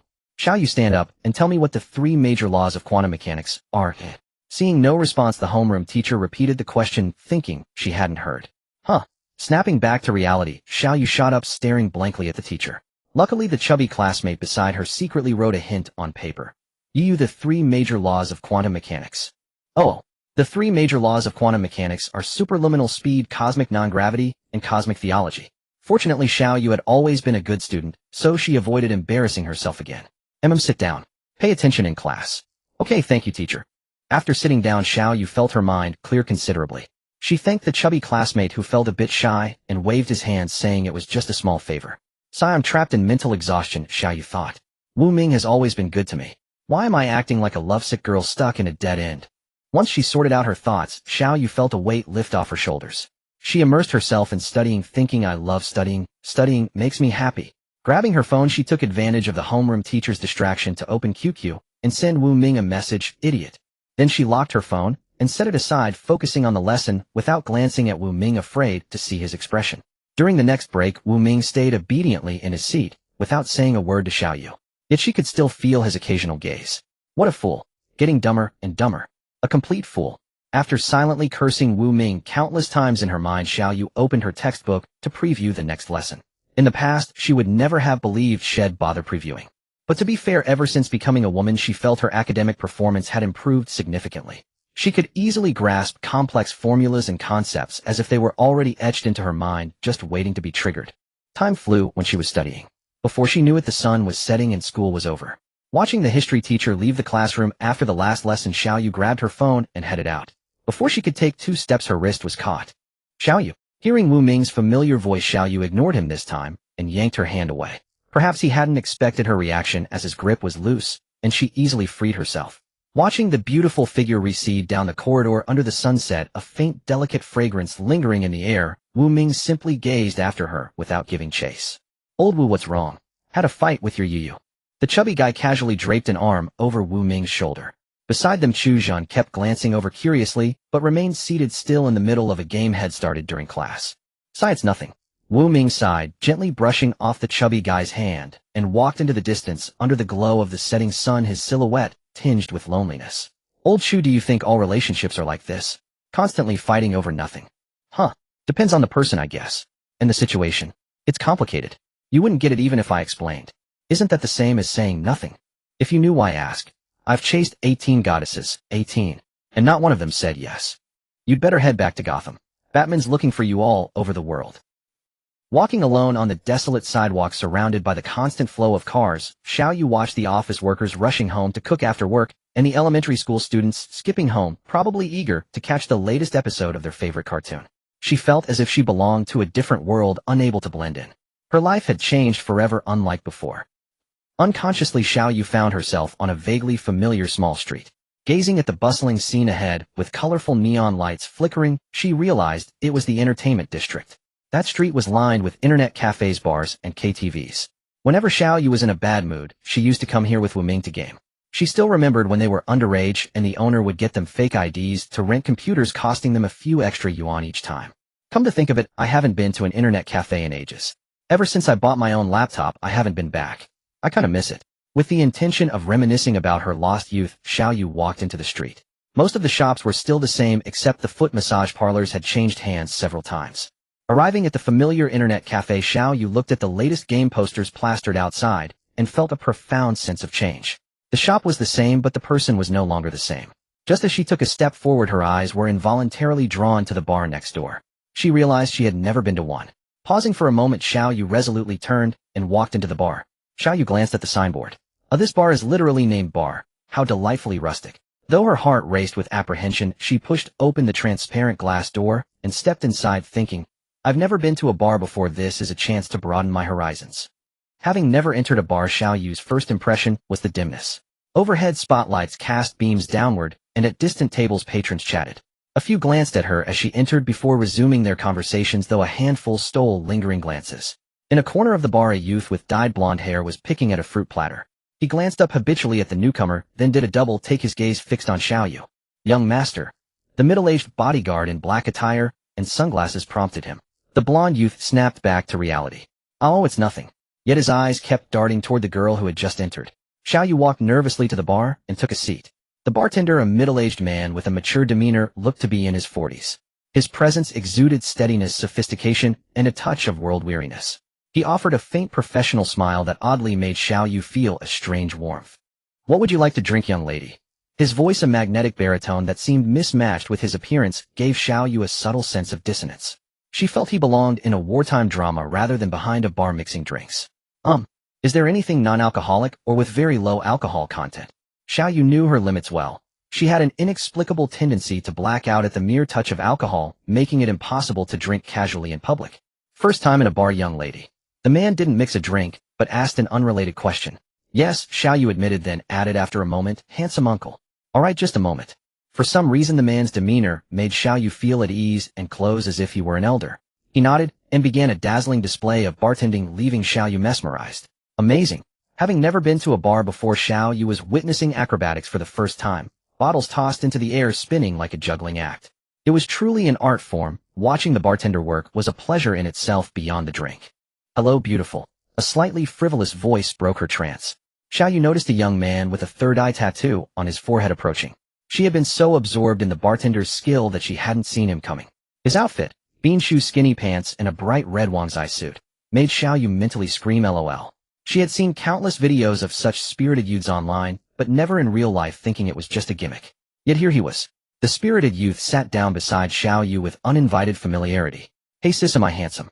Xiao Yu was at a loss for words, unwilling to lie, so she remained silent.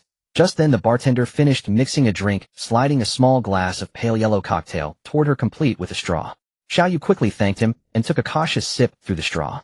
"Why does it taste like watered-down iced tea?" she mused internally, though she suspected the bartender had deliberately made it mild for her first visit, or so she thought.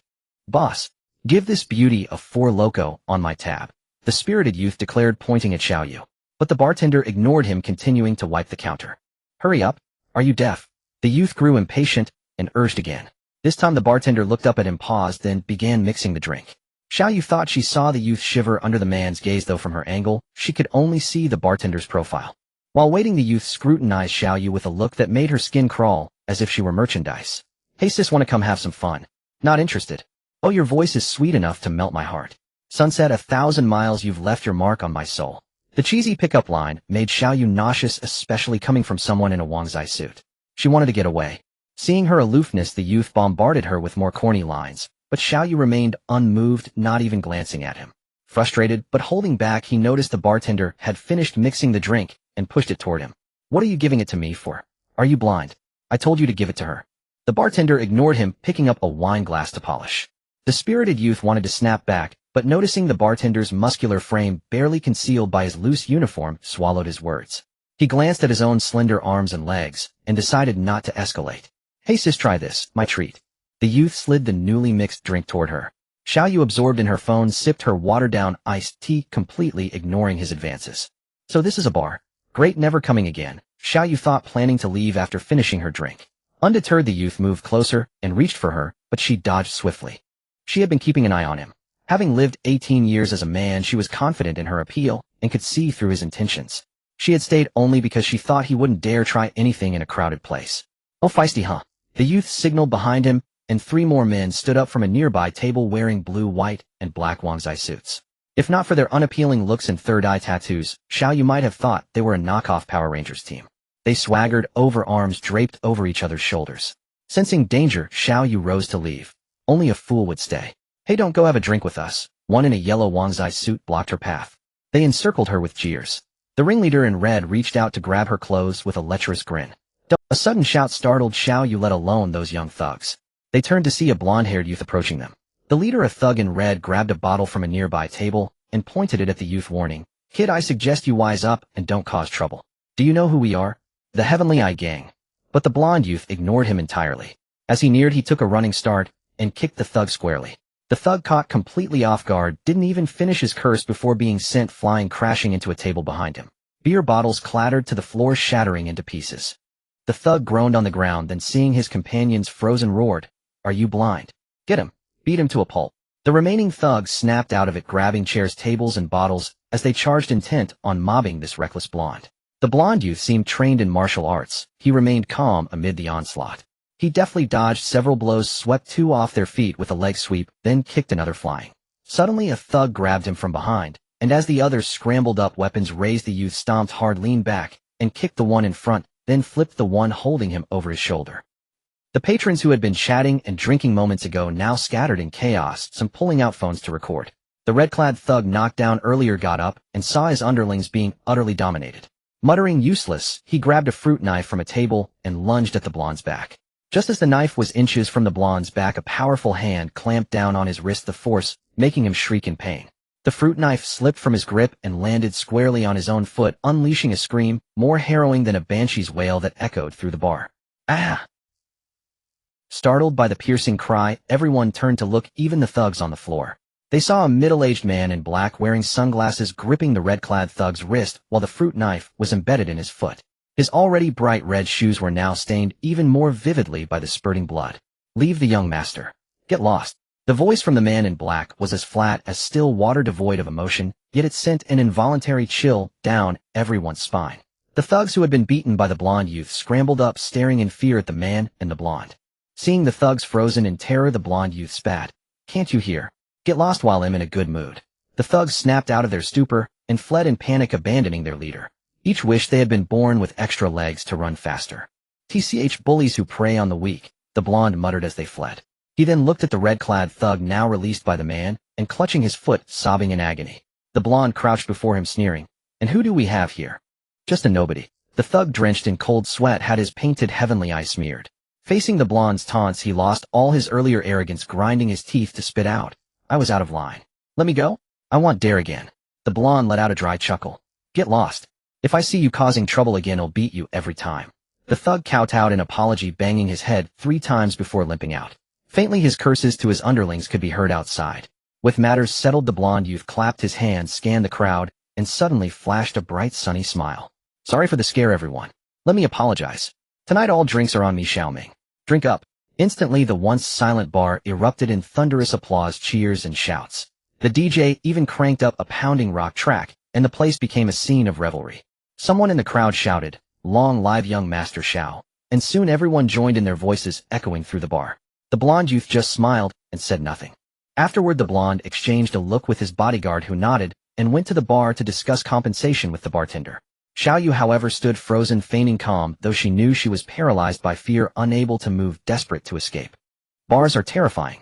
I never want to come again," Xiao Yu screamed internally. She had never been in a fight before, let alone witnessed such brutal combat, like a martial arts movie with blood. Hello, miss." The blonde youth, who had just seemed like a lavish playboy, scratched his head and approached Xiao Yu, looking shy and completely different from before. "Hello, thank you for helping me out." Xiao Yu snapped back to reality, forcing composure as she replied politely. After all, he had helped her, even if in this harmonious society those thugs could only harass her at worst. Out of courtesy, she bowed slightly. Caught off guard by her demeanor, the blonde stammered, No. No problem. Can I buy you a drink?" "No thanks. I have things to do. I owe you one. Let's exchange contacts, and I'll treat you to a meal sometime." As a man, or at least with a man's mindset, Xiao Yu hated being indebted, but she didn't want to engage too much with this blonde. She didn't want him to take an interest in her. Being a woman is such a hassle. Faced with her unyielding attitude, the blonde youth hesitated, but ultimately agreed to swap QQ numbers. Watching Xiao Yu's receding figure, he clutched his phone, which displayed the just accepted friend request. "Uncle Lu, young master, your orders. Investigate this girl. I want everything, the more detailed the better." "Understood. Brother, how could you mess up like this? I set up such a perfect environment for you. First a date, then a horror movie, then created opportunities for you two to be alone. How could you still manage to screw it up? And in the end you just chickened out. What about the confession we agreed on? I was all ready for it, and this is what you give me. I'm utterly disappointed in you." Inside the Wu family villa, Jun Li pointed angrily at Wu Ming, who sat silently on the sofa, unleashing a torrent of accusations. "Seriously, I'm more anxious than both of you. Don't you know the time those two lords gave you is running out? Hearing Jun Li's relentless reproach, Wu Ming opened his eyes, which had been tightly shut, and let out a sigh.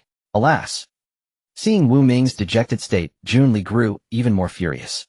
Brother, if you want think for yourself, at least think for the family. Don't forget your identity. Only by winning Xiao Yu over, only by winning her, can you, this discarded pawn, return to the chessboard. All these years of planning have been waiting for today. Don't you want to uncover the truth of what happened back then? Enough! Wu Ming barked. What did you say? I said enough. Since childhood, I've been arranged to get close to her, never once asked about my own wishes. Day after day you told me to wait for the right moment. 3 years, then another 3. Now that the moment is here, you arrange for me to win her over, while she's still naive and innocent, to capture her heart. All of this, you say, is for the family. But what has the family ever given me? What did my so-called parents ever give me? I'm nothing but a tool. Jun Li was startled by Wu Ming's sudden outburst, but still tried to retort. But. No buts. Xiao Yu is free. Jun Li looked at the person who was once her closest companion, the brother she had relied on through thick and thin. A crystal tear slipped from the corner of her eye, tracing down her smooth skin, and fell with a plop onto the floor, wetting a small patch of the tiles. Have you really developed feelings for her? Click. Wu Ming didn't answer. Instead, he lit a lighter, ignited a cigarette, took a deep, slow drag, letting the smoke ease a fraction of the pressure in his heart. Then he exhaled slowly. Amid the swirling smoke, his young, handsome face seemed to have aged considerably. Did you start smoking again because of her? Ding dong. The phone on the side vibrated, signaling a new message. But no one paid it any attention. The night breeze tousled Xiao Yu's slightly disheveled hair. Xiao Yu thought to herself, habit is a terrifying thing. Even though she had only been living with Wu Ming for a few weeks, she already felt unable to adjust to walking home alone on this lonely road. That idiot, why didn't he come find me? I deliberately walked so slowly. The streetlights along the sidewalk flicked on one by one like dominoes. Xiao Yu glanced at the sparse pedestrians around her, then unlocked her phone and checked it. Maybe that fool Wu Ming had sent her a message or called her. Perhaps she had forgotten to turn off silent mode and missed it. But there was nothing. Aside from a few spam texts from the telecom company about data plans, no one had messaged or called her. She glanced at the time. It was already 9 o'clock. A sudden pang of bitterness surged in her heart, and she felt a sharp ache. Why? She had noticed all of Wu Ming's actions these past few days. After being forcibly kissed that morning, she had thought a lot. She had already started to accept her current identity. She had hinted to him. So why hadn't he come to find her? Not even a single text or phone call. Xiao Yu felt she might be beyond saving. She kept telling herself she was a man, yet she seemed to be gradually falling for Wu Ming. She had been numbing herself with all sorts of excuses, deceiving herself into thinking she was a masochist. But deep down, he was slowly occupying her heart. The moment he kissed her forcefully, the last string in her heart snapped. She was hopelessly, irreversibly in love with her best buddy. Why did she develop feelings for him? Perhaps it was because Wu Ming appeared when she was most helpless. Perhaps it was his words, "Don't be afraid, I'm here," when she was lost and confused about her identity change. Perhaps it was because he made breakfast for her every morning. Perhaps it was because of his warm embrace. Perhaps it was the bond of more than 10 years between them. Perhaps there were too many perhaps. At some point, he had suddenly barged into her heart. Maybe she had always had a good impression of Wu Ming. Otherwise, she wouldn't have accepted it so quickly. Looking back over the years, Wu Ming had always been her good friend, her best buddy, and privately, even more than family. It must have started when she was bullied after transferring schools in 2nd grade, and he bravely jumped out to drive those bullies away. Right. She still remembered that day clearly. Under the sunlight, Wu Ming's back was so dazzling. That turn of his head, that outstretched hand, those words, "Don't be afraid, I'm here." So she had heard those words once before, more than 10 years ago. Perhaps more than once. Looking at the food stalls by the street, Xiao Yu hesitated for a moment, but still walked up. She ordered 2 portions of fried stinky tofu, and sat down on a small stool next to the stall to wait for her order. Maybe he's just busy. Once he's done, he'll see my message and come find me. Seriously in love, the girl has to make the first move. This guy Wu Ming really worries his dad. As his good son's father, I can only swallow my tears and tolerate him. Staring at the phone screen that still showed no messages, Xiao Yu bit her lower lip, comforting herself over and over in her mind. The loneliness is getting stronger. I really want to see that guy Wu Ming right now. Miss, your fried stinky tofu is ready. Please enjoy. Okay, thank you, sir. Xiao Yu gently picked up a piece of stinky tofu with a toothpick and placed it into her mouth. In an instant, the aroma of the tofu exploded on her palate. Yet as she stared at her phone, which remained devoid of any messages, the delicacy lost its appeal. Aiming. Please come soon. I bought your favorite fried stinky tofu. Gazing at the message bar that showed no response, Xiao Yu rested her chin on her hand, lost in thought. Could my phone be broken? That's why I haven't received any messages. Xiao Yu, deceiving herself, checked her phone balance. Still plenty. Her data was ample, and the mobile network was on. It was simply that Wu Ming had not replied. Could something have happened to Wu Ming? Xiao Yu couldn't help but worry. Should she call him directly? Would that seem too forward? Being a girl is such a hassle. Without her even realizing it, her demeanor had become increasingly feminine, including her personality. The moon was full, the stars sparse, and the autumn wind blew on and on, yet it could not carry away Xiao Yu's longing for Wu Ming. As the night deepened, the old man selling stinky tofu patted Xiao Yu on the shoulder, offering a kind smile. Little girl, I'm about to pack up. You see. Xiao Yu snapped back to reality, only to find that the once bustling snack stalls were now deserted, leaving nothing but a mess. She glanced at her phone. It was already 11 at night. Oh, I'm sorry, sir. Hey, raise your stool. Xiao Yu quickly stood up and helped the old man place the stool onto his vendor cart. Watching the old man pedal his tricycle away with effort, Xiao Yu sighed.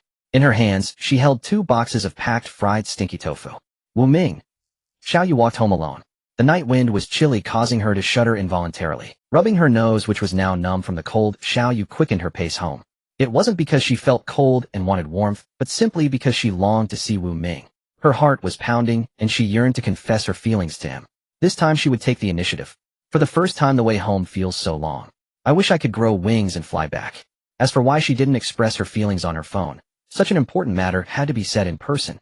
She walked, stopping now and then to kick at small stones by the roadside. Xiao Yu felt herself becoming more childish, or rather more feminine. Beep. A familiar car horn sounded. Xiao Yu turned with surprise, only to see a Mercedes-Benz speeding out from the corner behind her. It passed by without stopping, leaving only a flash of dazzling lights. It's not him. Xiao Yu was disappointed to see it wasn't Wu Ming. With a sigh, she kicked at the stones by her feet, completely unaware that a familiar Maybach was slowly emerging from the corner behind her. She didn't even notice when the Maybach pulled up beside her. The window rolled down, and a familiar teasing voice came through. Is our Yu trying to lose weight? Wu Ming. Xiao Yu snapped back to reality. Turning around, she saw Wu Ming already out of the car, standing face to face with her. In that moment, something seemed to connect between their eyes. Xiao Yu couldn't meet his gaze after just one look. She could only steal glances at his eyes, which were fixed intently on her. In those eyes so familiar to her, she saw something new for the first time. It seemed like love. At that moment, the world fell silent.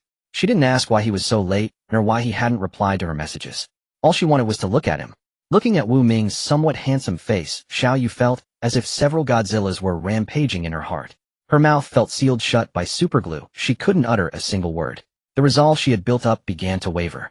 It wasn't that she was reconsidering her confession, but she felt flustered and afraid to speak. She took several deep breaths and exhaled forcefully, wanting to shout those words at the top of her lungs. Yet she found she couldn't even speak. She opened her mouth awkwardly a few times, producing only vague mumbled sounds. Nervously, Xiao Yu's hands unconsciously began to fidget with the zipper of her jacket. Her eyes darted around, and her mind went blank. There's something I need to tell you. Hearing Wu Ming's words, Xiao Yu's heart momentarily stilled. What will he say? Will he confess to me? If I agree too quickly, will I seem too forward? But Wu Ming fell silent again, staring intently at Xiao Yu, causing her face to flush crimson. She couldn't meet his eyes, and could only look down at her toes. It seemed she could barely see them anymore. I've been looking forward to this for so long, yet now that it's here, I'm still a little scared. Xiao Yu, I'm here. I'm sorry. I do. There was a few seconds of silence before Xiao Yu snapped back to reality, looking at Wu Ming with confusion. What did you say? I'm sorry. Why are you apologizing? I've deceived you for 11 years. The budding romantic thoughts in Xiao Yu's mind instantly withered. All the love and affection dissipated, leaving only a blank void. She couldn't comprehend what Wu Ming was saying. What? Do you want to hear a story? What kind of story? A story about your origins. Xiao Yu was puzzled. Didn't she know her own origins? Weren't they just that she had irresponsible parents who abandoned her in this small city? And then she inexplicably transformed. Your transformation into a woman was not an accident. Boom. Xiao Yu felt as if something had exploded in her mind. What did you say? The desperate need to know why she had changed suppressed the frantic beating of her heart. She pushed aside all romantic thoughts and feelings for Wu Ming. Suddenly the man before her seemed like a stranger. He held so many unknowns and secrets, and she had foolishly believed she knew him well. Was Wu Ming really the Wu Ming she knew? Wu Ming watched the changing expressions on Xiao Yu's face. He had anticipated this outcome, but he still decided to tell her everything and let her decide her own life. He didn't want her to be anyone's tool. Leaning lightly against the car, Wu Ming gazed at the pitch-black sky. The clouds were thick tonight, obscuring the moon and stars just like that night. This is a very cliched story. Once there was a wealthy couple, immensely rich. Having lost interest in everything worldly, they craved immortality. They recruited a couple of scientists who had made major breakthroughs in biology, hoping to use their new biotechnologies to extend their lives. They secretly established a hidden laboratory. This plan was called Cocoon Breaker. The scientists aimed to create a potion inspired by organisms that undergo metamorphosis in nature, allowing humans to break out of their cocoons like caterpillars and live a new life. Did they succeed? No. They studied for 15 years, neglecting sleep and food. Even their child was born in the lab. The closest they came to success was a male infant, a clone test subject created from the genes of a girl from a certain town. This test subject could undergo metamorphosis upon reaching adulthood, but it didn't extend life, it caused a gender change. Because this test subject's data was unique, it wasn't destroyed like the others. It was preserved.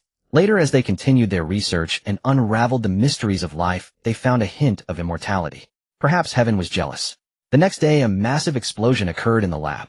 The two scientists died instantly, but their child survived. With their deaths, the families behind them fell into decline, soon suppressed by competitors until they could barely survive. By this point, Xiaoyu had a vague understanding. Still, she remained silent and listened on. Her eyes grew colder and her hands clenched unconsciously, her nails digging into her flesh without her noticing. The wealthy couple sent people to search the entire lab, but all the data was destroyed. Only one preserved research result remained alive. That was test subject number 1, sealed in a hibernation pod. Codenamed Cocoon Breaker, the closest to success and the most unique test subject. So, that's me. Yes. It was a child who had spent 9 years in a hibernation pod. After this incident, the wealthy couple abandoned their pursuit of immortality. They decided to implant false memories into this test subject and adopt him. Perhaps they wanted to experience the joy of raising a child, as they had none of their own. And because of their desires, the two youngest biologists perished. They made a promise to the families behind the science, a promise straight out of a fairy tale. If a member of that family could win the heart of test subject number 1 within a month of her metamorphosis, her coming of age, the wealthy couple would bequeath half their assets to that person. Hearing this, Xiaoyu understood everything.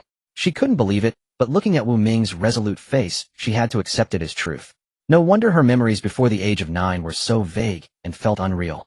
No wonder her parents had abandoned her to travel the world. So I'm actually a test subject. And you were sent by your family to get close to me since childhood. Not entirely. After this ordeal, my family no longer trusted the wealthy couple, your nominal parents. They simply expelled the child of the deceased scientist from the family. That child was me. They took a shot in the dark, figuring there was nothing to lose. So your current parents. They're actually my uncle and aunt. Then your cousin Jun Li is also fake. She's the child of my parents' assistant. When she learned of her parents' death, she was still at her grandmother's house. So are you trying to win me over for the bet? So everything you've done for me was just to get the inheritance? Xiaoyu felt her heart shatter completely and utterly. Everything, all of it, was just a dream. A grand dream from which she awoke to find everything was a lie. But Wu Ming continued speaking. No, don't say anymore.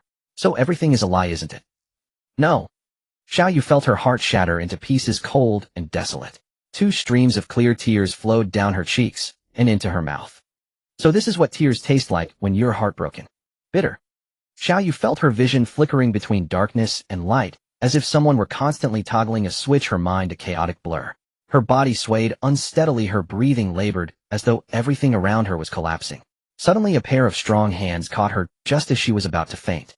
Sensing the familiar scent at the tip of her nose, the warmth in his embrace, and his sturdy arms, Xiaoyu struggled to break free. But her strength was no match for Wu Ming's hold. She could only resign herself to lying in his arms, weeping silently. Why did you have to tell me this? Wouldn't it have been better to let me live my life in blissful ignorance? Because I love you. Wu Ming's voice came through, hoarse and raspy, as if he hadn't slept for nights, utterly exhausted. Yet Xiaoyu couldn't explain why, but she felt as though he had been relieved of a great burden, as if he had finally shed some invisible shackles and was truly being himself. I love you. I've loved you for a very long time. His voice remained slightly husky, but this time it sounded warm and intimate. Before, Xiaoyu had always felt an invisible barrier between her and Wu Ming, but now that barrier had been shattered. This confession, which hardly resembled a confession at all, sent tears streaming uncontrollably down Xiaoyu's face. They traced her cheeks and dripped from her chin onto the fabric of Wu Ming's chest. You foolish girl were never meant to be manipulated your whole life. I had intended to wait until the bet's deadline passed before confessing to you, but I couldn't bear to keep secrets. I am willing to tell you everything. I love you, Xiaoyu. I respect any choice you make, whether you hate me, despise me, leave me, or curse me. Feeling the pounding of Wu Ming's heart beneath his chest, she wondered, was it beating for her? I am willing. Before Wu Ming could react, he felt a sharp pain on his lips. Her arms wrapped tightly around his neck, and the girl's bright eyes were shut close right before him. His hands, uncertain where to rest, gently encircled her slender waist. They stood so close that he could clearly discern her faint, ethereal fragrance. Unlike the last time, their roles were now reversed. All she knew was that Wu Ming truly loved her. This was something that could never be faked. An autumn breeze blew, and in the distance, Xiao Ming sighed as he watched their embrace in the rearview mirror from the passenger seat of a Mercedes parked by the roadside. "Uncle Lu, let's go." "Yes, young master." "Wish them happiness." With the soft hum of the engine, the car slowly drove away from this absolute domain, where any single person would instantly perish. Time passed, and an unknown duration went by. Finally, Xiao Yu released her arms from around Wu Ming. Her tiptoes, which had been raised for so long, felt a bit sore, but she no longer cared. Her face was flushed crimson, and the two still damp tear streaks added a touch of fragile beauty to her. Her warm, misty breath fell in soft puffs against Wu Ming's chest. Though her mind remained in turmoil, she had already decided her destiny. She trusted Wu Ming, just as he had trusted her with everything. This was her choice. Wu Ming stared blankly at the foolish girl before him, licking his lips with a hint of lingering taste, only to be met with the metallic tang of blood, her punishment. Xiao Yu reached out her delicate pale hand, and placed his rough palm, calloused from playing ball, against her own chest. Wu Ming startled, and tried to pull away, but she held him firmly. Feeling the fierce beating of her heart beneath that softness. This was the best answer he could receive. Lying on Wu Ming's large bed, Xiao Yu clung tightly to him, while he wrapped his arms around the girl in his embrace. Both of them were dressed in dinosaur pajamas, exuding the cozy warmth of a young couple. Now they were truly a couple. Caressing the familiar face that had accompanied her for 11 years, Xiao Yu's little heart pounded violently. With a soft smack, she lightly pecked him on the lips, then nestled contentedly into his arms. Feeling his gentle embrace, a powerful sense of safety surged through her chest. She felt she had nothing left to fear. As long as Wu Ming was there, they would face everything together. As long as he was by her side. "Aiming. What is it, darling?" Hearing this intimate term of endearment, Xiao Yu felt sweeter than honey. "Do you want?" "Want what?" "Do you want me?" "Silly girl, if I don't want you, who else would I want?" "I mean..." Before she could finish, a finger gently pressed against her lips. The most exquisite delicacy should be savored at the most perfect moment. The first rays of morning sunlight streamed in through the window, casting a gentle warmth into the bedroom that was still slightly chilly, though the heater's soft breeze helped ease the cold. Xiao Yu woke up unusually early today, gazing at the man so close to her.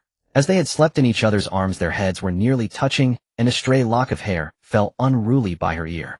She playfully used it to tease Wu Ming, her little sleepy head. Even though Wu Ming held her tightly, not loosening his grip, even in sleep, Xiao Yu still felt a sense of unreality. No matter who it was, after 18 years of living as a man, suddenly becoming a woman and turning a lifelong close friend into an intimate lover, how could it not feel strange? Wu Ming actually told me yesterday that he's liked me for a long time. What a fool. I used to be a man. How did he fall for me? Feeling Wu Ming's palm pressed against her body and the warmth radiating from him, if she hadn't pinched herself, she might have believed it was all a dream. Gazing at Wu Ming's face, Xiao Yu felt an inexplicable restlessness in her heart. She wished she could stay like this with him forever, never to be apart. Suddenly a forceful pull came from her waist. Wu Ming's arm tightened around her. Caught off guard, Xiao Yu was yanked close to him, leaving almost no space between them. Their eyes locked, their noses mere centimeters apart. She could even feel the warmth of his breath distinctly. Xiao Yu felt like a boiled lobster, her entire body burning hot, her face surely as red as a monkey's backside. Her limbs went weak as she pressed tightly against Wu Ming, feeling her slightly fuller chest rise and fall, with his breathing squeezed and released in a gentle rhythm. With a dazed look in her eyes fixed on Wu Ming's, a surge of impulse urged her to draw even closer. "Good morning, my little sleepyhead," he said softly, giving her forehead a light tap. His voice was as calm as ever, carrying none of the tension that gripped Xiao Yu. Ripples of emotion stirred within Xiao Yu's heart like water waves, and she felt an overwhelming urge to kiss him. Yet her last shred of reason told her that such a bold move would only lead to her being teased mercilessly. Suppressing the impulse, she dared not meet his eyes, instead burying her head against his chin and burrowing deeper into his embrace. Feeling his firm, powerful chest muscles, her small hand instinctively crept to his abdomen. Such intoxicating abs. "Are you playing with fire so early, my silly you?" Wu Ming chuckled. His expression was no different from before, and he spoke lines as cliché as a TV drama, yet Xiao Yu's face burned crimson as she burrowed even more fiercely into his arms. "Dear Ming, let me touch. I've always wanted to feel your abs." Ever since becoming a woman, Xiao Yu had been terrified of suddenly turning back, of becoming neither man nor woman, of being rejected by Wu Ming. Now all those worries seemed to vanish. She felt as if she possessed the entire world. Every word from Wu Ming's mouth brought her more peace. He had always been someone so dependable. I'm so happy. What did you say? I said I'm so happy. Silly girl. Humph. With a proud pout, Xiaoyu wriggled out of his arms, sat up in bed, planted a quick peck on his cheek, then dashed out in her pink slippers, the dinosaur tail swaying behind her. Today I'm making breakfast. Just lie there. What a cute silly girl. Wu Ming savored the sensation of that peck, watching her bounce out of the room. In the kitchen, Xiaoyu rummaged through the fridge, planning to whip up her specialty fried eggs. But as she took out 2 eggs, a pair of strong hands snuck around her from behind, encircling her waist. Xiaoyu intended to struggle symbolically, but then Wu Ming said, "This morning, I want to eat you first, then breakfast." Her hands trembled, and the eggs slipped, splattering on the floor in a mess of yolk and white. "Oh, my eggs are gone. It's all your fault, you rascal." Realizing Wu Ming was teasing her, Xiaoyu spun around and launched a flurry of soft punches. She couldn't bear to use any real force. After a moment, Wu Ming caught both her wrists. She looked up at him, biting her lower lip, nervously unsure what to say. Could Wu Ming mean that the most beautiful moment is now? In the kitchen? No way. Our first time can't be so casual. Lost in wild thoughts, Xiaoyu couldn't help but blush. Why are you blushing? I'll make breakfast. You're too clumsy. I'm afraid you'll blow up the kitchen. Hearing this, Xiaoyu calmed down. She puffed out her cheeks, grumbling as she untied her apron and tossed it to Wu Ming. If it's not good, I'll eat you. At her bold declaration, Wu Ming gave a helpless smile. She was truly his woman now. What else could he do but spoil her? Bored, Xiaoyu sat on the sofa, scrolling through her phone. According to Wu Ming, Jun Li had moved out last night after a quarrel with him. That was for the best. Now they could enjoy their time alone without a third wheel constantly watching. Time flew by while she scrolled. Soon Wu Ming emerged from the kitchen with 2 plates of freshly fried eggs. Setting them on the table, he noticed Xiaoyu still absorbed in her phone. He crept up behind her, wrapped his arms around her slender waist, rested his chin on her shoulder, and gazed at his silly girl. Wu Ming thought that Xiaoyu was indeed a beneficiary of the cocoon-breaking project, her genes perfectly engineered. Her delicate face was no longer so youthful, but had gained a touch of allure. Her long lashes fluttered slightly as she blinked, and her crimson lips were gently closed. Truly, his silly woman was beautiful. Want to go to an amusement park? Wu Ming asked, noticing she was watching a short video of one. Without looking at him, Xiaoyu nodded dumbly. It's a newly opened park. Let's go when we have time. The promo looks amazing. Whatever you say, my dear wife. From that night onward, Xiaoyu felt there was no longer any barrier between her and Wu Ming. Their relationship surpassed all previous intimacy, and now they clung to each other every day. Xiaoyu never returned to her own room to sleep, nor did she set an alarm, though she never had before. Sleeping on Wu Ming's large bed, clutching his arm, she always found an extraordinary sense of peace. Now the first thing Xiaoyu did upon waking was gaze at Wu Ming's face, fearing he might suddenly vanish. However, when she was in a bad mood, she would kick him onto the sofa to sleep, like the time he tried to peek at her bathing. Despite saying he wanted to save it for later, he kept acting like a lecher. Xiaoyu was merciless, booting him right off the bed. It was worth noting that although she was already with Wu Ming, the dowry her parents had prepared for her, half of their property, could only be claimed after they returned from their travels. Xiaoyu had already decided that wherever Wu Ming went, she would follow.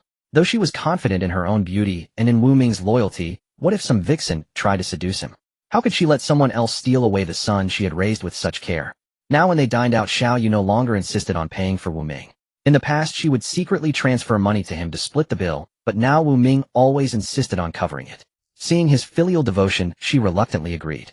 Upon arriving at school, Xiaoyu's first act was to delete the post she had made claiming she and Wu Ming were nothing. No way, Wu Ming was hers now. In class, Xiaoyu stole glances at Wu Ming, who was attentively listening. She loved watching him like this. That gave her a sense of serene timelessness. The second basketball league match was about to begin. The homeroom teacher was still lecturing, but most of the class had no mind for the lesson. They were poised to rush out the moment the bell rang, sprinting to the basketball court to secure good seats. Wu Ming, as a key player, had already gone to the court ahead of time. Xiaoyu felt a sense of déjà vu. During the first league match, she had just returned from the hospital after transitioning, having completely forgotten about the game until Little Fatty reminded her. Lost in thought, Xiaoyu glanced at Little Fatty and Xu Zhan. The two were still glued to their games, recently addicted, and no longer hanging out with Wu Ming. They claimed the lovebirds' antics were too much for their single souls, practically drowning them in dog food. Xiaoyu could only laugh triumphantly. Once brothers, now another's bride, Xiaoyu mused. Life is truly unpredictable, like sausage wrapped in bun. As the end of class neared, she kept checking her watch. She had to be the first to cheer for Wu Ming. That was her bottom line as his official girlfriend. With the ring of the bell, the morning's lessons finally ended. As the teacher left, Xiaoyu, ignoring Little Fatty and Xu Zhan's protests, dragged them straight to the basketball court, where she found the strength no one knew. Perhaps it was the power of love. Little Fatty and Chu Jun initially yelled about their unfinished game, but they couldn't resist Xiao Yu's force and were hauled to the court. It was the same familiar court, the same familiar scene. A sea of people, seats nearly full. It seemed the good spots were already taken, and Xiao Yu felt a pang of disappointment. Not being able to cheer for Wu Ming from the front row made her uneasy. Suddenly a tall, burly boy in a jersey stood up from the front row and waved at them. It was Wang Daming, a substitute on Wu Ming's team. Everything felt like a replay. Sister-in-law over here. This time Xiao Yu happily dragged Chu Jun and Little Fatty over. There were exactly 3 seats left. After sitting down, the boy eagerly handed Xiao Yu some water. Sister-in-law here to watch brother Wu play. Let me tell you, that slam dunk he just made was incredible. Listening to the familiar words, Xiao Yu felt a surreal dreaminess. Just then Wu Ming executed a graceful dodge, slipping past defenders and charging toward the hoop. Another opponent rushed to block him, but Wu Ming leaped high. With a crisp sound of the ball swishing through the net, he scored again. The audience erupted in cheers. Xiao Yu stood up and shouted loudly, her small frame somehow producing a voice that drowned out many of the surrounding boys. Many eyes turned to her, but upon seeing it was Xiao Yu, they quickly looked away and cheered even harder for Wu Ming. The perfect match of the school's beauty and heartthrob. They were already obsessed. On the court, Wu Ming seemed to hear Xiao Yu's call and raised a thumb at her. Xiao Yu's mind went blank, and she shouted, "Wu Ming, I love you." The roar of the crowd grew even louder, with everyone chanting together. Together. Together. But Xiao Yu had vanished. In her excitement, she had forgotten the crowd, and now tried to hide her presence, shrinking into the shadow of Little Fatty's massive frame. Xiao Yu felt she was living more smoothly than before. When classmates occasionally complimented her beauty, she accepted it gladly, and felt happy, no longer caring about her former male identity. Perhaps her parents' letter was right. She was meant to be a girl from birth, only starting as a boy due to being an experiment. Otherwise, how could she have adapted so quickly? With Wu Ming by my side, I feel fearless. Xiao Yu used to think Wu Ming was a jerk, always teasing and mocking her. But now, as his official girlfriend, she realized how restrained he had been before. Now Wu Ming loved to lean on Xiao Yu, rub her waist, and if not careful he would sneak a little touch, or take small liberties. Other than that, there was nothing much. Xiao Yu could accept it. After all, he was her boyfriend, she had no choice but to spoil him. But if others were watching, Xiao Yu would decisively slap his wandering hand away. At home, or when alone, she let him do as he pleased as long as he didn't go too far, otherwise she felt she couldn't bear it. The sky gradually darkened. Though a few stars could be seen that night, it was hardly a brilliant display. Air pollution was too severe now. Xiao Yu remembered how as a child the night sky was filled with dazzling stars. Under the moonlight, Xiao Yu walked hand in hand with Wu Ming through the alley of the food street, their shadows stretching long under the glow of various shop lights. Xiao Yu recalled her last visit to this food street after the hospital checkup, where she had eaten so many delicious things. Back then she had worn large black-rimmed glasses, a scarf wrapped around her neck, and a cap. A tomboyish look. Now she had accepted her identity, dressed in casual women's clothing, holding her man's hand, her hair already past her shoulders. She seemed like a different person from her former self, and she had even found a boyfriend. She never would have imagined that a month could bring such change. Reality was truly dreamlike. Suddenly she felt a strange sensation on her waist. Xiao Yu knew it was Wu Ming, that big pervert, sneaking a touch again. What a fool with so many people around. Holding Wu Ming's hand, Xiao Yu hurriedly ran to the stall where they had eaten fried stinky tofu before. Last time, because Wu Ming arrived so late, the packed fried stinky tofu had already gone cold, and the taste was far inferior. Xiao Yu felt that aside from rice cakes, most things tasted better when hot. It was the evening rush hour, and Xiao Yu, tugging Wu Ming along, saw a long queue in front of the stall. Fortunately, the old man, making the fried stinky tofu, clearly a seasoned veteran, worked with incredible speed. Before long, it was Xiao Yu and Wu Ming's turn. "Little girl, you're back again. Is this your boyfriend?" "Yes, Grandpa, this is my boyfriend. I waited for him for a long time last time." "Oh, what a perfect match. You two have half the charm I had in my youth." As if fearing Xiao Yu wouldn't believe him, the old man pulled out a slightly yellowed old photo from a compartment in his stall and showed it to her. One glance, and Xiao Yu was stunned. It was like the ultimate combination of Jay Cho-hu-gu and Daniel Wu. So handsome. But why was there a character due below it? The old man seemed to notice Xiao Yu's gaze and explained that it was his surname. His name was Du Zeteran. What an extraordinary name. Wu Ming, who had been silent all along, couldn't help but remark. "Here, your stinky tofu is ready." "Thanks, Grandpa." Xiao Yu quickly slapped away Wu Ming's hand that had sneakily touched her bottom, gave his thigh a sharp pinch, all while keeping a cheerful smile on her face. Wu Ming is getting more shameless by the day. When they got back home, she would definitely punish him by not letting him sleep in bed. Taking small bites of the freshly fried stinky tofu, Xiao Yu's mind had already wandered far away. "Open your mouth." Lost in thought, Xiao Yu instinctively opened her mouth, and only after taking a bite the rich aroma of stinky tofu bursting in her mouth did she realize what had happened. Had she just been fed by Wu Ming? Noticing many people around looking their way, Xiao Yu's face flushed crimson. Public displays of affection were so embarrassing. Though she was a bit shy being fed by Wu Ming in front of strangers, there was also a part of her that longed for it. Xiao Yu now suspected she might be a bit of a masochist. "I'm full, let's go home, Ming." "As you wish, my dear wife." Wu Ming looked helplessly at the girl who, after taking a shower in the morning, was wrapped only in a towel and running around the living room shouting excitedly. She really didn't treat him like an outsider anymore. Before, she would rush to her room as soon as she got out of the shower, lock the door, and quickly get dressed. Now she was just parading around in front of him in a towel. If his restraint weren't so good, this silly wife of his would have been done for. "Stop fooling around, go change and eat." "Aren't we going to the amusement park today?" "Do. "Yes, General Deming." With that, Xiao Yu ran to the kitchen, opened the fridge, grabbed a bottle of Happy Cola, twisted off the cap, and took a big gulp, feeling the intense carbonation hit her tongue. Off. The person who invented Happy Cola must be a genius. Stop that. Drinking cola on an empty stomach in the morning isn't good. Xiao Yu felt a pair of large hands reaching from behind to embrace her. Startled, she turned around, planted a kiss on Wu Ming's cheek, casually shoved the cola into his hand, and slipped away from his arms like a slippery snake, scurrying back to her room. She was essentially naked under her towel. What if Wu Ming lost control? That would be a terrible way to go. Wu Ming looked at the locked door, shook his head helplessly, took a sip of the cola Xiao Yu had just drunk, and smacked his lips. He actually preferred Thunder Cola. A beep came from his phone. Wu Ming glanced at the message, then locked the screen. No one was going to disturb his date with his silly girl. Meanwhile, in Xiao Yu's room, she was trembling under the covers, thinking about Wu Ming's actions. Her face was as red as a hot iron. Goodness, that was close. She had almost given in. After dawdling under the covers for a while, her stomach's growling finally forced her out. Completely naked, she stood in front of the full-length mirror, admiring her figure. Tisk, when did it get so big? I feel like I can't breathe when I sleep on my back. It was much more convenient when it was smaller. Thinking about what might happen in the future, Xiao Yu nervously grabbed a pillow and rolled around on the bed, both embarrassed and flustered. So embarrassing. After rolling around for a while, her face felt less hot, so she got up and opened the wardrobe to pick out today's outfit. She had to give Wu Ming a truly stunning look. This is the dress Wu Ming bought last time. It's way too short. No, this is only for wearing at home in front of Wu Ming alone. Tisk, this outfit is a bit weird. When did I buy this armor hero costume? Oh right, it was a freebie with a phone recharge, an Earth Tiger suit. You? So tight. Did my chest get bigger, or did the clothes shrink in the wash? I clearly remember buying this not long ago. You, are you ready? Almost. Finally solving the huge problem of what to wear, Xiao Yu crept out of her room, and saw Wu Ming sitting idly at the dining table scrolling through his phone. His breakfast was already finished.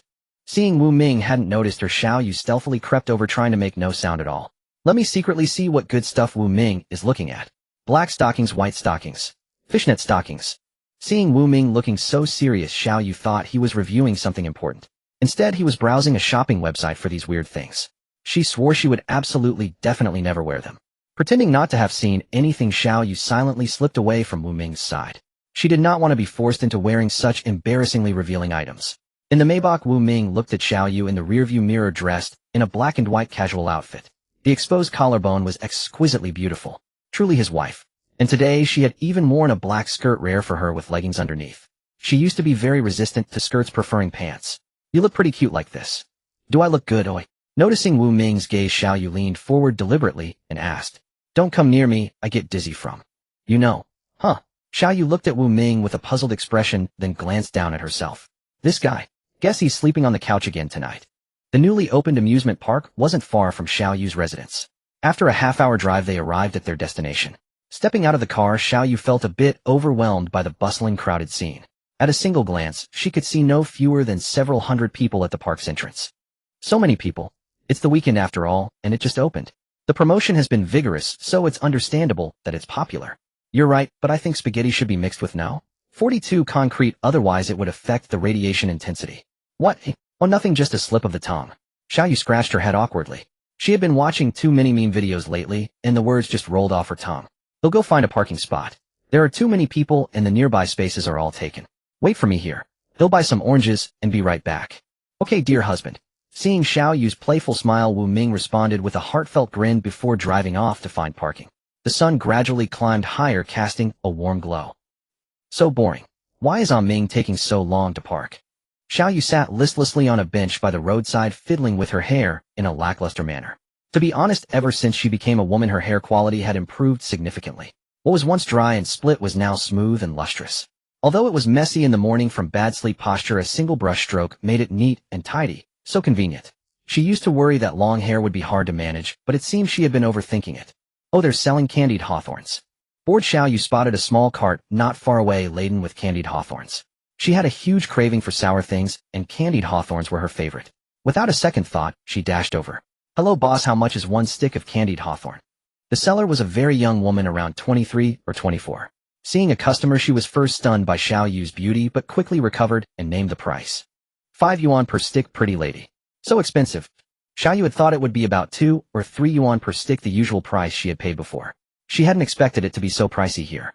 Indeed, things were always expensive at scenic spots, airports, train stations, and toll booths. The ancients were not wrong.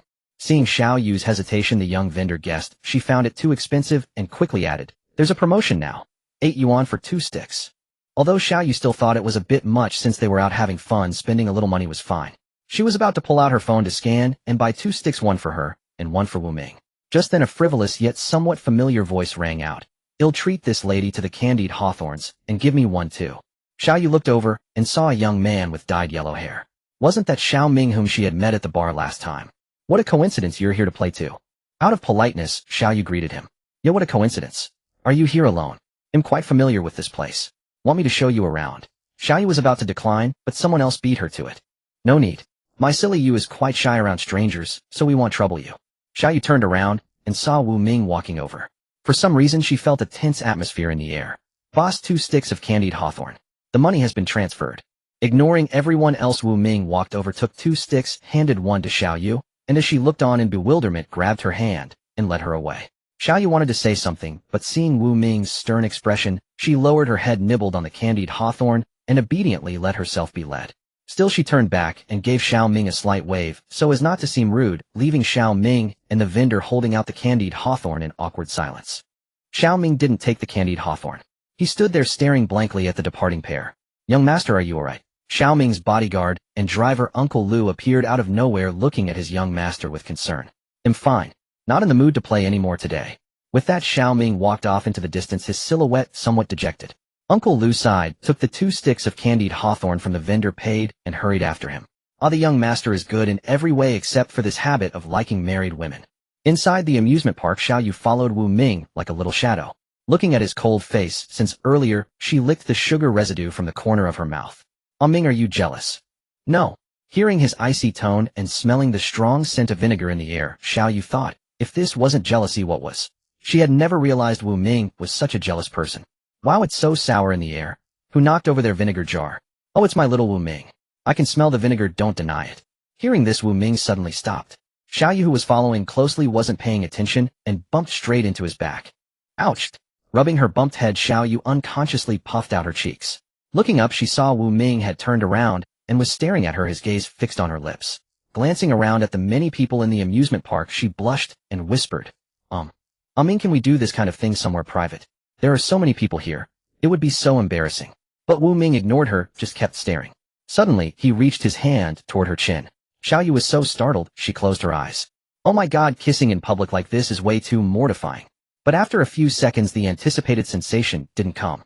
Xiao Yu cautiously opened her eyes and saw Wu Ming pinching a bit of sugar residue between his thumb and forefinger, casually popping it into his mouth. "Next time, eat more ladylike. You've got it all over your face." Xiao Yu's face flushed crimson on the spot. "That rascal Wu Ming. Why is your face so red? This guy must have done it on purpose to embarrass me." Xiao Yu's face flushed crimson at the memory, wishing she could crawl into a hole. She dared not linger, fearing Wu Ming would say something more awkward, so she shoved him aside and hurried ahead with her head down. "Hell, little fool."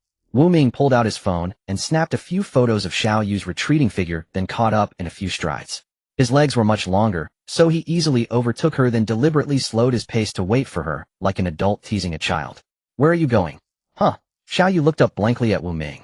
"Adorably dense. Why are you heading toward the amusement park exit? Leaving without playing anything?" Wu Ming sighed, helplessly walked over and grabbed her hand as she stood frozen, searching for an excuse. "Follow me, don't get lost. I'm not a child." Xiao Yu immediately tried to pull her hand free, but her struggles were futile against his grip, so she had no choice but to comply. So annoying. If only I were stronger than Wu Ming. She couldn't help picturing that scene. Too bizarre to contemplate. Shall we ride the roller coaster? Huh. Scared? Who says I'm scared? Let's do it. Who's afraid of whom? To be honest, Xiaoyu had never been on a roller coaster before, so she was actually a bit excited having heard it was thrilling. And then, on the roller coaster as it plunged from the peak, the wind distorted Xiaoyu's screams. She gripped Wu Ming's hand with unprecedented force. Xiaoyu felt her organs jumbling inside her from the inertia, the scenery whirling wildly, forcing her to squeeze her eyes shut. Ugh. Beneath the roller coaster, Xiaoyu retched into a trash can, grateful she hadn't eaten much breakfast. What started as a trial run had become a psychological trauma. She had screamed the loudest, silencing the other girls who had been shrieking. Are you sure this isn't torture for prisoners? Which Minister of Justice invented this thing? Sure, Gongjing. Wu Ming, seemingly unaffected, gently patted her back and handed her a bottle of water. You okay? Drink some water. Cough. I'm fine. Just a roller coaster. I could ride it 17 or 18 times without fear. That's how confident I am. Wu Ming gave her a look of disbelief, making her blush. You looked pretty pathetic clinging to my arm. That was to keep you from being flung off. I deliberately held your arm. How can a scholar's act be called pathetic? Then let's go to the haunted house next. Huh. Is Miss Xiao scared? No. Are you trying to take advantage of me in there? Wu Ming was speechless. Did he need a haunted house to get close to his own girlfriend? How about the carousel? Xiaoyu admitted she was a bit scared. After watching a horror movie with Wu Ming, she had been afraid to use the bathroom alone at night. Eventually, after a ride on the carousel, Wu Ming dragged her to the haunted house. To prove her bravery, she took the lead. Staring at the dark entrance, Xiaoyu took a deep breath. If I don't enter hell, who will? So go in already. Wu Ming watched helplessly as she stood there for ages, making the sign of the cross, saying amen, reciting incomprehensible Bible verses, and even humming a Buddhist mantra. If you're scared, we can skip this. Who said I'm scared? Wait here a moment, I need to use the restroom. They'll be right back. Before Wu Ming could react, Xiaoyu had fled, leaving only a small figure behind. Wu Ming sighed, helplessly stretched, and found a nearby bench to sit on. That silly girl. Why does she seem to have awakened some strange tsundere trait? But it's kind of cute. My name is Xiaoyu, and I'm panicking. That's less urgent. Inside the restroom, a row of 8 or 9 men stood at the urinals, all staring at her. So how did I habitually end up in the men's room? Was it intentional or accidental? Definitely accidental. As the men's expressions shifted from shock to awkwardness to confusion, Xiaoyu forced a smile. Her legs felt like jelly as she stumbled backward, politely closing the door behind her. Holy crap. Only then did her sluggish mind register what had happened. She had forgotten she was no longer a man. She felt everyone was staring, wishing she could vanish into a hole or hijack a spaceship to the Trisolaran system, never to return. She glanced around furtively. Luckily, few people were nearby, all preoccupied. No one seemed to notice. Sigh. At least I won't be exiled from Earth. Staring at the women's restroom sign with a skirt icon, she felt odd, hesitating. At school, she avoided restrooms or snuck in when empty. This was her first time entering openly. Well, my old self is gone forever. I'm fully a woman now. What's there to fear? After a mental battle, she entered with grim determination, only to find a crowd. The small restroom had a dozen stalls, each with a line stretching endlessly. The women's room was almost identical to the men's, minus the urinals, which freed up a bit of space, so the queues did. Between sneaking into the men's room or enduring the queue, Xiaoyu briefly considered and chose to wait. Getting caught would mean fleeing Earth in shame. She joined the shortest line, pulled out her phone, and waited. Earlier embarrassment had numbed her, but now relaxed, she felt an urgent pressure in her lower abdomen. She pressed her thighs together, glancing at the line ahead, shifting restlessly. It seemed women had weaker bladder control. She felt on the verge of an accident. Time crawled during the anxious wait. This was her first such experience since becoming a woman, unbearable, as if she might leak at any moment. She should have drunk less water. It was all Wu Ming's fault for making her drink milk daily. Should I sneak into the men's room? There are stalls so no one would see. No, what am I thinking? She figured desperation had clouded her judgment. The thought of being caught turned her face bright red. That would be utterly humiliating. Little sister, you go first. Xiaoyu looked up to see a slightly older girl looking at her with concern. You are blushing from holding it. Go ahead, or you'll wet yourself. Though Xiaoyu wanted to explain, her blush had another cause. The urgency in her lower belly forced her to mutter a quick thanks and dash into the stall. As the pressure released, she sighed in relief, feeling that using the women's room wasn't so bad after all. Gradually she would get used to it. To be honest, Xiaoyu had once been a staunch materialist. She was utterly unafraid of things like zombies or ghosts that defied scientific belief. They were all fake, she declared to Wu Ming as her last words before entering the haunted house. Then inside the haunted house, Xiaoyu encountered a zombie and a chainsaw-wielding maniac, and was scared unconscious. When she woke up, the first thing she saw was Wu Ming giving her CPR, and the second was the zombie and the maniac standing nearby with worried expressions. Then there was no then. Xiao Yu fainted again from the fright. The staff member dressed as a zombie looked at Xiao Yu lying on the ground with concern. Handsome guy, your girlfriend. I'd recommend taking her to play bumper cars next door instead, or at least buy some insurance before coming in, or we're afraid we can't afford the compensation. Alright, my apologies. They'll be careful and won't bring her to the haunted house anymore. On a bench by the roadside outside the haunted house, Wu Ming held Xiao Yu, who was crying pitifully, in his arms, gently patting her back to soothe her. Feeling her grip tightly on his hand, he was filled with helplessness. I'm never going to a haunted house again, boo-hoo. He remembered that although Xiao Yu used to be somewhat timid, she had never been this scared. He hadn't expected that becoming a woman would make her so much more fearful. Do you want to go home now? No way. We finally came out, how can we just go back like this? Xiao Yu's face was still streaked with tears and a bit of snot, making her look like a little kitten, yet her expression was full of terrible, but I want more. Then where do you want to go? Xiao Yu wiped her tears vigorously on the fabric of Wu Ming's chest, then said in a still choked voice, let's go to the swimming pool. I saw it in a promotional video before. Swimming? Can you swim? Wu Ming looked at Xiao Yu with skepticism. In his memory, she had never swum before, and he had rarely even seen her in the water. Are you doubting me, Xiao Yu the Pirate King? Did you bring a swimsuit, or are you planning a wet dress temptation? The moment Wu Ming said this, Xiao Yu froze for a second, then blushed, and lowered her head after her brain caught up. Actually, at home it's not impossible. Ming, why is your nose bleeding? It's nothing, I've been having too much heat lately. Tisk, why are all the swimsuits in this shop in this style? In the changing room, Xiao Yu dared not look at herself in the mirror. She was wearing an extremely mature white bikini with a low-waisted white skirt barely covering her hips, and a small bow at the chest of the top. This doesn't look like any proper swimsuit at all. The thought of Wu Ming seeing her dressed like this made Xiao Yu's face flush uncontrollably, the redness spreading all the way to her ears.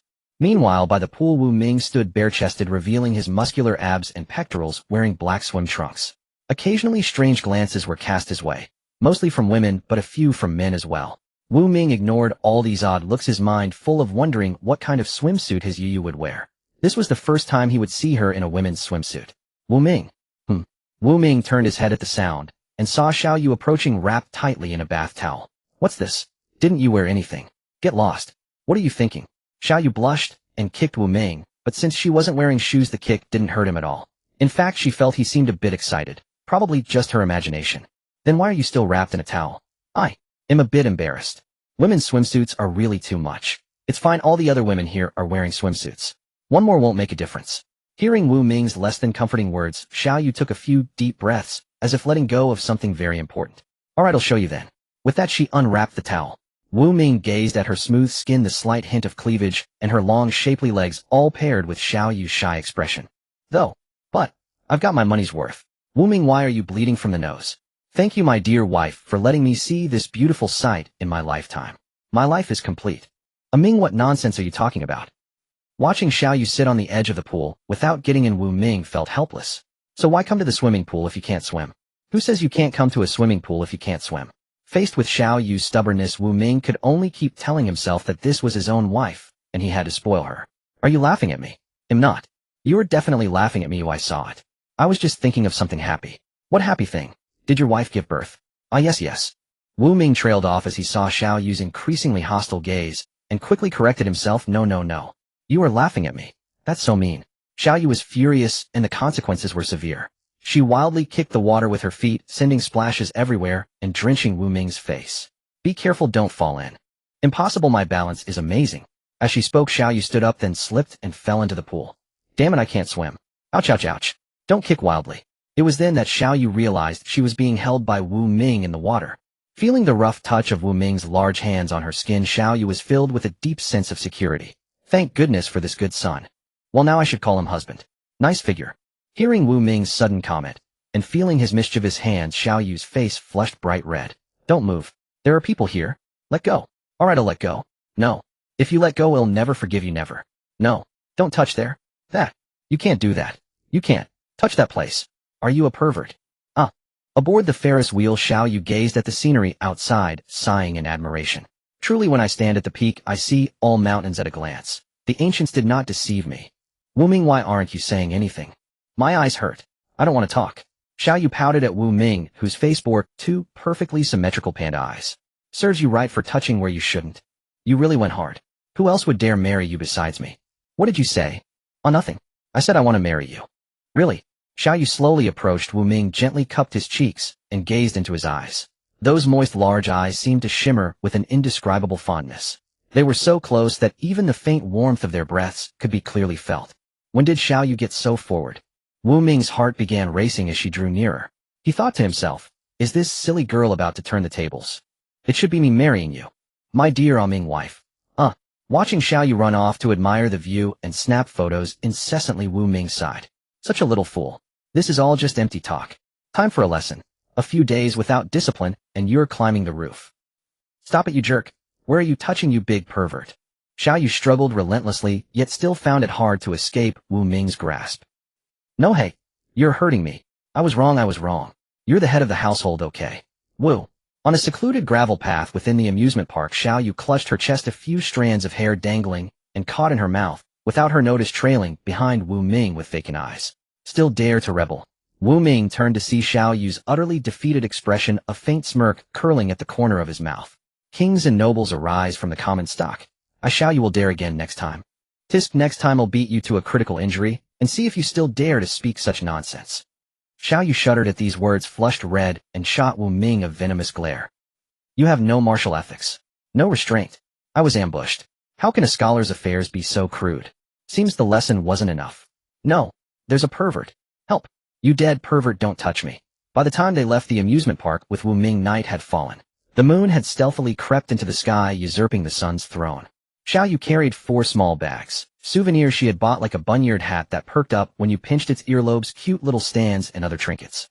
Meanwhile, Wu Ming was laden with shopping bags of all sizes.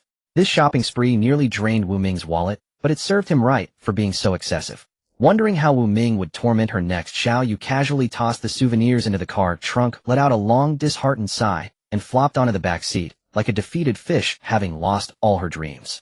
Sorry myself. From today on, I probably can't reclaim my manly pride.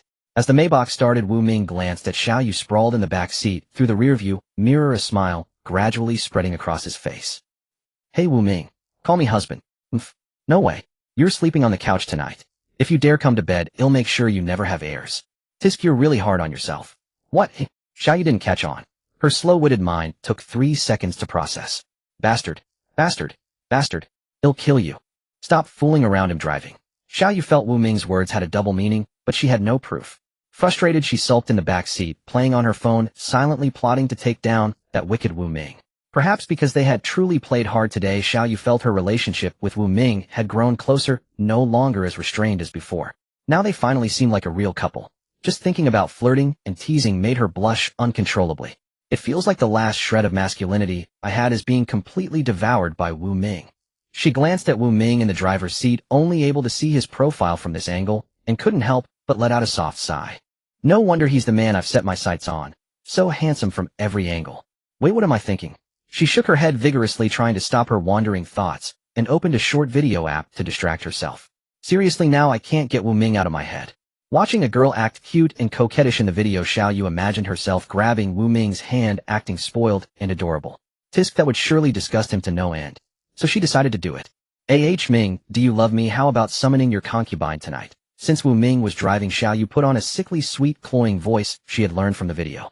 Hearing her own syrupy nasal tone, she couldn't help but shudder. It was hard to believe that voice came from her. Yet Xiao Yu found it oddly satisfying. She had always wanted to speak in such a sugary voice. Hee. I decree it. Tonight consort Xiao shall serve. Huh. What? Wu Ming, why aren't you following the script? Your concubine cannot do it. Good morning, Yu Yu. Morning, Yu Yu. Yeah, morning. Xiao Yu, listless, slumped over her classroom desk, greeted Chu Jun and Xiao Pang, who had just arrived. Hey Yu, you've got dark circles. You look so haggard. The observant Xiao Pang noticed Xiao Yu's unusual state as soon as he sat down. She exuded an air of dejection, like a salted fish pickled for 10 years. It's all because... Sigh. She glanced at Wu Ming beside her, who was absorbed in his phone with a nonchalant expression, but still held back her words. Who knew if this guy would retaliate, scheming some way to torment her at night, keeping her awake? With a long sigh, Xiao Yu buried her face in her arms in frustration. Chu Jun tugged at Xiao Pang, who wanted to ask more, and the two slipped off to a corner to whisper. Though they whispered, Xiao Yu could hear them from afar. She gave them a helpless glance and sighed deeply again. Wu Ming is such a demon. Not happy. Tell me your troubles so I can be amused. Turning to glance at Wu Ming's smug face, Xiao Yu sighed. It's all because of you. Don't talk to me. I hate you. I'm really defeated by this man. Wu Ming still looked at her with a smile, making Xiao Yu's scalp tingle. She directly opened a book and covered her head, trying to play it off. She used to think Wu Ming was so proper and gentlemanly, but never expected him to be so wild after they got together. Just because she wouldn't let Wu Ming sleep in bed, he launched a midnight raid on her. Fortunately, Xiao Yu wasn't sleeping too deeply, or that guy would have succeeded. Wu Ming, still grinning, secretly took a photo of Xiao Yu's current state with his phone. Should I take advantage of Wu Ming's sleep to neuter him? Lying on the desk, Xiao Yu listlessly pondered, regretting how hastily she had agreed to be with Wu Ming. Sigh, I need to figure out a way to permanently fix him. For some reason, Wu Ming suddenly felt a chill down below, as if a murderous intent was locked onto him. Ring. Just as Xiao Yu was lost in her thoughts, the head teacher walked into the classroom right on time. Sigh. I don't want class. Why do we have class? Everyone quiet down. The exam results from a few days ago are out. I believe you're all eager to know if your grades are satisfactory. Xiao Yu, pretending to be a salted fish on the desk, muttered softly, No, I don't want to know at all. This time everyone's results are not ideal. Of course the teacher understands. We just had the sports meet and basketball game, so it's normal that you can't settle down.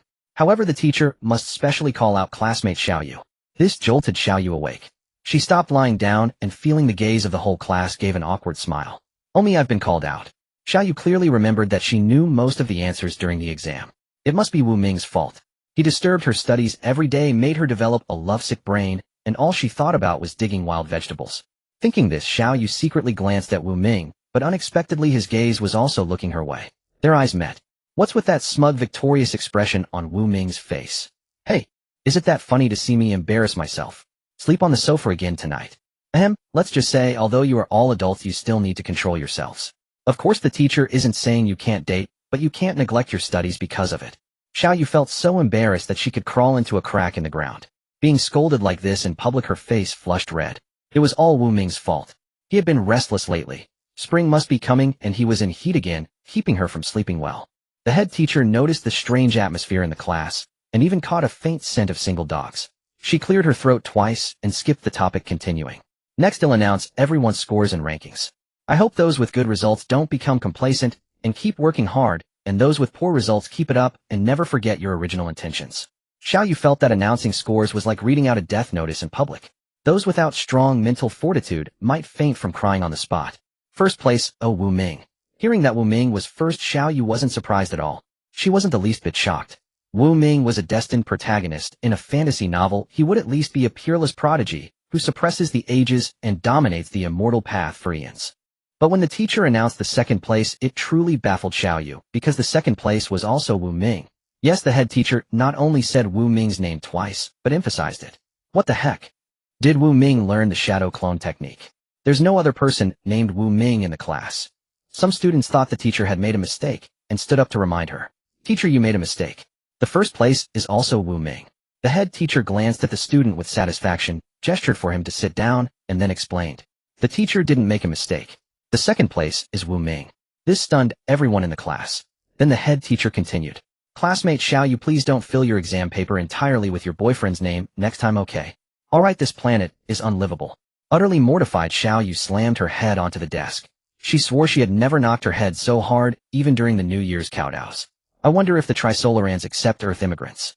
Alas, this autumn has truly been a rainy season. In previous years it never rained this frequently. Xiao Yu stood alone beneath the teaching building, gazing at the gradually darkening sky, unable to suppress a furrow of her delicate brow. Having been summoned to the office for a talk by her homeroom teacher right after class, she felt her life had dimmed. Being human, she was truly sorry. In truth, the homeroom teacher hadn't said much, just urged her to focus on her studies, that with her grades a bright future awaited her, and other such cliched motivational platitudes. Xiao Yu hadn't absorbed much of it. Her mind was largely occupied with the plot of the Monkey King vs. Godzilla movie she'd watched earlier. Just as Xiao Yu was lost in her thoughts, a broad palm gently rested on her head, softly tousling her hair twice. Been waiting long. Without turning, Xiao Yu knew it had to be Wu Ming, the one who'd been called into the office after her. Xiao Yu unceremoniously slapped away Wu Ming's grubby hand, ignoring him and walking straight ahead. Boring. Oh dear, is my little Yu upset? Anyone would be displeased after being summoned to the office in front of the whole class. Earlier, some boys from the class had sneaked peeks through the office windows and door, and Xiao Yu had immediately noticed Wu Ming. He was the one laughing the most. Slow down, darling. Your short little legs sure move fast. TCH, who are you calling short-legged? M1. 8 meters tall with 5 meters of leg. Hearing this, Wu Ming looked her up and down, nodded affirmatively, clearly aware that not a single word of it was true. Hey, slow down. It's about to rain. Do you want even more water in your head? There's no water in my head. Xiaoyu retorted weakly. Alright dear, calm down, or others might think I'm bullying you. Your admirers are all over the school. Oh, I don't want to be dragged out and sacrificed by a bunch of fanatics.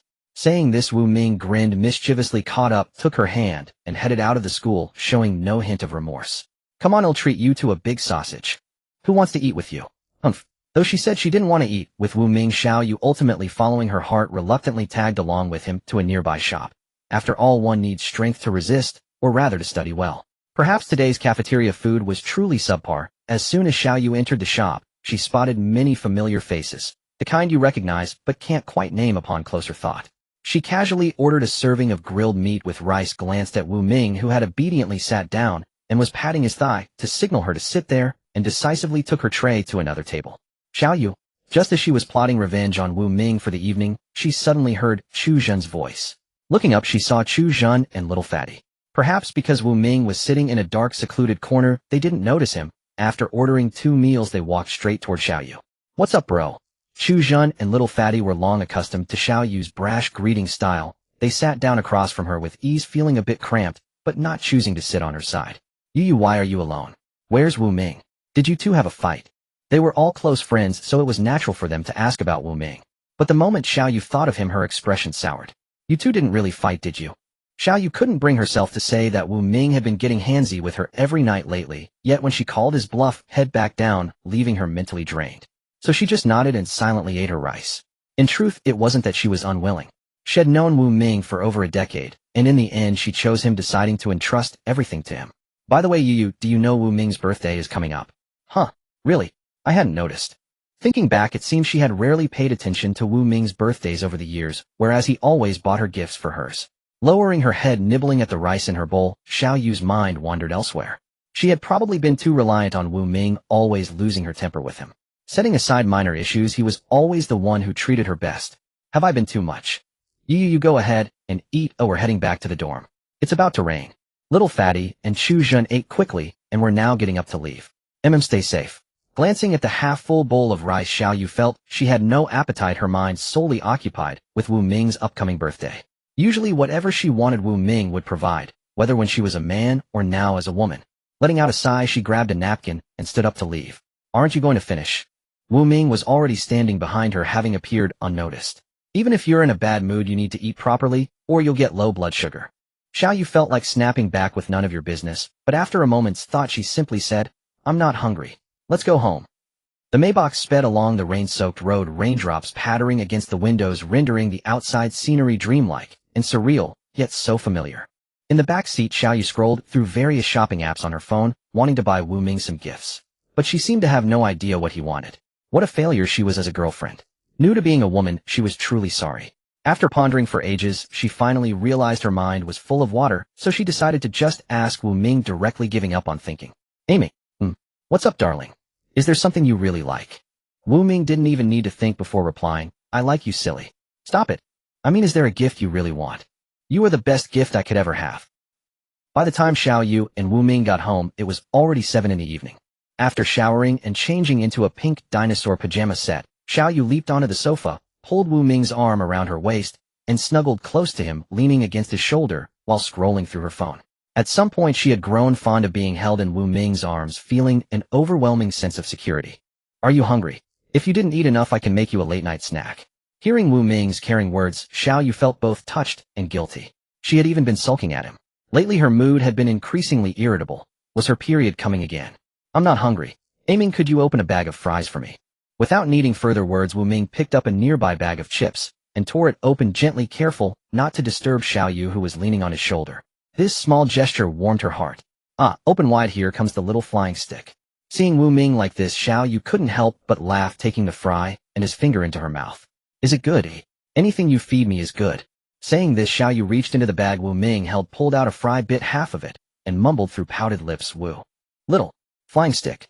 Silly. With that, Wu Ming bit the other half of the fry. Feeling the fry gradually melt and disappear between their mouths, Xiaoyu extended her tongue.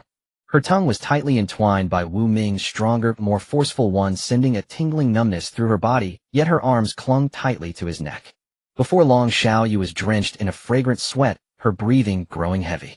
She wanted to let go, but Wu Ming held her so tightly as if trying to meld her into his very being. Xiao Yu felt as though her mouth was completely filled by Wu Ming, every trace of saliva ruthlessly plundered by him. If I can't find a suitable gift, then I'll give myself to him. In the pitch-black room, Xiao Yu turned over facing Wu Ming's profile, a certain resolve hardening in her heart. Hanging up the phone, Xiao Yu heaved a deep sigh, gazing at the bustling department store before her. To be honest, Xiao Yu had never been fond of shopping. The mere thought of crowded malls and the ordeal of choosing clothes gave her a headache. Even now, as a woman, this habit remained unchanged. The last time she bought clothes was when she went shopping for women's attire with Wu Ming. Since then, Xiao Yu had opted for online shopping. Those sizes might be off, the efficient logistics made returns and exchanges a breeze. But today was Wu Ming's birthday, and Xiao Yu wanted to surprise him. What socks was Wu Ming looking at last time? Black stockings, white stockings, or maybe fishnets? Never thought I'd be buying these things one day.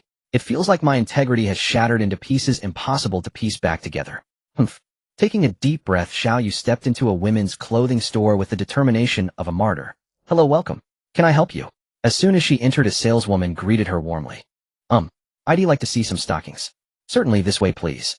What style are you looking for? Well, I'm not sure. Which one do you think would suit me? Miss, you're so beautiful. I think several of these would complement your aura. This one features. While nodding mechanically to the saleswoman's enthusiastic introduction, Xiao Yu's heart was in turmoil, desperate to finish the purchase and escape. Okay. They'll take this one, and this one. Please pack them all. Noticing the saleswoman's peculiar, almost envious gaze, Xiao Yu offered an awkward smile. Your boyfriend is a lucky man. Perhaps. Watching the saleswoman scurry off to print the receipt, Xiao Yu finally breathed a sigh of relief. Phew. I hope she didn't think I have some strange fetish. Carrying the packaged bags, Xiao Yu walked out of the store feeling immensely relieved. Despite the awkwardness, she had accomplished her mission. Now it's time to head home. On her way, Xiao Yu noticed a set of clothes displayed in a nearby shop. It was black and white, reminiscent of the maid outfit she wore during the sports meet. But compared to that one, this was practically a padded jacket. Far too revealing. Would Wu Ming like this? I remember he seemed pretty excited when I wore that maid outfit to cheer him on last time. Xiao Yu paused, lost in thought. A shop assistant, seeing her stop, rushed out to greet her enthusiastically. Before she knew it, Xiao Yu was holding a bag containing the maid outfit. What just happened? Did King Crimson erase my time? Staring at the black stockings, white stockings, fishnets, and maid outfit in her hands, Xiao Yu felt she was straying further down an irreversible path, a bitter smile curling on her lips. The journey home was uneventful. Xiao Yu took a taxi and arrived safely, but Wu Ming was not yet home. She stopped by a large supermarket nearby to buy groceries, intending to cook a birthday feast for him tonight. At the supermarket, a few young housewives warmly greeted her. They were likely wealthy, given the upscale villa district. Watching them expertly select fresh produce, some with children or husbands in tow, Xiao Yu felt an unexpected sense of longing. Perhaps one day she too would become such a young wife. Though embarrassing, the thought was rather pleasant. Today Wu Ming had planned to take her out for a meal with Chu Jun and Little Fatty, his former dorm mates. Since they started living together, Wu Ming had grown distant from them. This meal was meant to rekindle their old brotherly bond. Who was the father and who was the son was up for debate, as they never conceded to each other, calling each other dad when in need and son otherwise. Xiao Yu figured they were all her good sons, no explanation needed. Phew. Finally home, Xiao Yu took a deep breath, tossed the clothes onto the sofa, slipped into her slippers, and headed to the kitchen.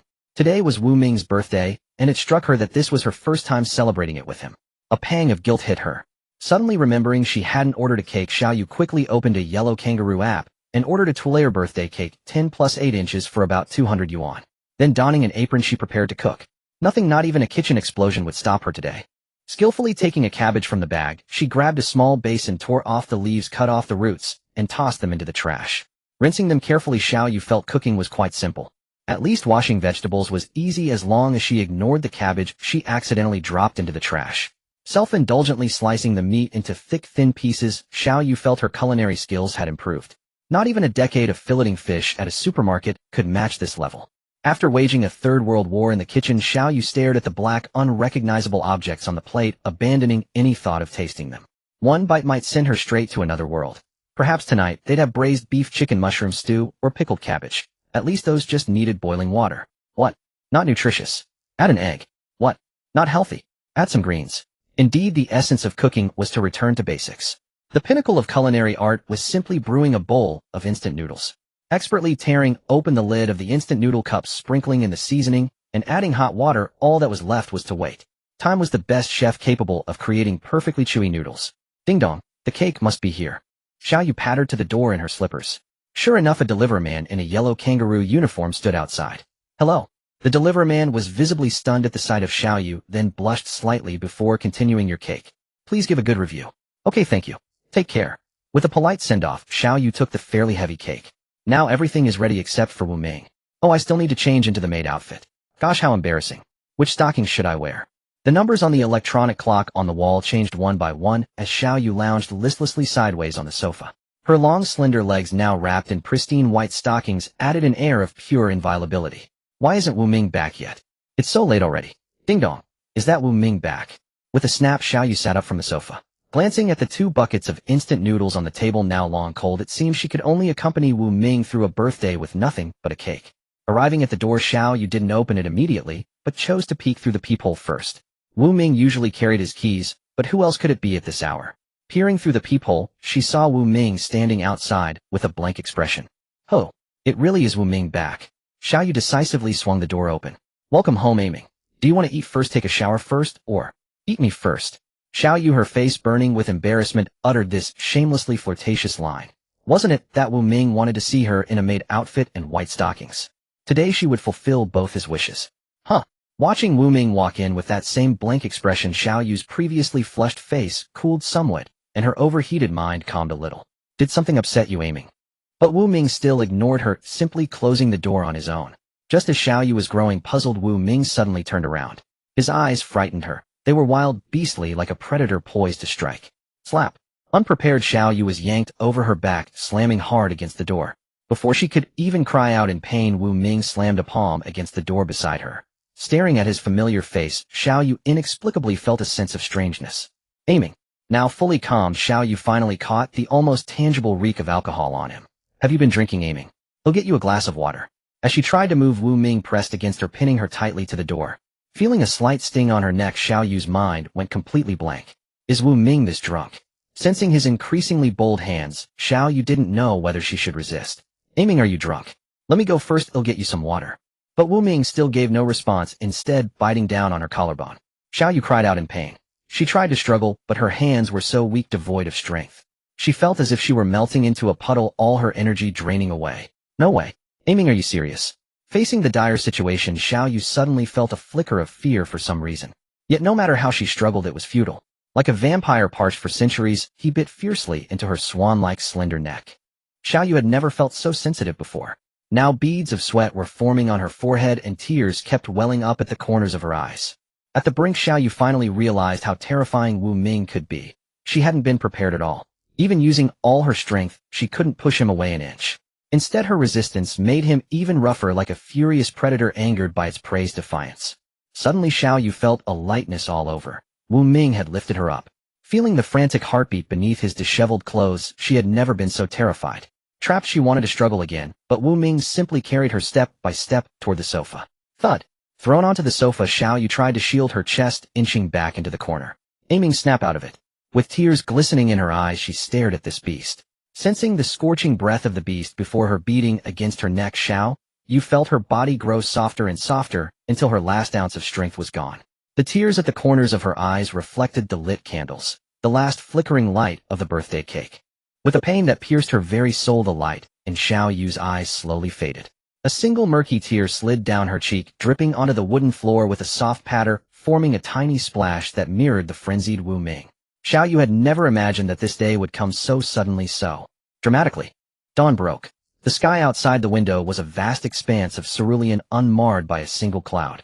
As winter approached, the biting wind howled with unbridled fury. Peering through the pane, one could clearly see the maple trees swaying relentlessly by the roadside, their bare, desolate trunks standing in stark solitude, yet mercilessly ravaged by the gale. Withered yellow leaves clattered against the window like a frantic drumbeat. The belated winter wind had finally made this cozy city feel its cruelty. Inside the warm room, warmed by the gentle hum of the air conditioner, Xiaoyu lay curled on her side, like a babe, the blanket wrapped tightly around her, yet still inadvertently revealing expanses of fair skin. Lying still on the soft plush bed, she listened to the wind howling outside the window. a sound that seemed to mock Xiaoyu. After last night, she was truly a woman now. Feeling the lingering ache throughout her body, she couldn't help but recall the terror of the previous night. Gazing at the man still in deep slumber beside her, she was at a loss as to how to face him. After a night of turmoil, this man was finally exhausted. In her 18 years of life, Xiaoyu had never imagined being pinned beneath a man. Even when she had told Wu Ming she was willing, her heart had been full of trepidation. The mere thought of such a thing filled her with an innate dread. But this was Wu Ming. Because it was Wu Ming, she was willing to accept all of this, even though he remained utterly silent the entire time, leaving only Xiaoyu to cry in silence. Even though he was rough and didn't cherish her body at all, causing her great pain. However, none of this mattered anymore. Since she had long resolved to give everything to him, since she had already agreed, since she was already his woman, this day was bound to come. Xiaoyu just hadn't expected it to be so sudden. If only she had struggled more desperately when Wu Ming had tried to take her last night, perhaps there might have been a slight chance to avert this tragedy. Those who have not weathered the storm of the previous night cannot fathom the bone-deep agony. He was so brutal, even leaving patches of bruises and abrasions on her body. Yet the pain of these bruises and scrapes was utterly incomparable to the suffering Wu Ming's flesh had inflicted upon Xiaoyu. Her body was weary, but the exhaustion of her spirit was even heavier. Xiaoyu hadn't closed her eyes all night. Occasionally a spark of drowsiness would ignite, only to be shattered by the waves of pain washing over her.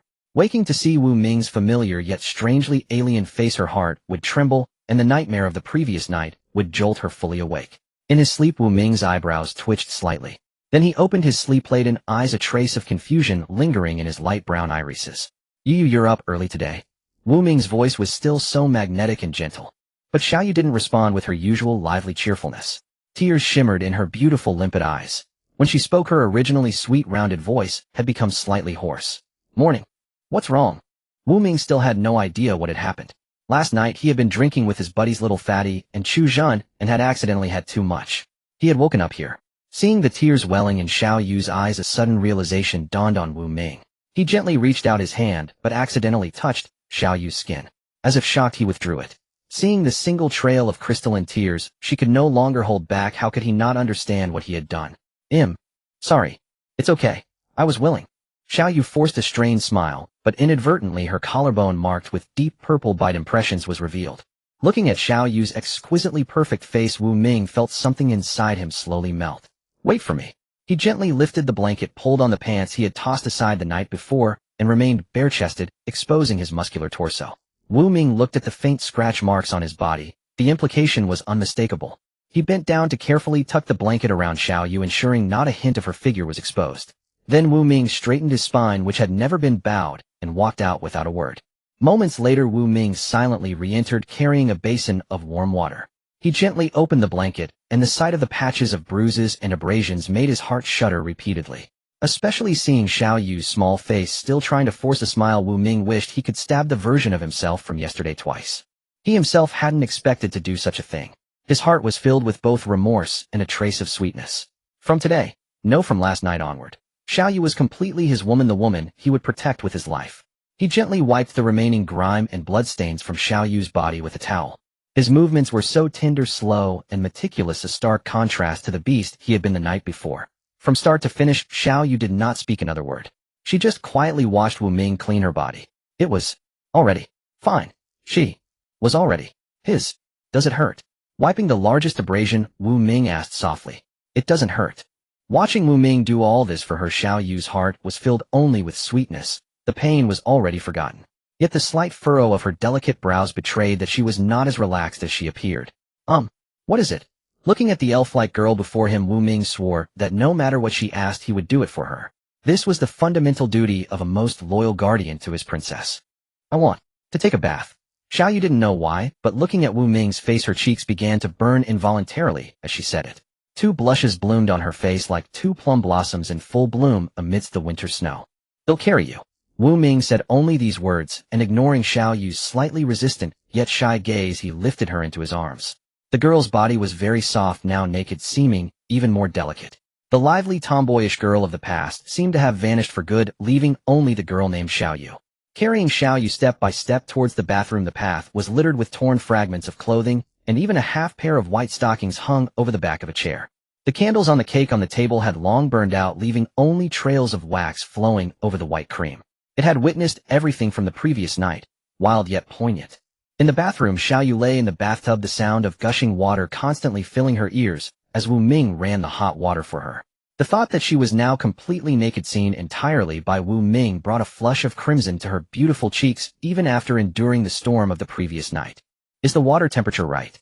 Wu Ming's gaze was tender and affectionate as he looked at the enchanting figure in the tub. It's just right. After a moment's thought, Xiaoyu added, I can do it myself. You go out first. Alright, I'll go make breakfast. Call me if you need anything. Okay.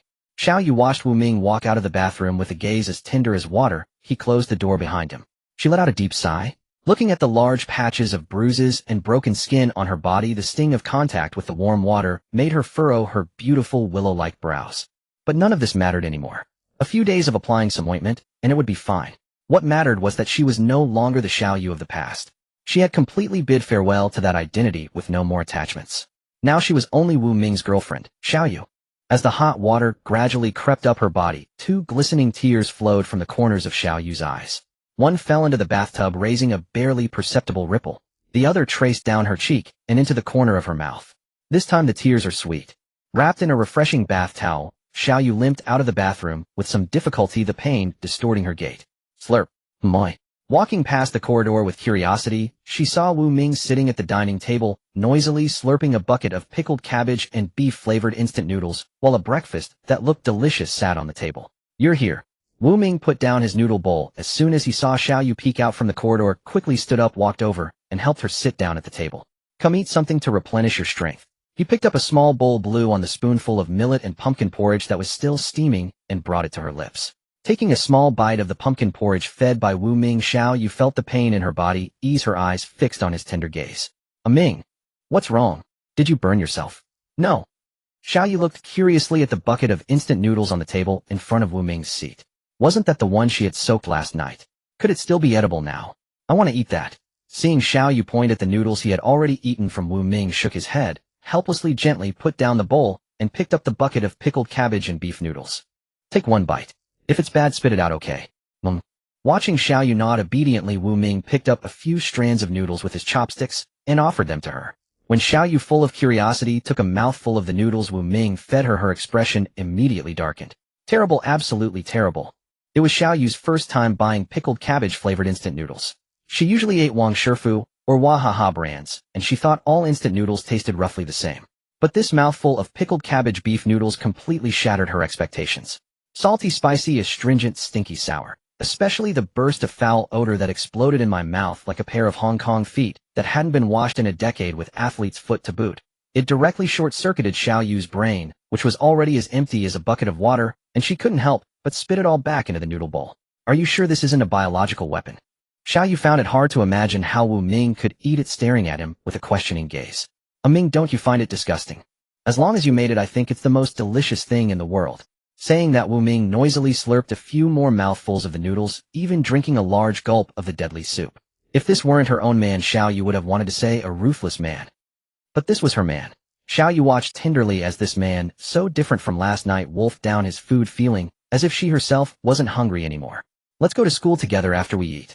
Cough, cough, okay. Seeing Wu Ming choke violently from speaking too quickly, with even 2 strands of noodles coming out of his nose, Xiaoyu couldn't help but cover her mouth and laugh, her voice as melodious as silver bells. Wu Ming, you are my only choice in this life. I have given you everything I have. Don't let me down. The morning chill had vanished completely, and the sun had stealthily peeked out. Xiaoyu sat by the window seat, gazing at the desolate scene of falling leaves outside. I hope such days can last longer, even longer. A year, 10 years, 100 years. Forever together. Recalling Wu Ming's violence last night, Xiaoyu blushed again, stealing a glance at him beside her. At that moment, Wu Ming was vigorously rubbing his hands together before placing them on her lower abdomen, hoping to relieve her pain. What a fool.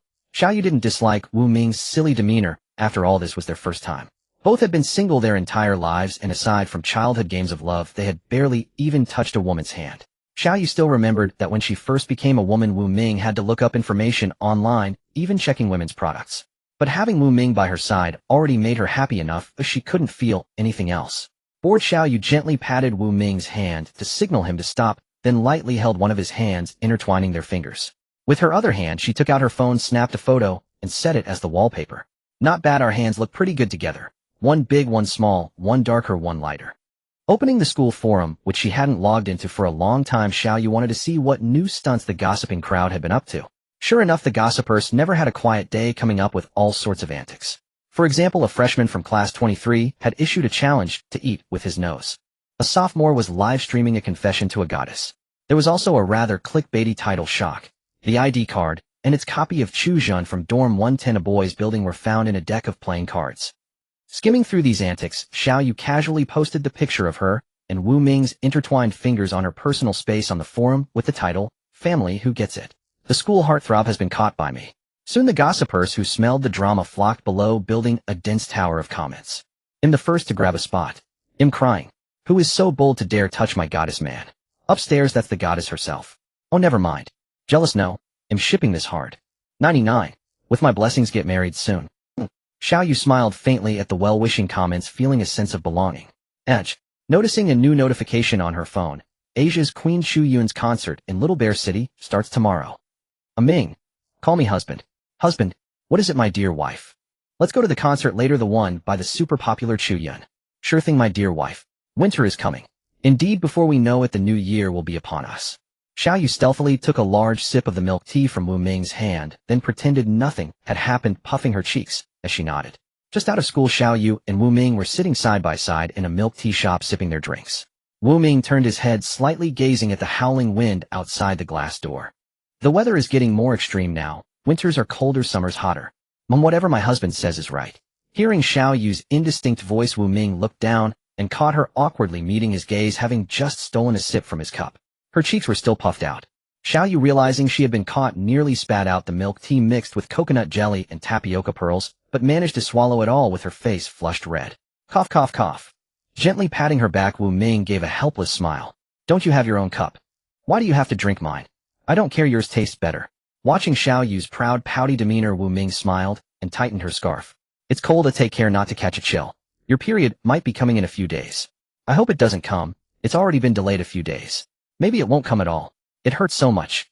Silly, if it doesn't come, you'll have to give me a little monkey. Thinking back to what Wu Ming had done that night, Xiaoyu felt her cheeks warm and pulled her scarf up higher. That night Aiming didn't wear one, did he? Could it really be that unlucky? One shot, and I'm pregnant. I'm still just a kid. Seeing Xiaoyu's face change like a palette, Wu Ming grew worried. Are you okay? Is your period here? No. Xiaoyu shouted louder than intended in her excitement, then noticed the shop assistant's strange look and lowered her voice, leaning close to Wu Ming's ear to whisper her guess. Silly, no matter what'll take responsibility for you. If it doesn't come in 2 days, we'll go to the hospital for a checkup. Xiaoyu felt she must have developed a love brain, or had always had one. How strange. Was she growing a brain? Once we finish drinking, let's go home. It's getting late. Let's go home. Today I want to eat crawfish. Whatever you say. Huh. Just as they were about to leave, a young man with dyed yellow hair opened the door and walked in. Xiaoyu immediately recognized him. Xiao Ming also withdrew his appraising gaze and smiled slightly. You're that Xiao Ming. What a coincidence. Such a coincidence. Hey, let me buy you a milk tea. What flavor do you want? Xiaoyu said cheerfully. Xiao Ming was about to refuse, but after glancing at Wu Ming, whom Xiaoyu was holding on to, his gaze turned cold. Then I'll have a cup of mud boba. No mud, no boba. Sure, boss. One large mud boba. No mud, no boba. I've sent you the money. After paying, Xiaoyu casually placed her phone back into the pocket of Wu Ming's coat. Then, Xiao Ming, you enjoy your drink. I'm off now, bye-bye. Bye. Watching this lively, adorable girl, like a beautiful elf crafted by nature, walk away arm in arm with Wu Ming, Xiao Ming smiled slightly. Boss, give me another cup of the same milk tea that girl was drinking. Yes, exactly like hers. The shop assistant agreed, and looked up only to be startled by Xiao Ming's sharp black eyes. But when Xiao Ming turned back to gaze at the distant, small, retreating figure, his eyes were filled with tenderness. Inside a black Mercedes-Benz, Xiao Ming sipped his mud boba without mud or boba, watching a white plastic bag swirl past the car window in the cold wind. Uncle Lu, have you finished investigating the information? Young master, it's all been checked. Here is her complete file. Taking the stack of folders handed over by the bodyguard, who also served as his driver, Xiao Ming drained his cup of milk tea, rolled down the window, and tossed it out. Opening the first page, he smiled, his eyes narrowing into slits as he let out a strange laugh. Hee hee. Inside the Wu family villa, Xiaoyu stared warily at the crawfish before her, the fruit knife in her hands trembling. Wu Ming, who had been watching from the sidelines, walked over and flicked her forehead. Ow. That hurts. Xiaoyu covered her head, glaring angrily at Wu Ming. Don't flick my head, or I won't grow taller. You little silly, why are you using a fruit knife to handle crawfish? I'm defending myself. Who knows if these crawfish are from Fukushima? What if they suddenly start talking? Seeing Wu Ming let his guard down, Xiao Yu set the fruit knife on the counter and swiftly lunged to pinch his face, but he easily caught her hands. You'd better rest. He'll handle it. Ever since we were kids, your cooking has been like casting a spell. I'm afraid you might summon some unspeakable dark culinary deity one day. Xiao Yu pouted at his words, glaring at Wu Ming in defiance. But to Wu Ming, Xiao Yu's big sparkling eyes and fluttering long lashes only radiated cuteness, holding no threat at all. He couldn't help but swallow. Is it my imagination, Yu? Your figure is getting better and better. At this, Xiao Yu looked down blankly. With both hands held in the air, her figure was accentuated, her chest even more prominent from the compression. Pervert. Slap. Wu Ming walked into the kitchen with a bright red handprint on his face, leaving Xiao Yu behind with a small hickey on her neck. Xiao Yu now regretted not being born a man, or she wouldn't have been bullied by this rogue. Speaking of which, it has gotten a bit bigger lately. Tisk, so inconvenient. It was more comfortable when it was smaller. Now even standing up straight is a bit tiring. Finding herself bored, Xiao Yu bounced onto the sofa, touching her slightly warm ears, feeling inexplicably happy inside. Wu Ming, are the crawfish ready? Not yet. Maybe we should eat something else tonight. Why, oi? These crawfish really seem to be from Fukushima. They just said they don't taste good. Get lost. There are no crawfish in the sea. The most bitter memory of youth is loving someone who doesn't love you back. But could there be a way to first possess her, then slowly win her heart over time? That was a question Xiao Ming desperately wanted answered. Xiao Ming understood that she didn't reciprocate his feelings if she had her own partner. He had thought of giving up, but once his heart was stirred, it was impossible to let go. Looking back over more than 20 years, no girl had ever made his heart race like she did. Every time he saw her, it felt as though his heart was filled with the sweetest honey, reaching the very depths of his soul. Every time he witnessed her intimate gestures with that man, their every touch, his heart felt as though it were being sliced by a blade. He felt an uncontrollable surge of loss and helplessness, tinged with loneliness and solitude. Did she ever like him? Have her face pop into her mind from time to time? Probably not. That woman's eyes were only for that man. When she smiled at him, it was always a polite, courteous smile devoid of any other emotion. Only for that man did her gaze brim with hope and tenderness. He merely arrived a step ahead of me. Soil that has been soaked by rain is all the more suitable for cultivation. Xiao Ming considered himself a man of great devotion. From the moment he first laid eyes on that girl, his heart had been thoroughly captured. He had seen her countless times in his dreams and believed he knew her well enough, even though they had only met a few times. But he had all her information. She was merely a poor student returned from abroad. He would surely win over this princess who was destined to be his. Uncle Lu, do you believe in love at first sight? Young master, are you referring to the girl you've been following lately? Answer my question. Do you believe it or not? Faced with Xiao Ming's suddenly stern tone and his icy gaze, even the ever-composed Uncle Lu couldn't help but shiver, though so slightly that Xiao Ming didn't notice. Young master, I do believe. Have the men been arranged? Everything is set. Their itinerary has been investigated, and the concert hall is fully prepared. Excellent. Then let us go and rescue the princess. The onlooker sees the game best. The player is often blind. Xiao Ming might not notice the change in his own demeanor, but Uncle Lu, who had been treated with increasing coldness by his young master, saw it all too clearly. Perhaps the young master was wrong, but if the young master desired something, Uncle Lu would go through fire and water to retrieve it for him. Watching the falling leaves outside the window, a few occasionally drifted into the classroom and landed on Xiao Yu's desk. Casually picking up the fallen leaves, Xiao Yu selected a few with more pleasing appearances and tucked them into her book as bookmarks. Beside her, Wu Ming was resting his head on the desk. Even in sleep, his hand still held Xiao Yu's, as if afraid she would disappear the moment he woke. Little Fatty and Chu Jun were happily playing a newly released open-world adventure game, discussing the cost-effectiveness of equipment and dreaming of becoming esports legends. The classroom was very quiet. Everyone was occupied with their own activities, trying not to make much noise to disturb others. Who would have thought that the history teacher was also a fan of the songstress Chu Yun? Eager to get good seats early, he had simply told them to have a self-study session. Xiao Yu sighed helplessly. She hoped they could still get in if they went after school. Hopefully they wouldn't fail to secure even a front row seat. Although it was just a concert, going to see it with Wu Ming made it all the more meaningful. Xiao Yu was completely immersed in her fantasies of a future with Wu Ming, not noticing that he had already woken up and was quietly lying on the desk, gazing at her profile. A gentle breeze brushed across Xiao Yu's cheek, stirring the hair by her ear. The sunlight, not too harsh, shone on her lustrous hair, tinging its usual black with a hint of auburn, adding an air of nobility. From Wu Ming's perspective, it was a masterpiece of a beautiful woman.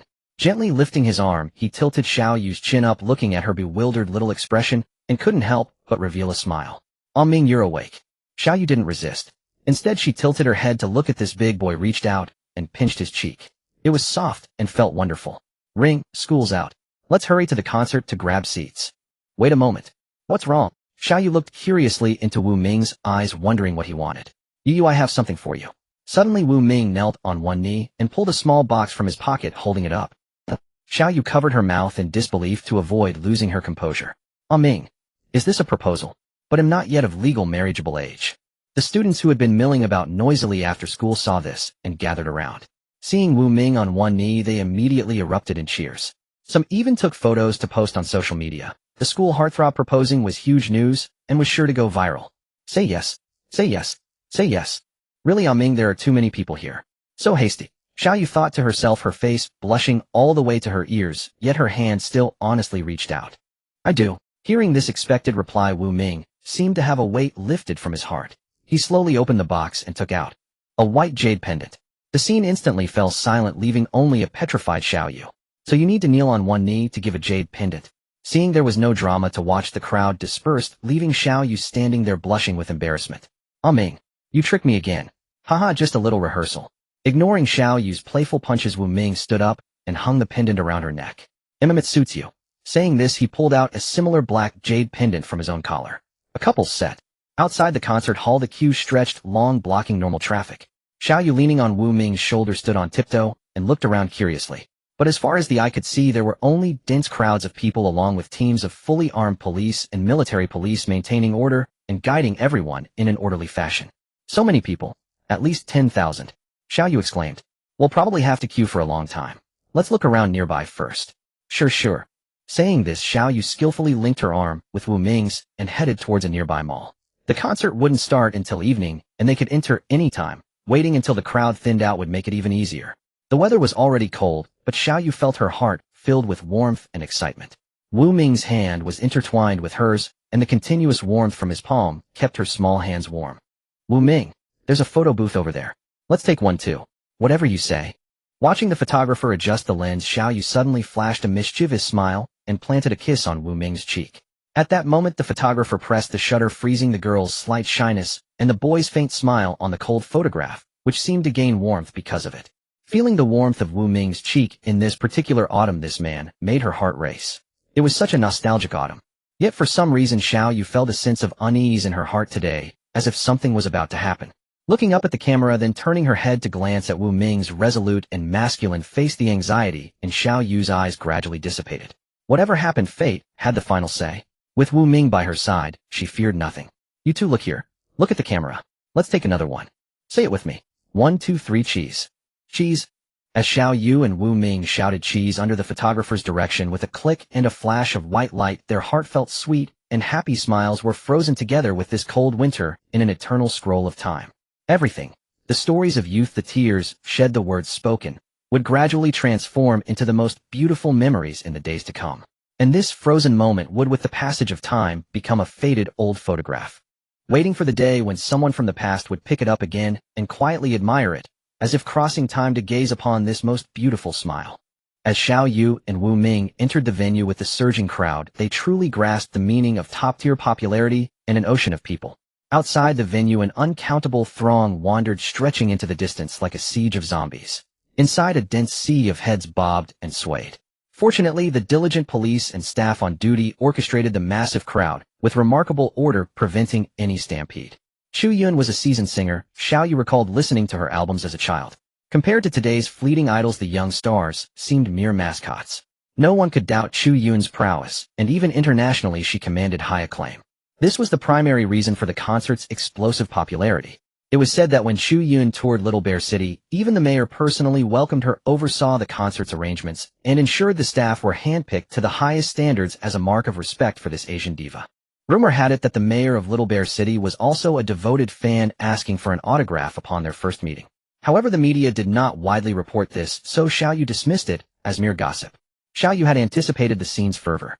Even during the concert's preview phase, every forum, QQ group, and short video platform she saw was dominated by Chu Yun's concert. Its popularity was such that most attendees were out-of-town fans drawn by her fame. Some locals had even failed to secure tickets. As the sky darkened and the stage lights gradually illuminated, Xiaoyu couldn't help but feel a surge of excitement. Ming, look, it's starting. She strained on tiptoes, trying to glimpse more of the stage through the gaps in the dense crowd. I see it, Wu Ming said, glancing at Xiao Yu's earnest effort. He smiled helplessly, crouched down, and waved at her. Come on, sit on my shoulders. Is that okay? There are so many people. Xiao Yu felt a blush creep up under Wu Ming's ardent gaze. She looked around. Everyone was focused on the stage ahead, and few noticed her. She breathed a sigh of relief. There are so many people, it would be so embarrassing. Xiao Yu's inner turmoil churned. Wu Ming didn't urge her, simply waiting in silence. After a second or two, Xiao Yu bit her lip, swung her leg over Wu Ming's neck, and settled onto his shoulders. Hold tight, I'm getting up. Okay, I'm ready. Xiao Yu felt as though someone was watching her, but she dared not look in that direction. She clung tightly to Wu Ming's forehead, pressing her chest against him, seeking security by melding into his form. Her face was already flushed, the heat reaching her ears, but the deepening darkness concealed this detail from others. Feeling the soft weight pressing down on his head, Wu Ming sensed something about to trickle from his nose. He quickly recited a silent mantra, forcing the impending nosebleed back while maintaining a composed facade. Can you see now? Much better, but it's still a bit far. Xiao Yu shaded her eyes with one hand, squinting into the distance. From this vantage, she could make out the large screen in the middle of the venue, but the performers on stage were mere blurry silhouettes beyond her range of clear vision. Let's push forward a bit, Wu Ming said, rolling up his sleeves as if to charge ahead. No need, Ming, this is fine, Xiao Yu replied, but Wu Ming didn't answer, forging ahead on his own. Initially embarrassed, Xiao Yu gradually became swept up in Wu Ming's earnestness and the electric atmosphere. Ming, keep going. Ming, keep going. Ming, keep it up. As Xiao Yu's voice grew bolder and the venue's fervor intensified, they inched deeper into the crowd. Xiao Yu's short legs dangled on either side of Wu Ming's neck, her weight fully on him. Feeling the girl's growing excitement, Wu Ming quickened his pace. Finally, they reached a relatively forward position. The central stage's speakers blared powerful music, and nearby fans clapped in rhythmic unison, with the singer's voice punctuated by scattered cries of "Chu Yun, I love you." The surrounding lights blazed at full intensity. Though winter had set in, the central area of the venue felt anything but cold. Xiao Yu even felt an urge to shed her clothes, but mindful of her current gender, she refrained, obediently perched on Wu Ming's neck, watching the performance and shouting occasionally to vent her excitement. The concert reached its crescendo, and Xiao Yu felt herself boiling over. At the peak, she raised her hands in cheer, then suddenly wrapped them around Wu Ming's neck, using her flexibility to press her body against his head. Wu Ming had intended to warn Xiao Yu not to fall, but before the words left his mouth, a pair of soft lips silenced him. The cheers and clamor of the concert, the blare of the speakers, all seemed to fall silent in that moment, as if time had frozen everything, losing color and sound. Everything congealed into a black and white backdrop, leaving only the two of them radiant and vivid. Xiao Yu clung tightly to Wu Ming's neck, her eyes reflecting the light, as they met his bewildered, uncomprehending gaze. His own silly girl was kissing him in front of all these people. Had the sun risen from the west today? Xiao Yu's sudden move left Wu Ming utterly stunned, his mind blank with confusion. Yet instinct drove him to retaliate. Wu Ming noticed something different about Xiao Yu's lips today. A peculiar fragrance mingled with her usual subtle scent. If her natural aroma was like a reserved orchid, this one was like a blooming rose. Had this little fool applied lipstick? As the fragrance coursed through him from mouth to tongue, Wu Ming felt his thoughts blur and his mind drift. He wanted only to immerse himself in this moment, unwilling to let go. Seeing the light reflected in the girl's clear eyes, Wu Ming's chaotic mind gradually calmed. A trace of warmth brushed her lips, causing Xiao Yu to widen her eyes and clench her teeth, preventing him from going further. Her small hands tapped him gently, signaling him to stop. But now that Wu Ming had the upper hand, he was reluctant to relent. She whimpered softly, hoping he would cease. Wu. So many people are watching. Stop it. Yet Wu Ming had already entwined her small tongue, silencing her. Her feeble punches only seemed like coaxing. Her now slightly seductive eyes anxiously met his smiling gaze. In that moment, Xiao Yu deeply regretted letting impulse cloud her judgment. People in love often do strange and unexpected things. Time seemed to stretch indefinitely until the song's climax faded. Xiao Yu's face was flushed crimson as Wu Ming finally released her, a victorious smile playing on his lips as he looked at the somewhat disheveled beauty. Today Xiao Yu wore a pure white hoodie embroidered with a small flower, the fabric not thick enough to conceal her stunning figure. Recalling the softness of Xiao Yu's touch and watching her retreating figure as she excused herself to the restroom, Wu Ming couldn't help but lick his lips. Having finally squeezed out of the crowd, Xiao Yu leaned against the wall of the venue, still recovering from the prolonged kiss. She gasped for fresh air, feeling as though she had nearly suffocated moments before. Wu Ming is so bad. At the thought of what had just happened, Xiao Yu's heart pounded wildly, racing uncontrollably. Despite the noisy surroundings, she could clearly feel her own violent heartbeat. She raised her hand to gently touch her cheek. Her skin was not only warm, but also burning hot, as if scorched by fire.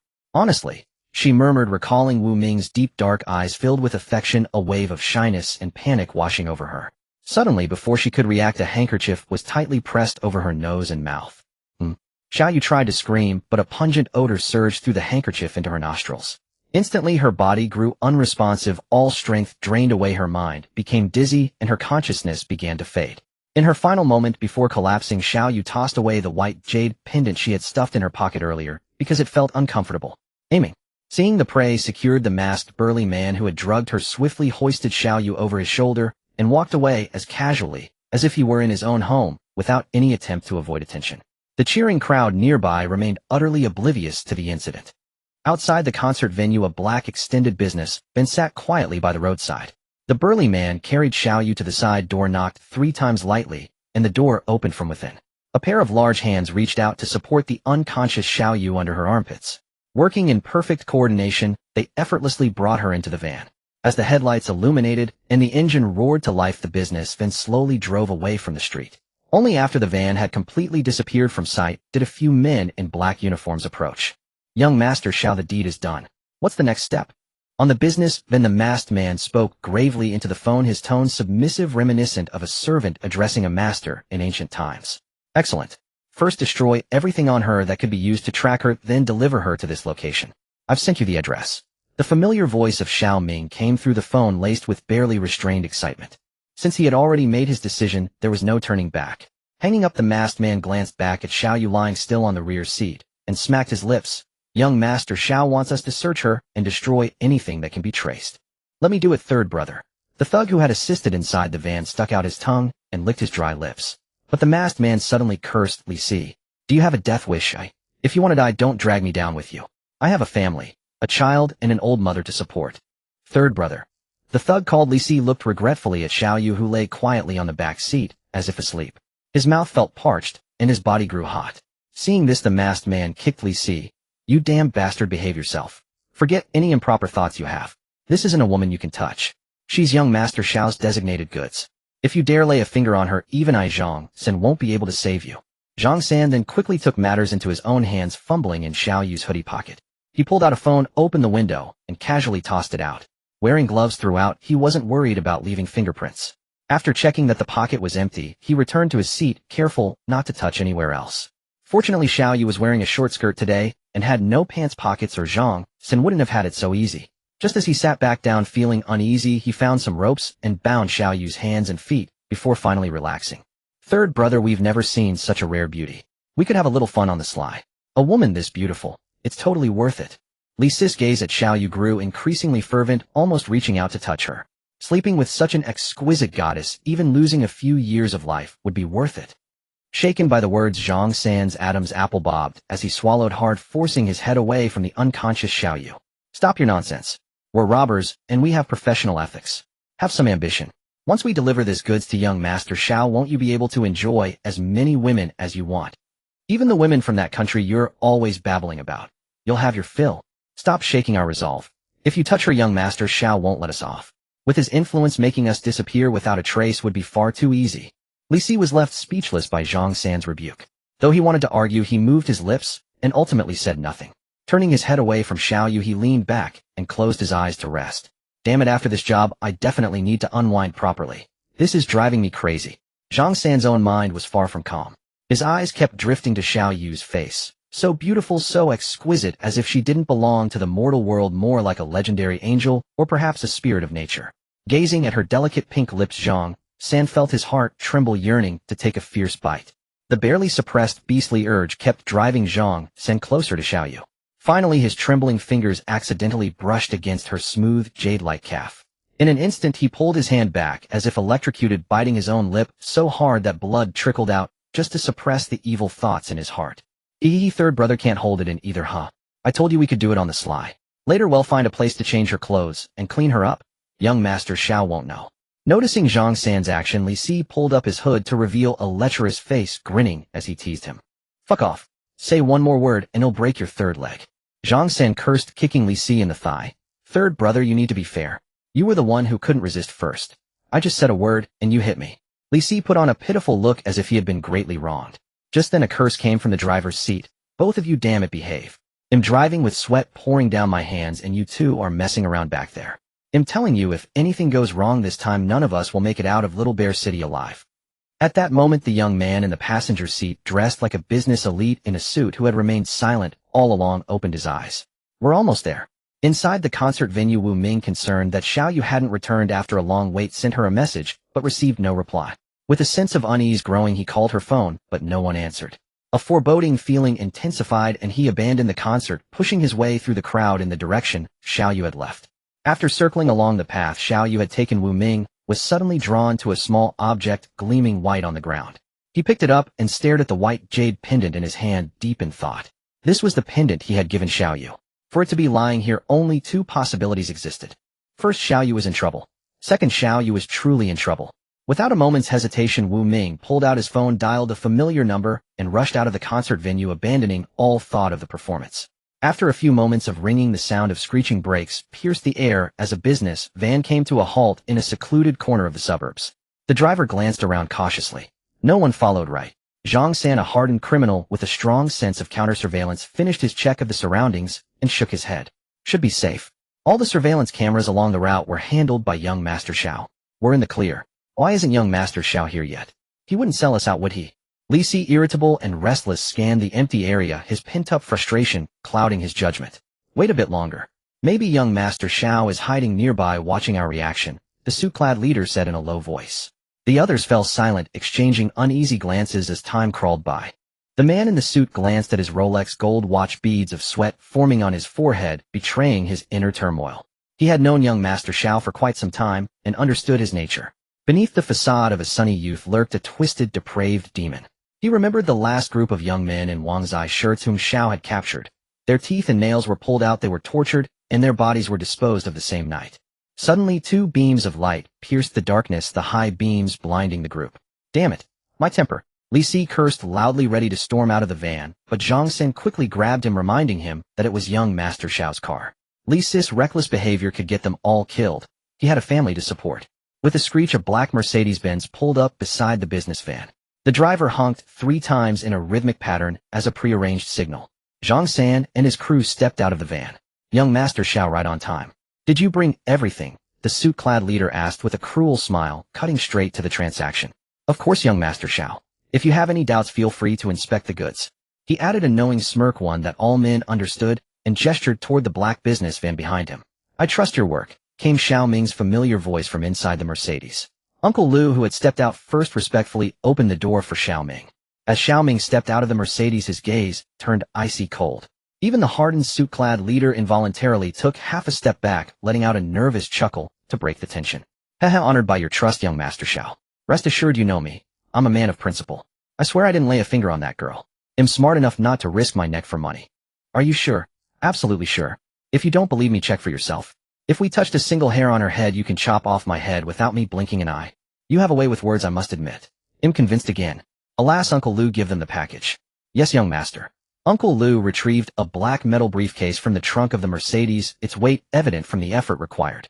When the briefcase was handed over, the suit-clad leader could no longer contain his excitement. He eagerly reached for it, but then glanced at Xiao Ming, gave an awkward smile, and casually handed the case to Zhang San, pretending indifference, while his eyes still darted toward the briefcase in Zhang San's hands. He knew better than to provoke someone like Xiao Ming. All right, if there's nothing else, I'll take the girl now. Xiao Ming exchanged a look with Uncle Lu, who understood, and opened the business van's door. He carefully lifted Xiao Yu out, cradling her gently as he placed her in the back seat of the Mercedes, his movements tender, as if afraid of causing any harm. From the moment Xiao Yu was carried out, Xiao Ming's eyes never left her body. He noticed her hands and feet bound, but he said nothing, though a flicker of murderous intent deep in his eyes betrayed his calm. Forget everything that happened tonight. I've arranged a flight. Leave Little Bear City tonight, and lay low in the third world country. Yes, young Master Xiao. As the Mercedes drove away, Li Si, the hot-tempered one, spat on the ground. Just because he has a bit of money, he thinks he's some rich young master. Without his father, he'd be nothing. Enough, let's go. We need to get out of this place too. Hope that girl isn't cut into too many pieces. On the suburban road at night, the Mercedes sped along. In the driver's seat, Uncle Lu glanced at Xiao Ming in the passenger seat. This time the young master hadn't started immediately, unlike before when he would begin his actions as soon as the victim was in the car. Uncle Lu, "I'm here, young master. What are your orders?" "Those men just now, arrange for them to die from multiple gunshot wounds made to look like suicide." "Ah, yes, young master. They'll arrange it when I get back." Truly a married woman is more. In the urban area of Shaoxiong City, Wu Ming with the help of the duty manager retrieved the video surveillance around the concert venue, but found no clues. Somehow the surveillance on several small alleys had all malfunctioned. Forcing himself to calm down, Wu Ming decided to play it safe, and called Jun Li asking her to hurry back to the villa to check if Xiaoyu had returned home on her own. "What? Xiaoyu is missing." Jun Li was gaming in an internet cafe when she answered the phone. Upon hearing Wu Ming's news, she jumped up instantly, disregarding the stares of those around her, and rushed out of the cafe with her phone. "It's confirmed. Xiaoyu didn't go home. It's highly likely she was kidnapped. Have you offended anyone recently?" "Offended anyone?" Wu Ming carefully combed through his memories, confirming that he and Xiaoyu had not offended anyone. "Wait, that person?" Wu Ming suddenly recalled that guy named Xiao Ming whom he had encountered several times. "What's the matter? Did you think of something?" Jun Li asked nervously on the other end of the phone. "I have a suspect.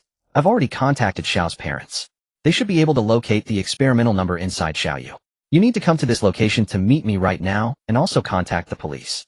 If necessary, we can request assistance from the Xiao family." Listening to the tone of Wu Ming growing increasingly rigid, Jun Li knew he was trying to suppress his emotions. She immediately comforted him. "Brother, don't get worked up. The situation isn't clear yet. Maybe Xiaoyu just got lost." Beep, beep, beep. Hearing the busy tone, Jun Li quickly hailed a taxi and rushed to the address Wu Ming had given. She feared that Wu Ming might act on impulse and do something foolish. Tonight was destined to be a sleepless night. In an office within the Shaoxiong City government building, Mayor Xiongde was smoking a cigarette by the window, puffing away, his gaze fixed in the distance towards the direction of Chu Yun's concert. Cough, cough. Gently stubbing out his cigarette, Xiongde casually tossed the extinguished but into a nearby trash can.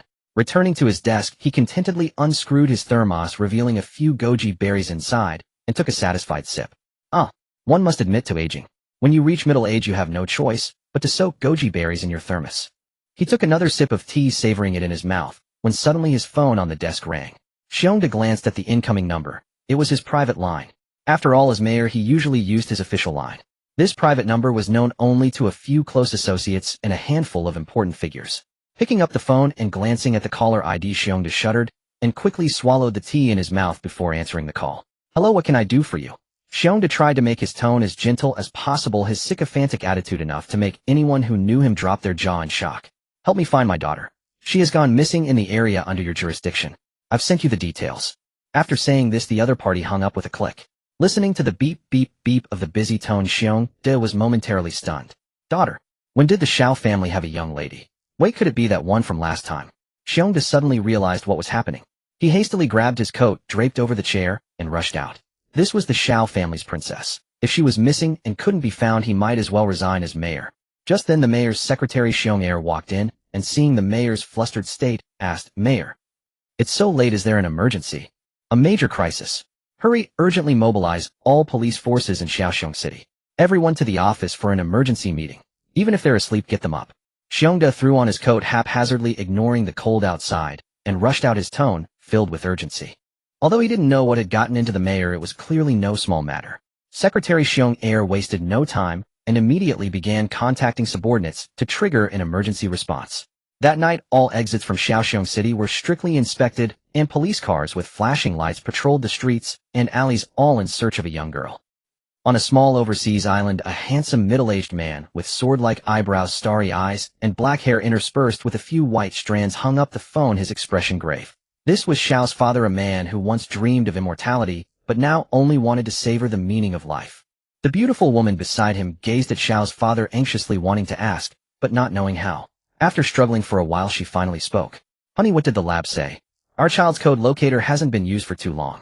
It can't pinpoint her location in a short time. We only have a rough range." Hearing this, Xiao's mother went limp and nearly fainted, but Xiao's father caught her just in time. After struggling to catch her breath, she felt a bit better and began pounding on Xiao's father, tears streaming from her eyes. "It's all your fault. You had to set up that bed. Now look what happened. You left our daughter in that small place, and she's gone missing. Are you satisfied now? If anything happens to her, he'll never forgive you." Holding his sobbing wife who was beating him, Xiao's father sighed. He had known this day might come. He should never have let Xiaoyu live an ordinary life. He had intended to test the character of the two youngsters, but never expected this to happen. Now he regretted it deeply. He should have disregarded the last words of Wu Ming's parents and simply given the Wu family a sum of compensation to settle matters. Back in Shaoxiong City, Mayor Xiong De personally led a citywide manhunt. Criminal police, special police, and armed police were all deployed, and even ordinary civil servants and firefighters were urgently summoned. Xiong De sat in his official car, unable to understand who would be so audacious as to touch a member of the Xiao family. Wasn't that just asking for death? Moreover, he had heard that the declining Wu family was also involved. This was truly a death wish. After all, a lean camel is bigger than a horse. No matter how much the Wu family had declined, it was still far beyond the comparison of a small city like Shaoxiong. The night had deepened. Inside a villa on the outskirts of Bear City, Xiao Ming sat quietly at the dining table, swirling a glass of wine as red as fresh blood. 3 red candles adorned with intricate dragon and phoenix carvings flickered on the table, clearly not inexpensive. On a large bed by the window, Xiao Yu lay still. If not for her bound hands and feet, and the ball gag in her mouth, her sleeping face would appear exquisitely serene, like a sleeping beauty. Yet her long lashes trembled occasionally, as if trapped in a nightmare, though a closer look might suggest it was merely the breeze. A graceful maiden is a gentleman's pursuit. Xiao Ming took a sip of the crimson liquid, his gaze flickering toward the beauty on the bed. Uncle Lu. A hoarse voice responded from outside the door. Young master, I am here. Tonight no one is to disturb my pleasure, understood? Yes, young master. Xiao Ming cast a cruel smile at the girl on the bed. So beautiful you must taste just as delightful. He drew a small dagger from his waist, playing with it in his hand, and lightly licked its blade. The heart as sashimi, the brain fried in oil, the eyes so lovely. He'll make them into a pendant. The skin. He'll peel it off and make a doll. You could have been my wife, Xiao Ming's wife, but I've changed my mind. After I toy with you, I'll devour you, and we'll be forever fused, never to part. The location pinged from the Xiao family was roughly in the western suburbs of Bear City. This area was once slated for development, with property prices soaring, but it was abandoned due to various reasons, leaving only a few scattered buildings standing. These were villas built by the wealthy for leisure or to keep pitiful women. Wu Ming was certain Xiao Yu would never come here alone, as she couldn't even navigate the familiar streets of Bear City, let alone this remote suburb. She must have been kidnapped by thugs. At this moment, every word and action of Xiao Yu, everything about her, that achingly familiar face, surged in his mind. The Maybach sped faster, its speedometer needle nearly snapping.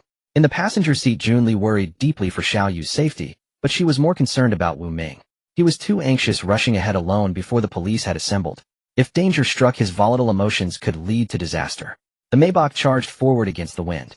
The smooth road had vanished, replaced by a bumpy, muddy path stretching ahead. Wu Ming's heart grew heavier. He pressed the accelerator so hard it seemed ready to sink into the floor. This foolish woman, how could she have been kidnapped? If anything happened to her. On the only road from the city to the western suburbs, a line of vehicles now clogged the way. At the head, a bright red Jeep.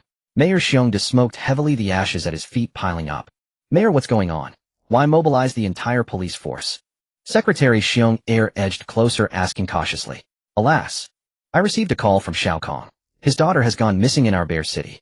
According to the tracking, it's likely a vicious kidnapping. Xiong De took another deep drag of his cigarette, the smoke shrouding his suddenly weary face. His trembling hand clutched the cigarette. Xiao, that man's daughter. Secretary Xiong Air's eyes widened, his restless hand clenching into a fist. Who would dare touch the Xiao family? That's not right. Since when did the Xiao family have a young mistress without protection? Is this a joke? Few know of this. I only learned of it when informed of her disappearance. Any suspects? According to that young Wu, the prime suspect is Xiao Ming of the Xiao family. Xiao Ming. That kid has been up to no good lately, but we've lacked evidence. Now he's delivered himself to us. I just hope nothing happens to the Xiao family's young miss. Xiong Air was drenched in cold sweat, his clenched fist trembling. If this went wrong, the entire Bear City could be reshuffled. Notify everyone. Speed up. Find her before the hostage is harmed. All actions must prioritize her safety. Yes. On the top floor balcony of the Xiao Corporation building, Xiao's father gazed at the city's bustling lights, their colors reflecting in his murky eyes. His mood was complex. He had just received a call from the city government. His son was suspected of kidnapping a young girl. In the past, he would have denied it and sent someone to destroy the evidence. But this time his son had brought home a treasure. Kidnapping the daughter of Xiao Kong, who had long been in seclusion internationally. His son Xiao Ming had given him quite a surprise. Tonight was destined to be sleepless. If his son acted quickly and left no evidence, he could abandon his hard-earned empire and flee to allies in the States. But if that fool messed up, the Xiao family would be doomed. What a wastrel. An utterly foolish wastrel. Thinking of how he had clawed his way up from obscurity to this position only to have it destroyed by his incompetent son, Xiao's father felt his heart nearly give out. Clutching his racing heart, he fumbled for a small bottle, swallowed a few pills, and felt some relief. He couldn't reach his blundering son now. He could only hope the boy would finish the job and destroy all evidence, leaving the Xiao family a glimmer of hope. Secretary Liu. At his call, a young woman in a form-fitting professional outfit entered, her eyes brimming with a fox-like allure. Boss, I'm here. Transfer all our company's liquid assets to charity. Boss, this. Are you sure? Go. I won't repeat myself. Startled by the sudden roar, the usually pampered Secretary Liu froze, then hurried out, closing the door behind her. The boss was in a foul mood, and she had no desire to be his punching bag. Alas, I shall sure have done much evil in my life. Now retribution has come. I hope the Buddha, seeing this good deed, will spare me a path to survival. Inside the Xiao villa, Xiao Ming unhurriedly swallowed the last drop of the ruby-red wine, licking his lips with lingering satisfaction. Now it's time for the main course. With that, he stood up, turned to look at Xiao Yu, who was still unconscious on the large bed, swallowed hard, and walked step by step toward the young woman. A knock at the door shattered the atmosphere Xiao Ming had painstakingly built. Before he could vent his anger, Uncle Liu's voice came from outside. Young master, that Wu Ming has come looking for you. Our men have stopped him. How do you wish to deal with him? Hearing this, Xiao Ming's expression softened slightly. Haha, deal with him. What should I invite him for a midnight snack? Tie him up and bring him to my room. I want to humiliate his woman right before his eyes. That would be the ultimate pleasure. To be honest, Uncle Liu felt like strangling his young master at that moment. What a twisted idea. As a champion of pure love, he couldn't bear to see such a thing happen, but being dependent on the family, he had no choice but to comply. Yes, young master. He'll see to it at once. Imagining the scene of Wu Ming watching him defile, Xiao Ming couldn't help but laugh out loud. He no longer felt the urge to rush with Xiao Yu. He had all the time in the world. He would wait until Wu Ming was bound and brought here, then tear Xiao Yu's clothes apart piece by piece, thoroughly humiliating the doomed lovers. In the courtyard of the Xiao villa, Wu Ming gritted his teeth as he endured the searing pain on his back. A security guard swung a baton at him, and he grunted, kicking the man away. He had been with Xiao Yu for 11 years, through thick and thin, ever since she became a woman. Now she was the only light in his life, his inviolable sanctuary. Anyone who dared to touch his Xiao Yu would die. He was meant to be the youngest prodigy of the Wu family, destined under his parents' guidance and the family's resources to become a great master in the field of biology, blessed with an infinitely bright future. Perhaps heaven grew weary of his smooth path. When he was still a child, an accident took his parents, leaving him utterly alone. He was supposed to be cast out as a disgraced son of the Wu family, living out his days as an ordinary man. Instead, he was told of a bet he had to fulfill. That day, a naive, foolish boy barged into his world, insecure, introverted, and worthless, to investigate whether his parents' accident was truly an accident, and to reclaim what was rightfully his. He chose to approach him. They grew up together, played, laughed, skipped classes, and endured punishment side by side. He would cheer for him during basketball games. He would comfort him in times of loneliness and despair. Then came that day. Their relationship subtly transformed. They navigated the early days together, shared kisses, slept side by side, confided everything in each other, transcending friendship. He took her most precious treasure. Wu Ming was hopelessly, irredeemably in love with that young woman. No one could take her from him. No one. The location was clear. He had pinpointed Xiao Yu's exact whereabouts. He was here, and she would be safe. Wu Ming swore it. Even if the Heavenly King himself descended, he would have to step over his corpse. Junli, contact the police and send them our location. His woman was his to protect. The night was pitch black, but Wu Ming had long adapted to the darkness. The security guards on site, all clad in special tactical gear and wielding various weapons, surrounded him tightly. They were likely high-paid former mercenaries. If firearms weren't banned in the country, Wu Ming had no doubt they would pull out a few blue flame Gatling guns and riddle him with bullets. Mayor Xiong, Wu Ming has sent a message. He's found the exact location less than 3 kilometers from us. Good. Notify everyone to prepare. We need to reach the kidnapper's hideout as quickly as possible. After a moment's thought, Xiongda added, load all firearms. If necessary, you are authorized to fire. That man's daughter. Any mishap would be a burden too heavy for him to bear. Time is short. Everyone move faster. So slow. A whole group of you can't even catch one man. Are you all a bunch of idiots? Xiao Ming swirled the crimson liquid in his glass, taking occasional small sips. A trace of impatience flickered in his eyes, but he suppressed it with sheer willpower. Taking another sip of wine, Xiao Ming lifted Xiao Yu's chin with 2 fingers and studied her intently. What a beautiful vessel. It would be a shame to break it. The night deepened.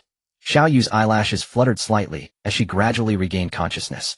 What met her eyes was a dim, shadowy room. The lights were off, with only a faint glow from a distant source. Where am I? Was the first thought that crossed her mind. Her head throbbed, as if struck by a hammer. Her mind clouded and hazy. Oh, you're awake. Startled by the voice, Xiao Yu snapped back to clarity. She tried to sit up only to find her hands and feet bound and her mouth gagged, rendering her unable to speak. She turned toward the voice and saw a familiar silhouette standing by the window swirling a glass of red liquid that looked like wine. The voice was so familiar. MMPH. Gagged Xiao Yu could only struggle letting out muffled sounds. Don't worry. Once your man is brought here, you'll be reunited. That voice. She remembered. Fully awake now, Xiao Yu's eyes widened.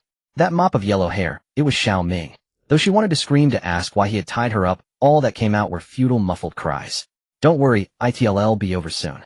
Xiao Ming turned around his cold stern face and cruel smile, sending a shiver through Xiao Yu. Moonlight streamed through the window casting a glow behind him, not making him look noble, but rather like a bloodthirsty beast howling under the moon. His icy sinister gaze felt utterly alien to Xiao Yu, like a wolf about to pounce on its prey, chilling her to the very core. Staring blankly at the man radiating a sinister aura as he approached, Xiao Yu struggled to retreat, shaking her head like a rattledrum. Yet the bed was only so large. Where could she flee? She could only press herself against the wall, trembling incessantly. Seeing Xiao Yu like this, Xiao Ming's eyes flickered with a cold gleam, but it vanished in an instant, as if it were merely an illusion. Ignoring the shivering Xiao Yu, Xiao Ming glanced at the watch on his wrist. How slow? Bang! The sound abruptly ceased. A loud crash echoed as the door was violently smashed inward, flying half a meter before clattering to the ground. A familiar figure stepped inside. At the sight of this familiar figure, Xiao Yu was so moved, she nearly wept. The newcomer was none other than Wu Ming. His clothes were tattered, his body covered in wounds, bruises, cuts, and even places still seeping blood. Yet his gaze remained as icy as ever, revealing not a trace of pain. Fine. Those useless fools couldn't even stop one man. But Wu Ming paid him no heed. He first swept his gaze around the room, and when his cold eyes fell upon Xiao Yu bound to the bed, they suddenly softened into tenderness. The moment their eyes met, Xiao Yu couldn't help but let tears stream down her face. She knew Wu Ming always appeared when she needed him most. He was the chosen one. Ignored him, treated like air and force-fed a bitter dose of affection. Xiao Ming curled his lips into an inhuman smirk, unperturbed. Since he had already tied her up, what was there to fear? How did you find this place? I've already searched her. She has no electronic devices on her. Yet Wu Ming still didn't answer his question. He kept his eyes on Xiao Yu but spoke of other matters. Do you know who you've kidnapped? Who? Trying to scare me. She's just a returned overseas student. You think you can frighten me? Huh. Xiao Ming never fight an unprepared battle. Today you two can be a pair of lovebirds in death. Wu Ming said nothing, simply pulling out a phone and tossing it over. It belonged to the bodyguard outside, which had been vibrating non-stop. Xiao Ming caught it, deftly casting a wary glance at Wu Ming before pressing the answer button. Hey, old Lu, why haven't you been answering? Tell that good for-nothing brat. If he hasn't touched her yet, send her back immediately. If he is, get rid of the evidence. He's messed with someone he shouldn't have. Hearing the roar from the other end of the line, Xiao Ming froze. But when the voice on the phone noticed no response, it bellowed again. Did you hear me? Xiao Ming finally snapped back to reality, speaking in a timid tone. Daddy. The voice on the other end, perhaps not expecting it to be him, fell silent for a few seconds before a torrent of curses came crashing down like a storm. You goddamn brat. Tell me, have you touched her or not? If not, send her back. You've pissed off someone untouchable. Do you even realize that? She's the precious daughter of the Xiao family. You couldn't even afford one of her fingers if you sold yourself. Hey, are you listening, you useless disgrace? The phone slipped from Xiao Ming's hand and hit the ground with a clatter. He collapsed like a puppet with its strings cut, the light fading from his eyes. After years of playing with women, he had finally bitten off more than he could chew. Xiao Ming put on a defeated air, his trembling hand reaching for the fallen phone. Wu Ming, who had been tensed and ready to strike, finally let out a sigh of relief. Avoiding a fight was best. He could feel his body failing him. At least a few bones were broken, and he was holding on by sheer willpower alone.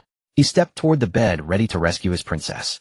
Suddenly, Xiao Ming, who had moments ago seemed utterly defeated, swiftly pulled a gun from his pocket. His entire demeanor shifted in an instant. Without hesitation, he aimed the barrel at Wu Ming's back and fired. Bang! No one had time to react. Even Xiao Yu could only widen her eyes and let out a choked sob. He. Ha. Watching Wu Ming drop to one knee, shot in the thigh, Xiao Ming burst into laughter. You're hilarious, you know that. Since I've already pissed off someone untouchable and can't back out, why not have a blast till the end? Better to die beneath the peony than live without romance. Ha. What do you want? Ignoring the blood gushing from his shattered thigh, Wu Ming turned his head, glaring at Xiao Ming with icy eyes as he approached. What do I want? Interesting, ha. Xiao Ming's laughter suddenly turned manic, then his expression went ice cold. I'll ravish your woman right in front of you, then take you both to hell. His voice was eerily calm, as if stating a trivial matter, as simple as having breakfast porridge. Wu Ming froze. Though his face remained composed, beads of cold sweat on his forehead betrayed his strain. Seeing Wu Ming like this, Xiao Yu felt her heart shatter. She screamed madly in her mind, "Wu Ming, run! Wu Ming, run! Wu Ming, run!"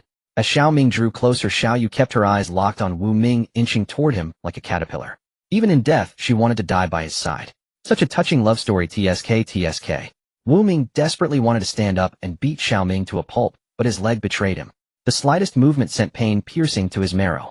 Seeing that Wu Ming truly couldn't get up, Xiao Ming strode over, deliberately bypassing him, and grabbed Xiao Yu by her ponytail, yanking her up.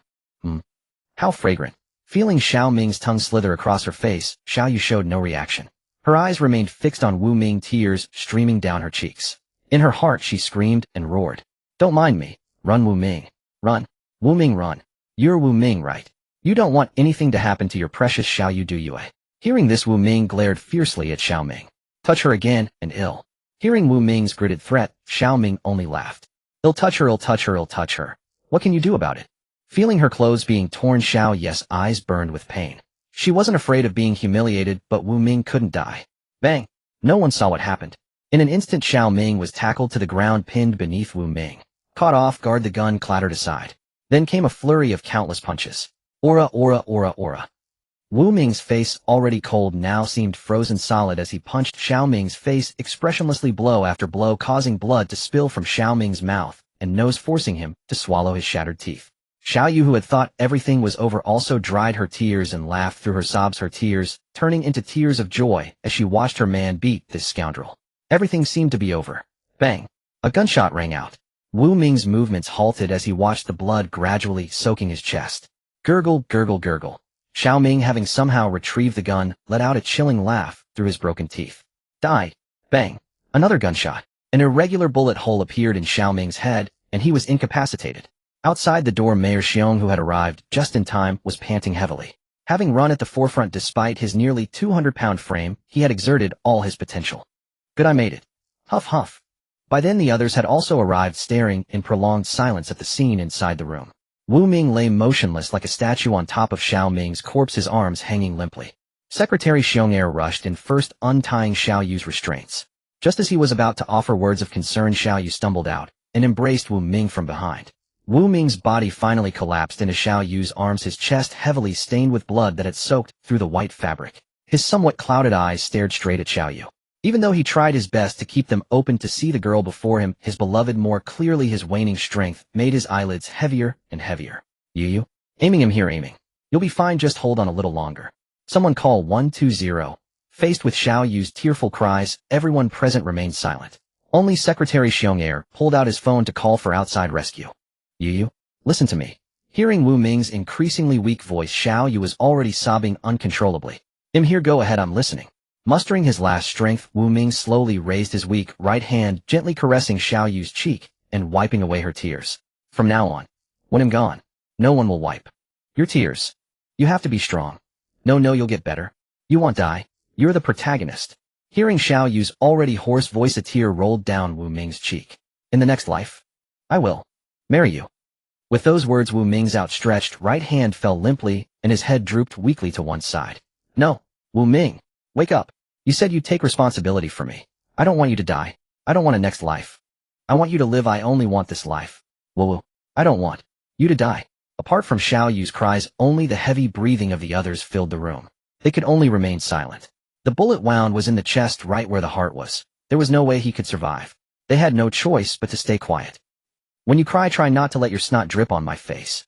Mind your own business, Wu. Wu Ming, he. Suddenly Xiao Yu realized something, and looked at Wu Ming, who was staring at her with wide, innocent eyes. The atmosphere at that moment was subtly awkward. Did you buy a guardian angel, eh? Perhaps because she had cried herself silly, Xiao Yu blurted out these words without thinking. No, I bought a serrated dirk on credit. Get lost. Xiao Yu understood perfectly well that she had been fooled by Wu Ming. Crying, she eventually started laughing. The others gathered around as well. The gunshot wound was clearly in the chest, and his clothes were soaked with blood. How could he be fine? Perhaps noticing everyone's probing gaze, Wu Ming smiled awkwardly, and with great effort reached out to tear open his already tattered shirt. Only then did everyone see clearly at the center of the wound was half a black jade pendant. Calling it a half, was because the lower part of the pendant had shattered into small pieces which were now embedded in the flesh of his chest, causing the bleeding that soaked his clothes. The actual injury was not severe, at least not enough to damage his heart. That jade saved you, young man. Your fate isn't sealed. The heavens have a mysterious reason for not letting you die. Xiongda couldn't help but exclaim. I think I can still be saved. Only then did the others react, rushing to call for medics. The amount of blood loss was still considerable. It would be embarrassing if he bled to death after all this. Only Xiao Yu and Wu Ming remained in the room. Watching Xiao Yu try to wipe away her tears, but smearing her face like a little kitten, Wu Ming couldn't help but laugh. What are you laughing at? Xiao Yu pouted, a little angry. Wu Ming had deceived her feelings. Unforgivable. When he recovered, she would make him sleep on the sofa. I remembered something happy. Get lost, you bastard. Haha. Ow, it hurts, it hurts. Spare me, dear. At the Third People's Hospital of Bear City, Xiao Yu never imagined she would once again find herself in this heart-wrenching place. Gazing at Wu Ming, whose entire body was wrapped in bandages with one leg suspended in a cast, and his eyes still roving over her unabashedly, Xiao Yu sighed, helplessly, and continued peeling the apple. Had your fill of looking? Here, have an apple. As she spoke, Xiao Yu cut a slice of apple and fed it to Wu Ming on the tip of a knife. Not yet. You're really beautiful. Stop flattering me. Come on, open wide. I won't eat it unless you feed it to me with your mouth. Struggling to suppress the rising anger, Xiao Yu kept consoling herself. He's a patient. I won't stoop to his level. They'll deal with him when he's better. Placing a piece of apple in her mouth and biting down on one end, she leaned in toward him. Ahem. The sudden cough startled Xiao Yu. Seeing Mayor Xiong, who had entered without her noticing, and the crowd behind him, she felt as if she could once again flee Earth on a rocket. This vast planet held no refuge for her. Wu Ming remained composed, greeting the mayor familiarly. Mayor Xiong, what brings you here? Mayor. Good day, murmured Xiao Yu, her cheeks flushed to the tips of her ears, still holding the apple in her mouth. Haha, Xiao Wu, no need to be so formal. Just call me Uncle Xiong. And of course the young lady of the Xiao family may address me the same way.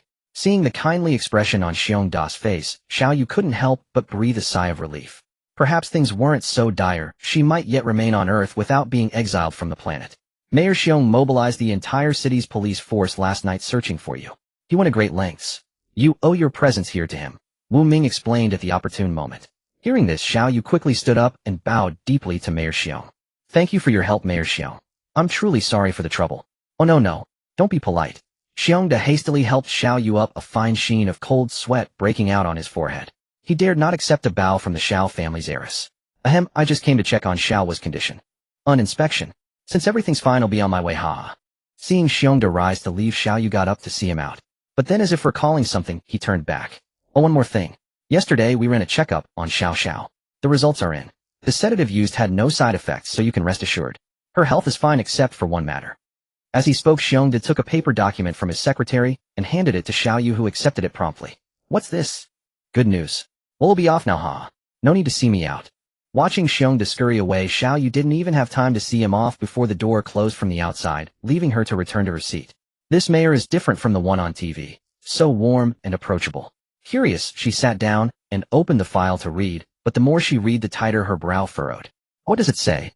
Noticing Xiao Yu's troubled expression, Wu Ming asked out of curiosity. See for yourself. Blushing deeply, Xiao Yu tossed the file over. With some difficulty, due to his limited mobility, Wu Ming flipped through the pages. On the last page were several large characters. Test result: pregnant. A long time had passed since that harrowing experience, and winter break had begun at school. Xiao Yu and Wu Ming's lives had gradually settled into a routine. For an expectant mother, Xiao Yu found it painful. Wu Ming constantly denied her many things she used to enjoy, using excuses like unhealthy or bad for the baby. He also insisted she eat many foods she disliked, which made Xiao Yu quite unhappy. But for the sake of the baby in her belly, she complied, though only after Wu Ming fed her each time. Tonight was New Year's Eve.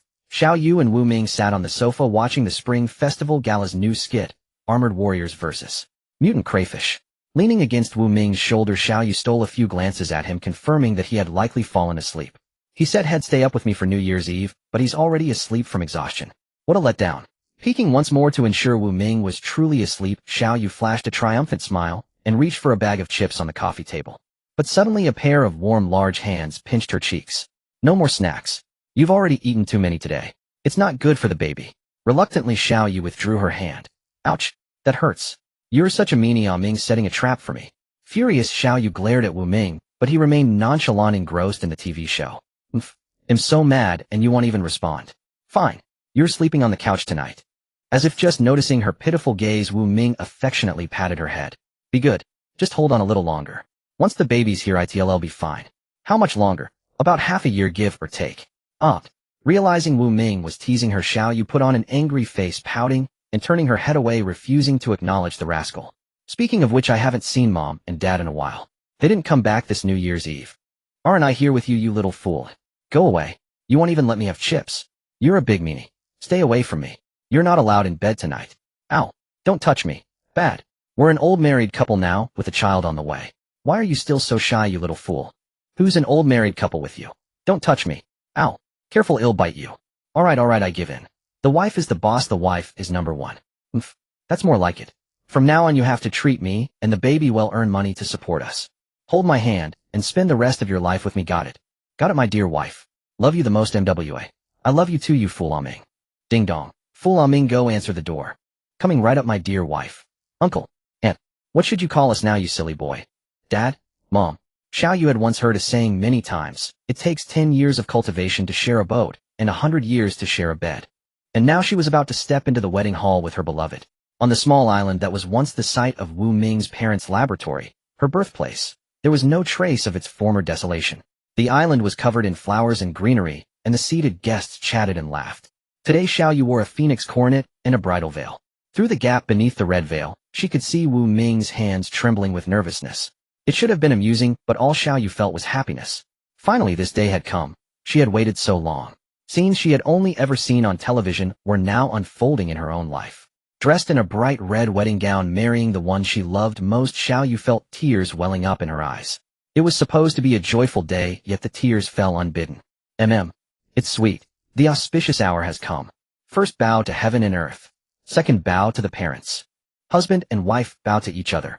Into the bridal chamber.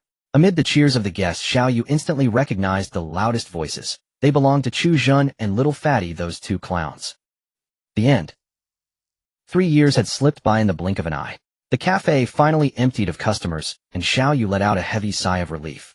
She casually wiped her hands on her maid uniform, sat down at the cash register, opened her computer, and put on her headphones. The spirited youth of yesteryear was now utterly unrecognizable. After years of relentless molding by Wu Ming, Xiao Yu had transformed into a true woman. The unconscious boyish gestures of the past had given way to a newfound elegance. She casually removed her hairpin, and her long hair cascaded down like a waterfall, stopping only at her waist. She vaguely recalled Wu Ming once saying he liked her with long hair, so she had never brought herself to cut it, lavishing it with conditioners every day, all for a single word of praise from him. Because Wu Ming loved seeing her in a maid outfit, she had opened this maid-themed cafe. However, its location in the bustling city center kept her busy from dawn till dusk, leaving her no choice but to leave their 2-year-old daughter, Wu Yu, temporarily in the care of her parents. Yet her parents were quite delighted with the arrangement, claiming that Wu Yu was just as mischievous as Xiao Yu had been in her childhood. Xiao Yu of course refused to admit it. She had always been a well-behaved girl by heaven and earth. Spotting the little penguin icon in the bottom right corner of the screen bouncing incessantly, Xiao Yu decisively clicked on it. Honey, have you been missing me? Reading this message from her top contact, Xiao Yu pouted and swiftly typed out a reply. If you don't come back to see me soon, I'll turn into a statue waiting for you. After sending the message, Xiao Yu lay bored on the table daydreaming. Wu Ming had lived up to expectations, expanding the family business into a powerhouse, but he insisted on handling everything himself, constantly traveling for work. He had only been home a few days before heading off to Siberia for a new deal. According to him, this project involved helping to rebuild Sakura Island. Yes, the Cherry Blossom Kingdom had become an isolated isle. Due to the discharge of nuclear wastewater, flora and fauna had mutated, leading to a Godzilla-like creatures landing in Japan. The Russians had hastily dropped a few hydrogen bombs, leaving nothing but a flattened Mount Fuji. Afterward, the Russians acquired the land, apparently planning to level it for potato farming. Beep, beep, beep. A small window popped up on the screen, bouncing and chiming, indicating an incoming video call request. Xiao Yu immediately perked up, first adjusting her collar and ensuring her face was clean before accepting the video call. After a brief buffering moment, the video window displayed an image. Wu Ming, impeccably dressed in a suit with his hair neatly styled, appeared on the screen. Gazing at that face so familiar it was etched into her soul, a slight smile tugged at Xiao Yu's lips, but she deliberately suppressed her joy, puckering her mouth to feign displeasure. Oh my, isn't this the Honorable Master Shiman? What brings you to visit your humble servant today? Hey, why must my wife tease me so? I've been swamped with work and had no time. Calm down, calm down. I've brought you some local specialties. You're sure to love them. Blinking her big eyes, Xiao Yu rested her chin on her hands with a hint of coquettishness, leaning on the table. How's work? Going smoothly. You haven't contacted me in ages. Are there too many blonde, blue-eyed beauties over there that you've come to despise your old childbearing wife? That's pure slander. You'll have to settle accounts when I get back, Wu Ming said, admiring the slightly proud, beautiful face on the other side of the screen. Thanks to his years of diligent efforts, Xiao Yu had grown more and more lovely. At least he had unearthed the unique aura within her. It was as if the ugly duckling had truly transformed into a swan, or Cinderella into Snow White. He had countless times congratulated himself on acting early, otherwise with a throng of suitors he'd have to fight off a dozen with one hand to bring this beautiful girl home. So when are you coming back? It's almost New Year's. Our parents keep insisting you must return for the holiday. They're already busy preparing New Year's goods. I've even learned to make dumplings. They'll make you pork and cabbage dumplings when you're back. Xiao Yu's voice grew low, fearing Wu Ming would say he couldn't make it back for the new year. This was their longest separation, and it felt unbearable. Wu Ming opened his mouth to speak, but suddenly a head popped into the screen, shoving him aside. Sister-in-law? Sister-in-law.